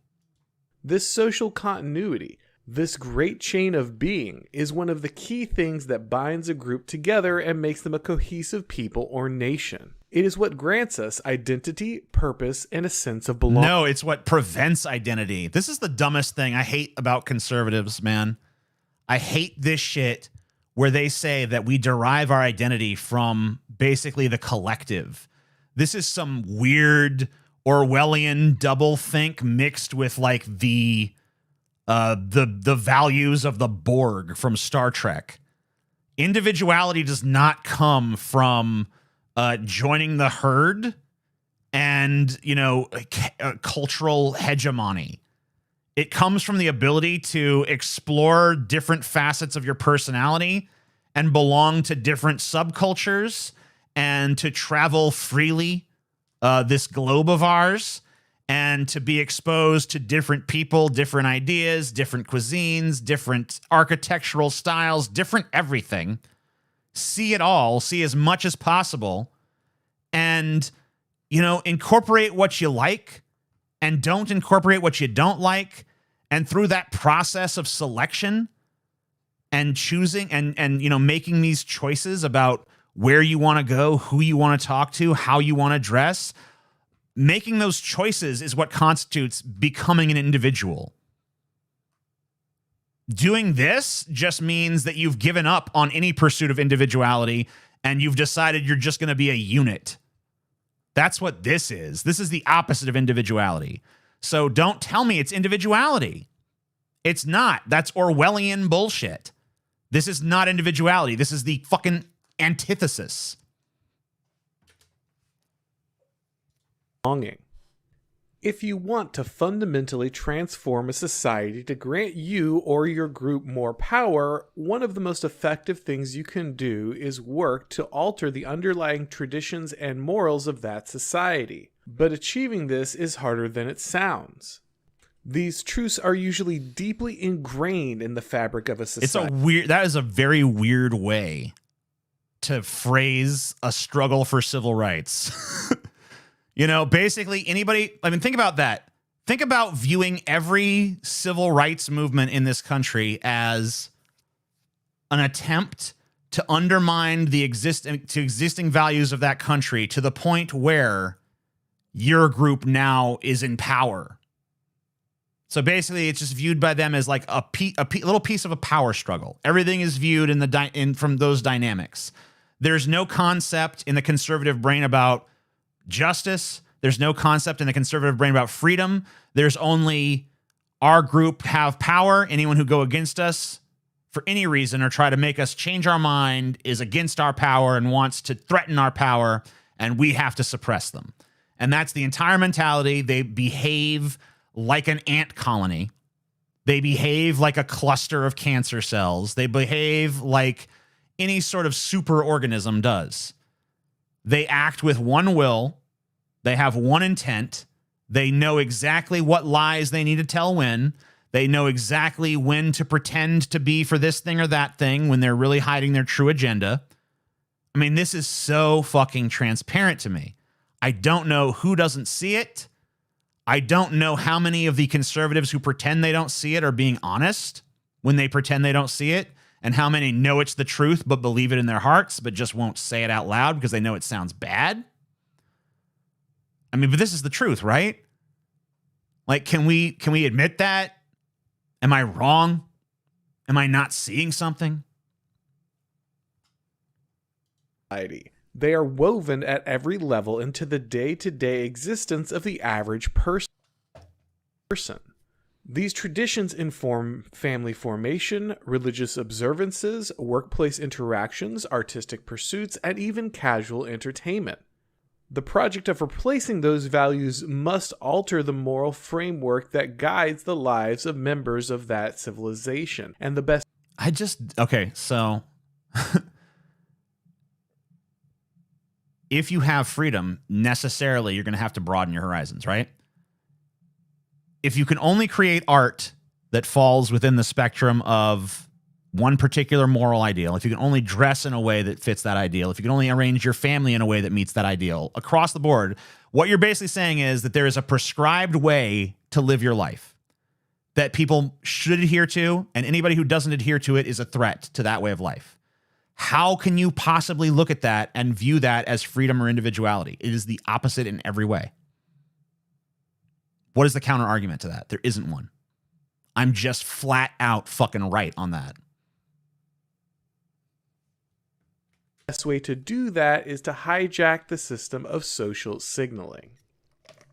As we established previously, most people will look... Wait.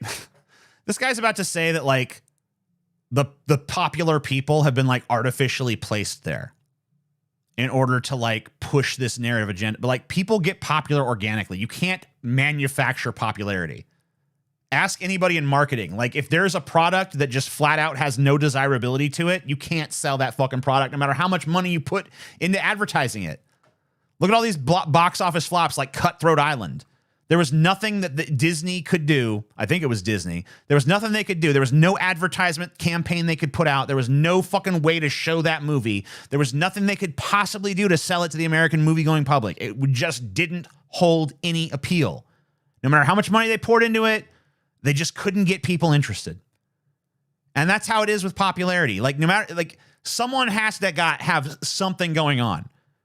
Sure, have there been giant corporations that have gotten behind people like Ben Shapiro and said, like, we got to push this Ben Shapiro as fucking hard as we goddamn possibly can? Of course. But if Ben Shapiro didn't have some natural ability to captivate an audience of some kind, it wouldn't matter. And even if you look at the Daily Wire, they push all of their fucking people on that platform equally. But some lag way behind the others because you just can't sell people a dog turd. Even people who are conservative, even people who are nitwits, even people who believe all the wrong things, and I totally disagree with on most shit, they can tell the difference between a good quality fucking grifter who's going to really fucking, go out there and spew the talking points they want real good, and someone who they're just like, I don't like that fucking guy. That chick don't got it. They know. They still know when something actually fucking, entertains them. They still know when something actually holds some fucking modicum of appeal to them. And you can't just manufacture a popular person. It just, because if you put forth some tepid, bland personality, no matter how much, ideological incentive a person might have to pretend that person has something going on, if they're not genuinely compelled, eventually they're going to fall off the fucking wagon on it. Could something be said about women lowering their standards as well and not expecting a buff guy with six-figure bank account and a huge manhood? Yeah, I mean, if there ever comes a point in human history where women are not perpetually offered dick every turn, then maybe you could start talking about that. But as long as women, I mean, like, any woman in this fucking chat or whatever knows this shit. Like, they get offers for dick constantly. So they don't have to worry about these things. They don't have to worry about low standards because literally they're every direction. They want, oh yeah, please me. So they don't have to worry about that in the same way that a dude does. Because I don't know too many guys that have inboxes, spilling over with, interested female parties. Like, please, please, please. Oh, I just need your dick so bad. Like, that's not common. It's far less common. To those above them in the social hierarchy to understand what behaviors are rewarded by their culture. For much of human history, however, the common people did not regularly interact with the cultural elites of their society. Aristocrats might seek to lead by... I'm not watching this anymore, by the way. I'm pulling the plug on it. I might use the beginning bit, but I'm not going to sit through this whole fucking thing. Too boring. I'll still use the bit that I did as a clip because I think it works. But I'm not making no gigantic. I mean, if to watch this whole thing, 12-minute video, I'd have to fucking do like a fucking hour-long video, and this just ain't worth it. So let's talk about the man of the hour, Andrew Tate. Andrew Tate. Andrew Tate. I wish.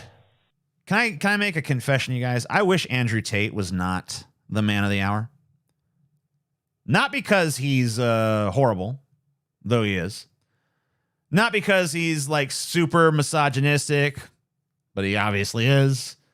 Not because he has, fucking bad ideas and a half-baked fucking self-help philosophy, and, he's setting people down a weird path. All that shit is true to varying degrees, but it's not why I don't like the fact that this guy is the man of the hour. I don't like the fact that this guy is the man of the hour because he flat out does not interest me. I don't find him compelling. I don't find him fascinating. I don't love to hate him. I don't hate to love him. He doesn't make me feel much of anything at all, to be perfectly honest with you. I wish he did. I wish he did. I wish I could really summon up that rage for this guy. I wish I could really just channel my inner fucking beast and go ballistic on his ass, and I guess I could fake it. But the genuine, God's honest truth is I just don't get it. I don't get why people like him. I don't get why people hate him. I don't get why he's a thing. He must be, I believe the evidence of my eyes, he's everywhere, so he must be a thing, but I don't get why. This train left me behind at the station, fellas. And ladies. Sorry about that. But I'm going to try. I'm going to try to get it. I am going to watch a video called Andrew Tate on the Matrix in 8 minutes, and I'm going to try to figure out why everyone cares so damn much. Let's find out. When I talk about the Matrix, I'm talking about the systems which have been created by society, which are deliberately designed to enslave. And you're existing inside of a system which is deliberately rigged. Isn't it kind of weird for a right-wing self-help weirdo guru guy? Isn't it kind of weird for him to use the Matrix as his analogy when that analogy was made up by two trans women? Isn't that a little strange? Don't they also do the red pill thing? Like, why do they love Matrix analogies so much? Are they ever going to acknowledge, how do they even wrap their minds around the idea that like trans women came up with those concepts? Like, it's kind of weird to use the cultural contributions of trans women while denying their existence, don't you think? A little bit of a dick move, but I guess he is a dick, right? So, okay. The Matrix is trying to control your mind. They're very good at it. Yeah, okay. Andrew Tate could be the biggest threat to the government system because he's constantly exposing it and waking. So apparently, I didn't know this. I thought we were just going to listen to Andrew Tate, but I guess this is actually a video where there's an Andrew Tate fanboy talking. So I guess we're going to listen to this Andrew Tate fanboy as well. I don't know how much of this video is made up of Andrew Tate and how much of this is made up by his fan, but maybe his fan is a better window into what his appeal is than he is. Waking people up to the truth. Everything you see on TV is a control mechanism. They're trying to control you. Well, if everything you see on TV is a control mechanism, then the Matrix is a control mechanism. So you using the Matrix to describe it is kind of stupid in that case, right? Because unless your argument is like, I'm using the thing to destroy the thing, but in the process of doing that, you're giving free advertising to the Matrix, which would definitely be part of the mechanism of quote unquote their control. Whoever you're, I mean, is it going to be the Jews again? I didn't know that he had like one of these like they kind of things going on too. Is it who's his they? Is it the Illuminati? Is it the Jews, or does he keep it super vague so that no one can really know what exactly he's talking about? But everyone who has a they can put their they in there. I think that's the power of they. So people can just be like, I know who he's talking about. But you guys could be talking about totally different fucking things. So tell me, what's his they? Does anyone know his they? Can someone who knows more about this boring freaking bald-headed nitwit please tell me what his they is? I don't know. He is pipeline to the they of the Jews. It's white people, women. You guys are giving me different answers. No one knows. That shows me that it's the latter thing. He keeps it vague. Dampen your life force. This ultimately led to all of his accounts getting banned. He even warned us that death could be the next step. Now I have to make sure they don't try and suicide me. Oh yeah. Dude. Wow. Let me let you guys in on a little secret, okay? The global power structure does not give a rat's ass about whether or not Andrew Tate lives or dies. They do not care. They could not begin to care. It is not their concern. They don't really give a rat's ass. You know why? Because he's not actually dangerous to them. He's not advocating anything that is dangerous to them. If anything, he's the ultimate little consumer boy because he's constantly flying around in his private jet. Like, you can't do this like they want to control you. Everything that their system has is a lie. And then be like, also, here's my private jet. Here's my sports cars. Here's me eating pizza. Here's me in my mansion. Like, that doesn't track, bro. If it's all a lie and they're controlling you, then you should be like living off the grid and eschewing luxury and, like living like a fucking commando out there in the desert, sticking your knife through scorpions like a dude from a movie. Instead of like sipping fucking Chablis in your goddamn Bugatti or whatever the fuck as you're being flown around the world. Because what happens if you don't shut up? Eventually, that's what comes next. So in this video, we're gonna dive. Yeah, there is. Yeah, man. Oh wow, this dude is so against the corporate power structure that rules the world. Also, look at his cool sports car. Look at his designer shirt. Look at his designer shades. Wow, what a rebel. Yeah, the global power structure's quaking in their boots, man. They haven't been this scared since the Che Guevara t-shirt came out, man. They're really shitting their britches now. I don't know his they, but I know he's trying to look like Pitbull, the rapper guy from the early 2000s. Oh, yeah, he is, huh? Oh, man, that's sad. Who the fuck would intentionally try to look like Pitbull, man? Oh, God. What a sad, sad thing. What a sad fact. Dive deep into what Andrew Tate is truly trying to expose. All right, I'm ready. Guys, why is this called woke entertainment? I thought woke was a bad thing. All right, listen, guys, open up your fucking minds, okay? We're about to learn the truest truths of all right?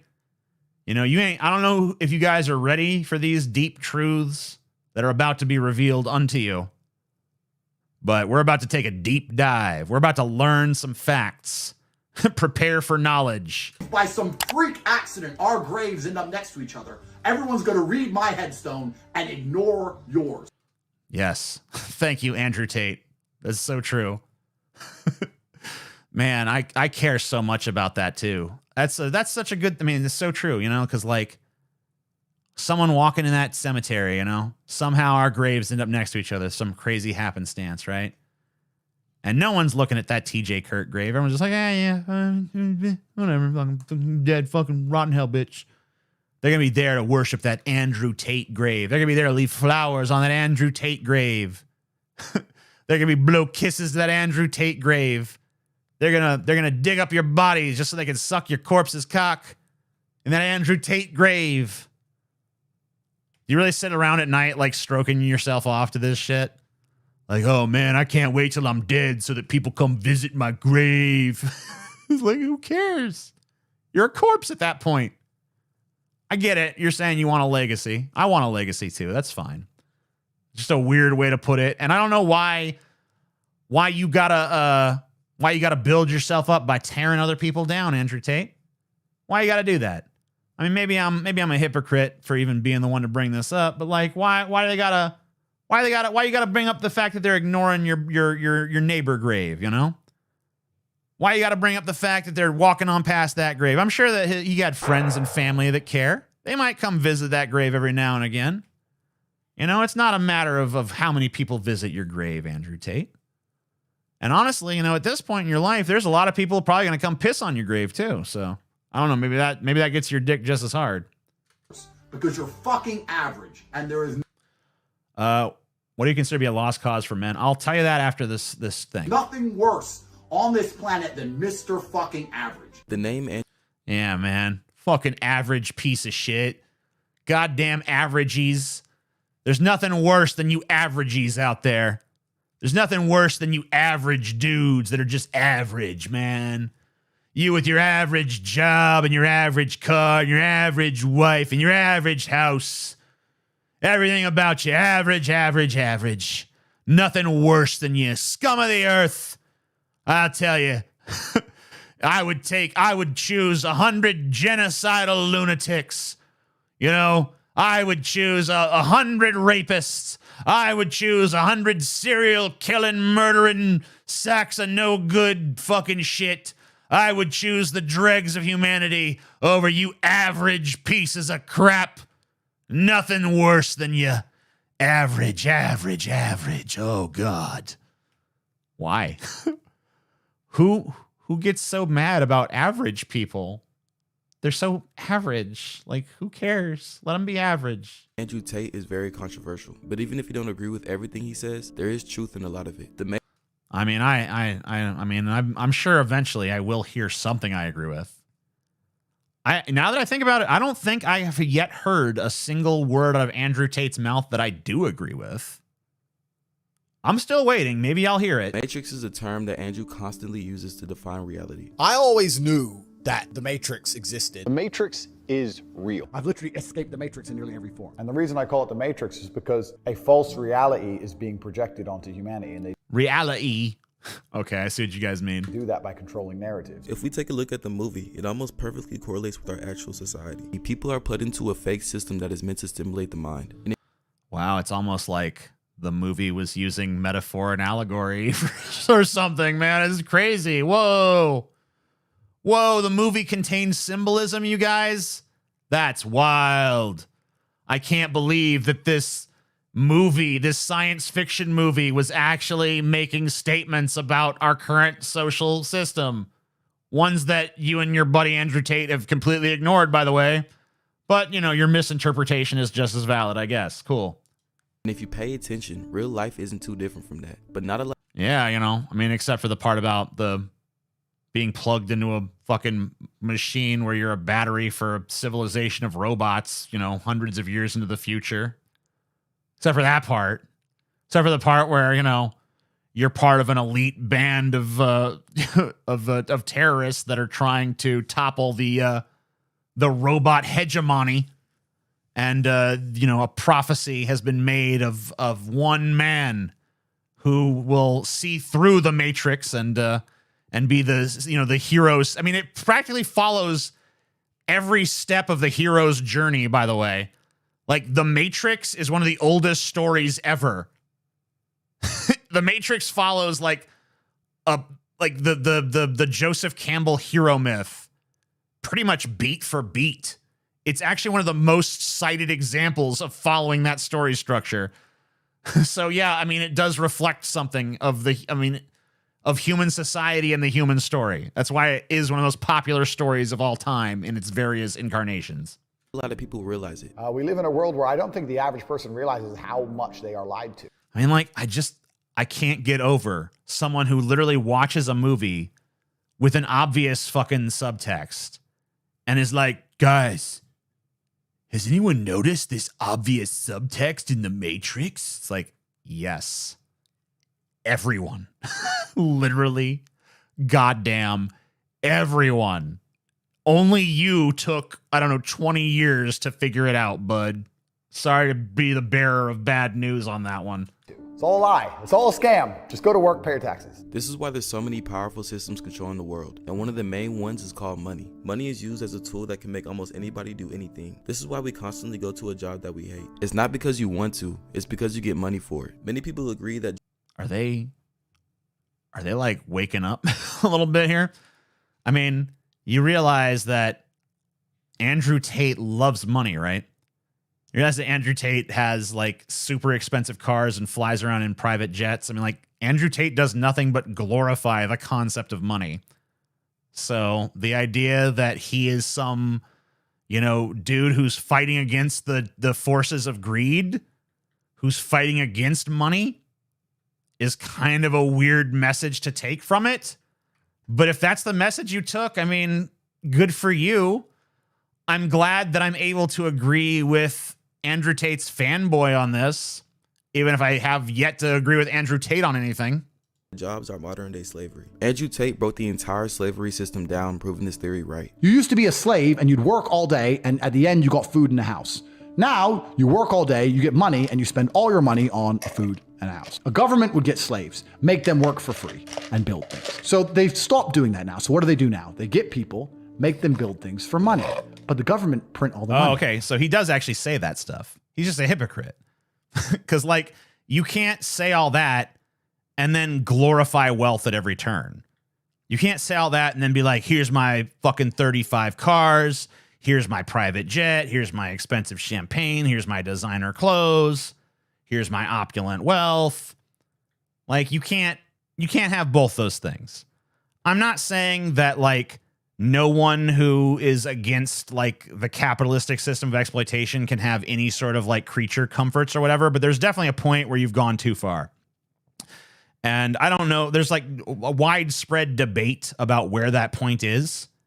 And I think that debate is pretty valid, but I think that most people would agree that the kind of like wealth and opulence that is flaunted by this guy, and the fact that he flaunts it, and the fact that he uses it to sort of bolster himself in like people's eyes, I think is too far for anybody who claims to actually be against exploitation.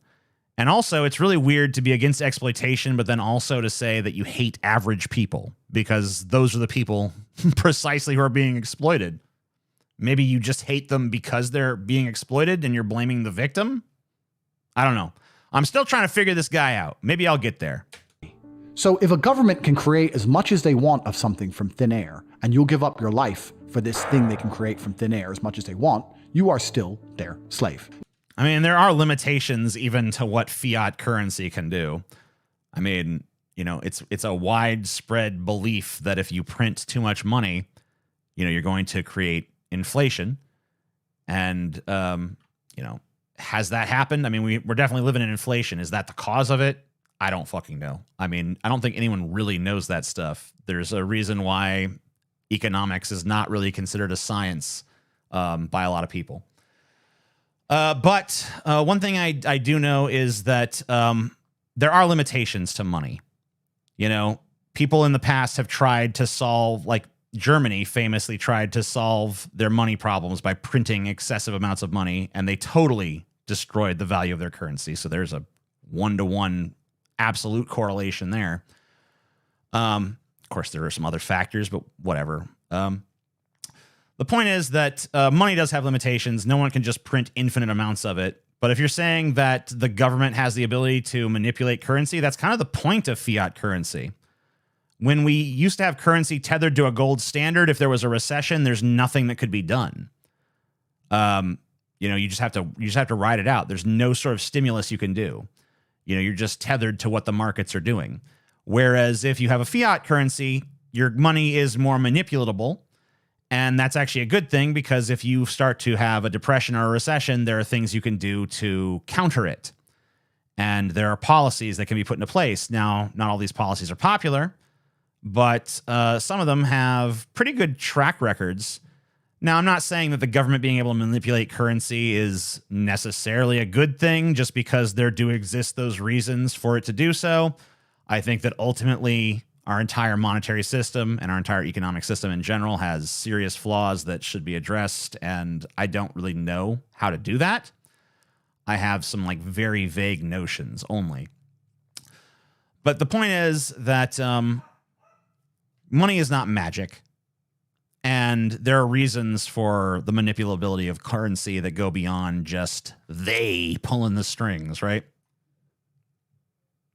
If you actually wake up and look around you, you realize you're being destroyed in real time. Let me know by leaving a like on this video if you believe that this theory is true. This is why it's so important to I think that there are truths to it. Understand the system that we live in. We're able to understand it, use it, and take advantage of it. Andrew Tate is a prime example of how this can actually happen. I mean, you're literally showing him get into a sports car. Maybe he's going to justify it. Let me hear the justification. Because he understood the system, broke free from it, and now he's living freely and abundant while No.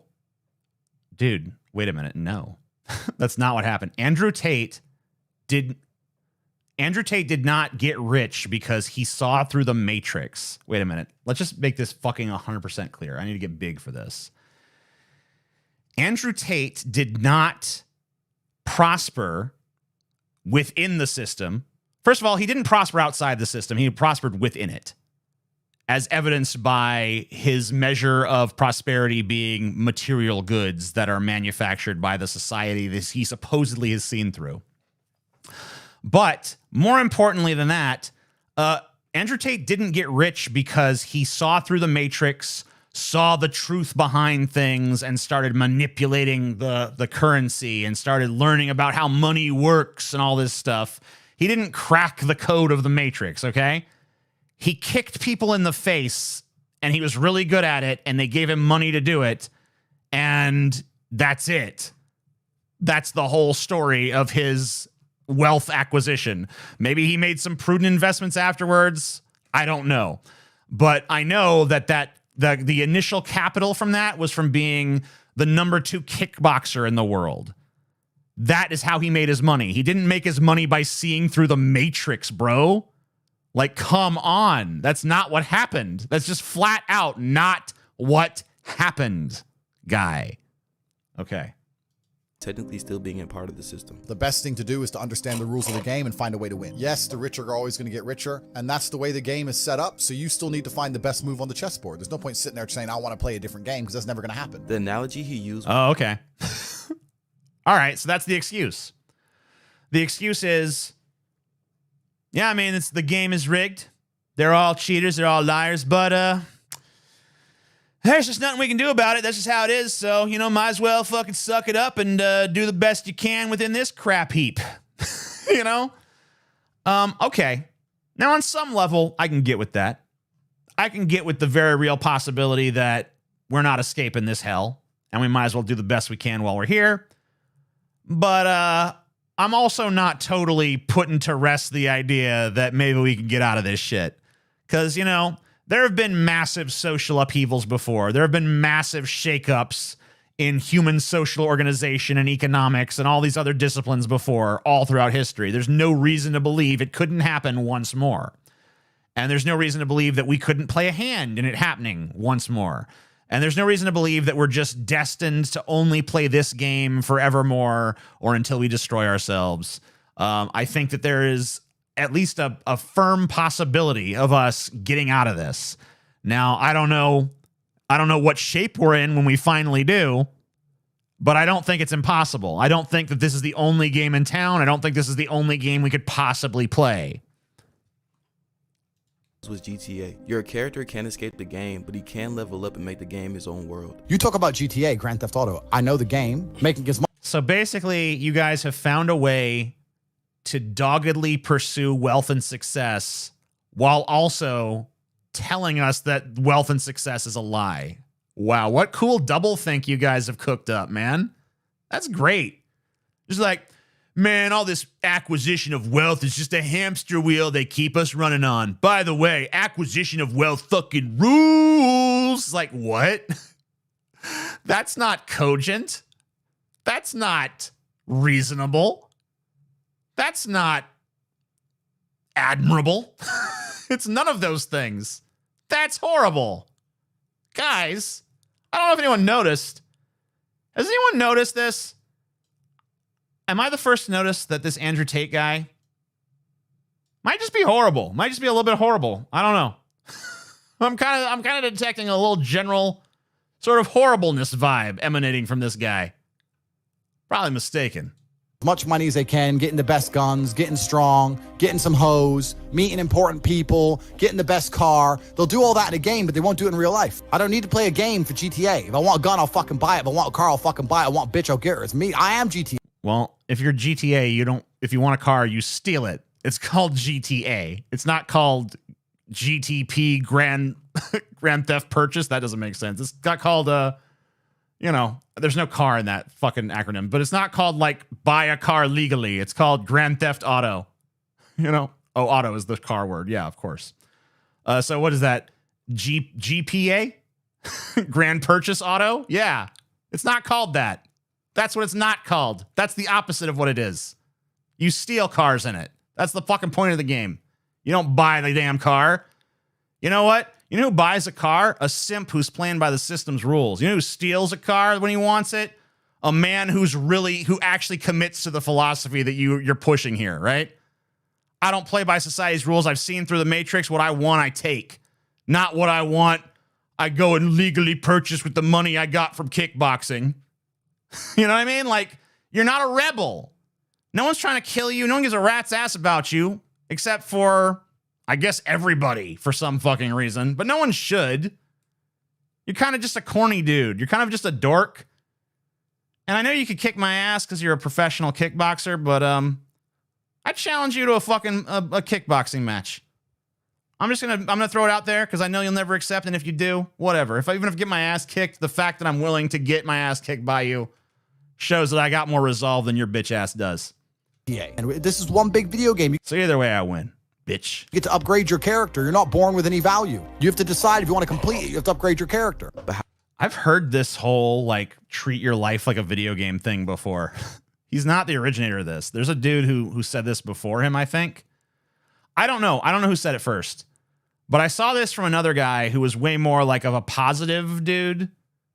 Not really doing all the misogyny stuff, but still kind of did this like treat your life like a video game. Instead of upgrading your video game character, upgrade your true self. I don't think that's a fundamentally bad way of looking at the world, by the way. I don't really have an objection to it. I mean, I just feel like, do I really have a problem with that at all? I guess I don't. How can you gain full control of your life and break free from the system? How can you make your life feel like GTA? The answer is simple. Learn how to control your mind. The main reason people are so caught up in the system is because the system has control over everyone's mind. You guys aren't proposing an alternative to the system. You guys have already fucking said the system is unbreakable, so just participate in it, but be good at it. Like, you haven't really changed anything. You basically looked at a rat race where everyone is struggling to get to the top, and you said, hey guys, this whole system's bullshit. And everyone's like, yeah, what's the solution? And you're like, let's make everything a rat race where we claw our way to the top. And it's like, wow, you guys really have changed things with that. Huh? I mean, people were already trying to climb to the top of the shit heap, guys. This is not some revolutionary new thought process just because while they're climbing to the top of the shit heap, they go like, this is all bullshit. That makes a difference? I don't think it does. It just sounds like a shoddy justification for what you know is wrong at that point, honestly, doesn't it? Things like the news, social media, blogs, it consumes almost everybody's mind, which is why very few people think for themselves. Yeah, because no one on earth can possibly watch a piece of content in the media and be like, I agree with some things about this and disagree with others, or I disagree with this, or I do agree with this. Like, people engage with media content in all sorts of different ways. Just because someone watches a TV news program doesn't mean they're being brainwashed by it. That doesn't mean that every fucking word that is said on that broadcast they take as gospel truth like a bunch of uncritical sheep. I know that a lot of people try to put forth this narrative where that's happening, but I really don't think it's the case. Even the average, like, I've been in Fox News households. Even the shit that gets spewed on Fox News, people who watch Fox News, believe it or not, still have some sort of bullshit detector. You know? It doesn't always go off when it should. I think a lot of times they believe lies simply because it's expedient to believe them. But if Fox News pushes something those motherfuckers don't agree with, they immediately are like, nah, wrong on that. Usually I agree with old Tucker, but this time he's fucking dead ass wrong. It's not so, like, I don't know. I don't think it's so cut and dry as there's a bunch of sheep out there just like, more, oh yeah. Especially not now. Like, TV is so fucking irrelevant. There's so many different places people can go for media content at this point.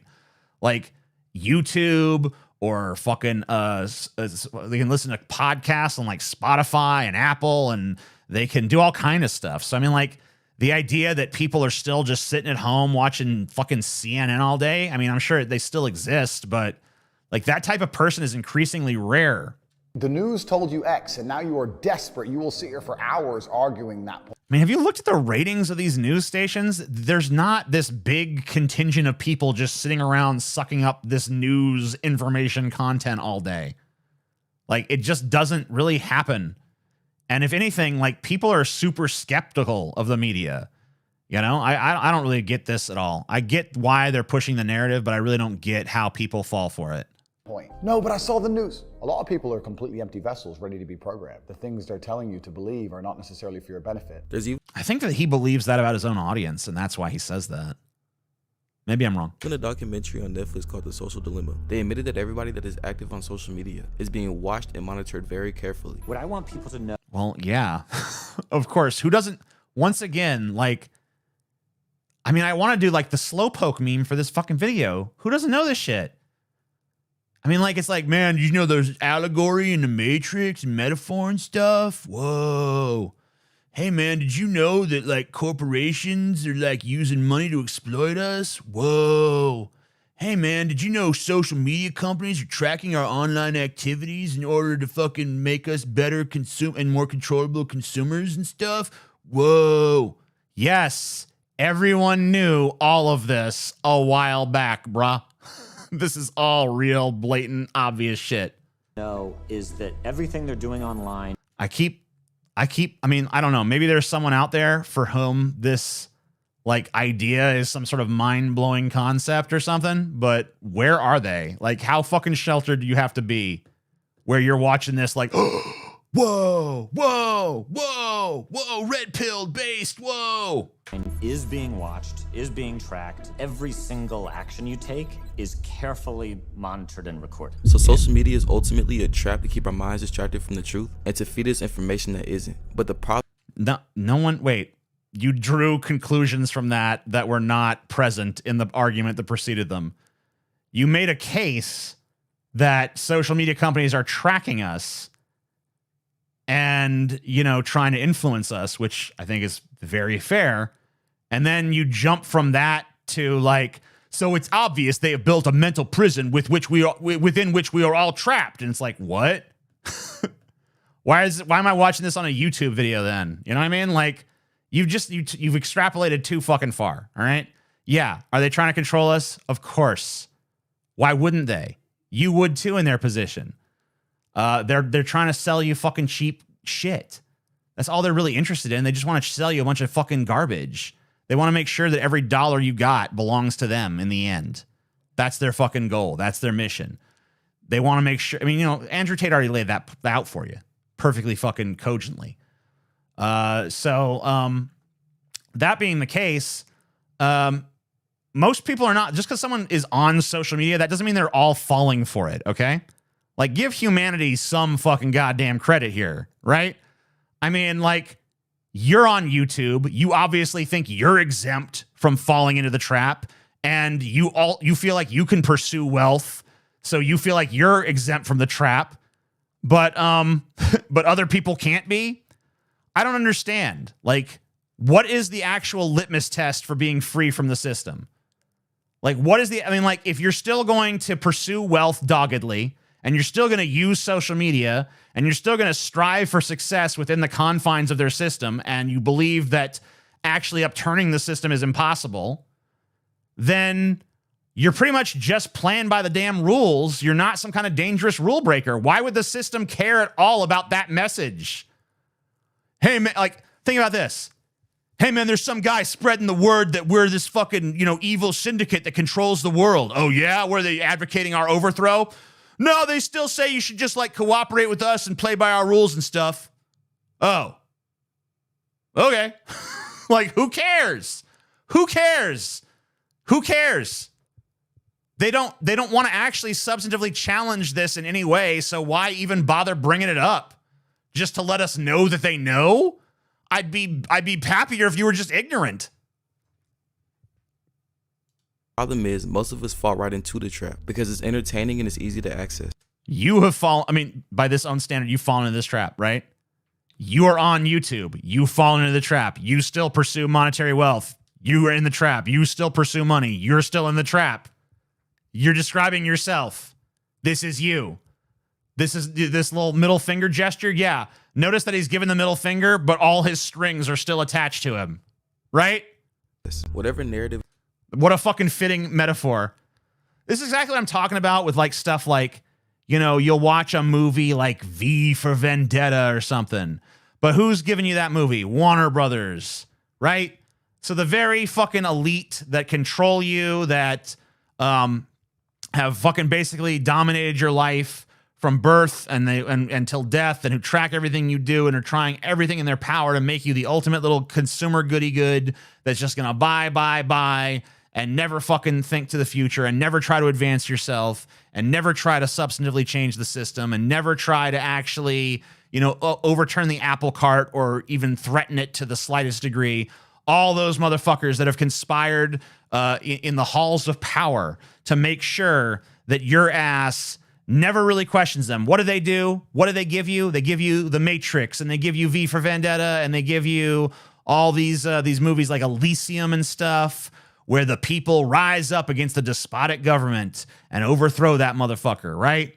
Where justice, warriors for justice rise up and fight the good fight and free us from the shackles of slavery. But who's bringing you that stuff? Who's selling that to you? The same motherfuckers that have you in shackles. They basically monetized your daydreams about the day that you might fight back against them. Like, that's how fucking cucked you are, all right?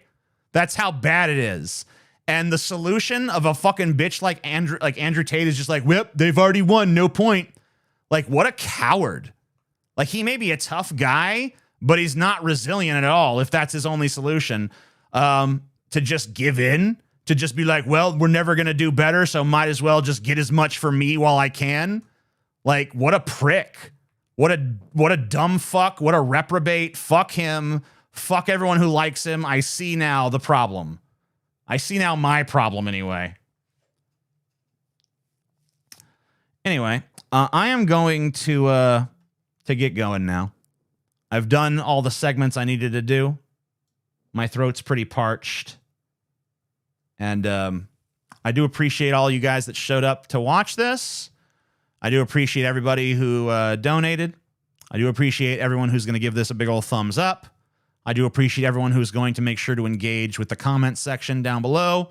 I'm going to appreciate everyone who has subscribed to this channel and hit that little alert bell so that they can be appraised of when I go live or when I do shit. Love you guys. See you soon. Peace.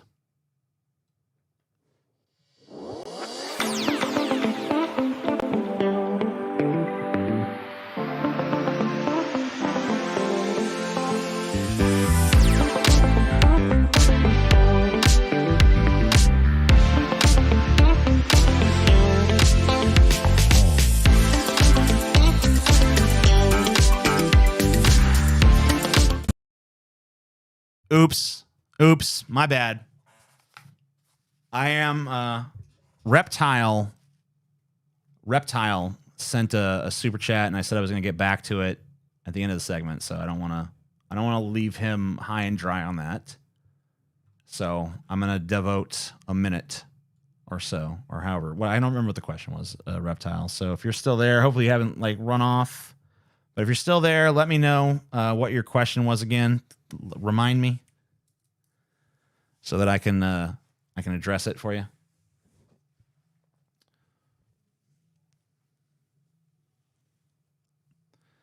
Oh shit! Here's another person. The intellectual types led me to atheism, and you became the one that entertained me, friends and family over a decade. Here is more money. Thanks.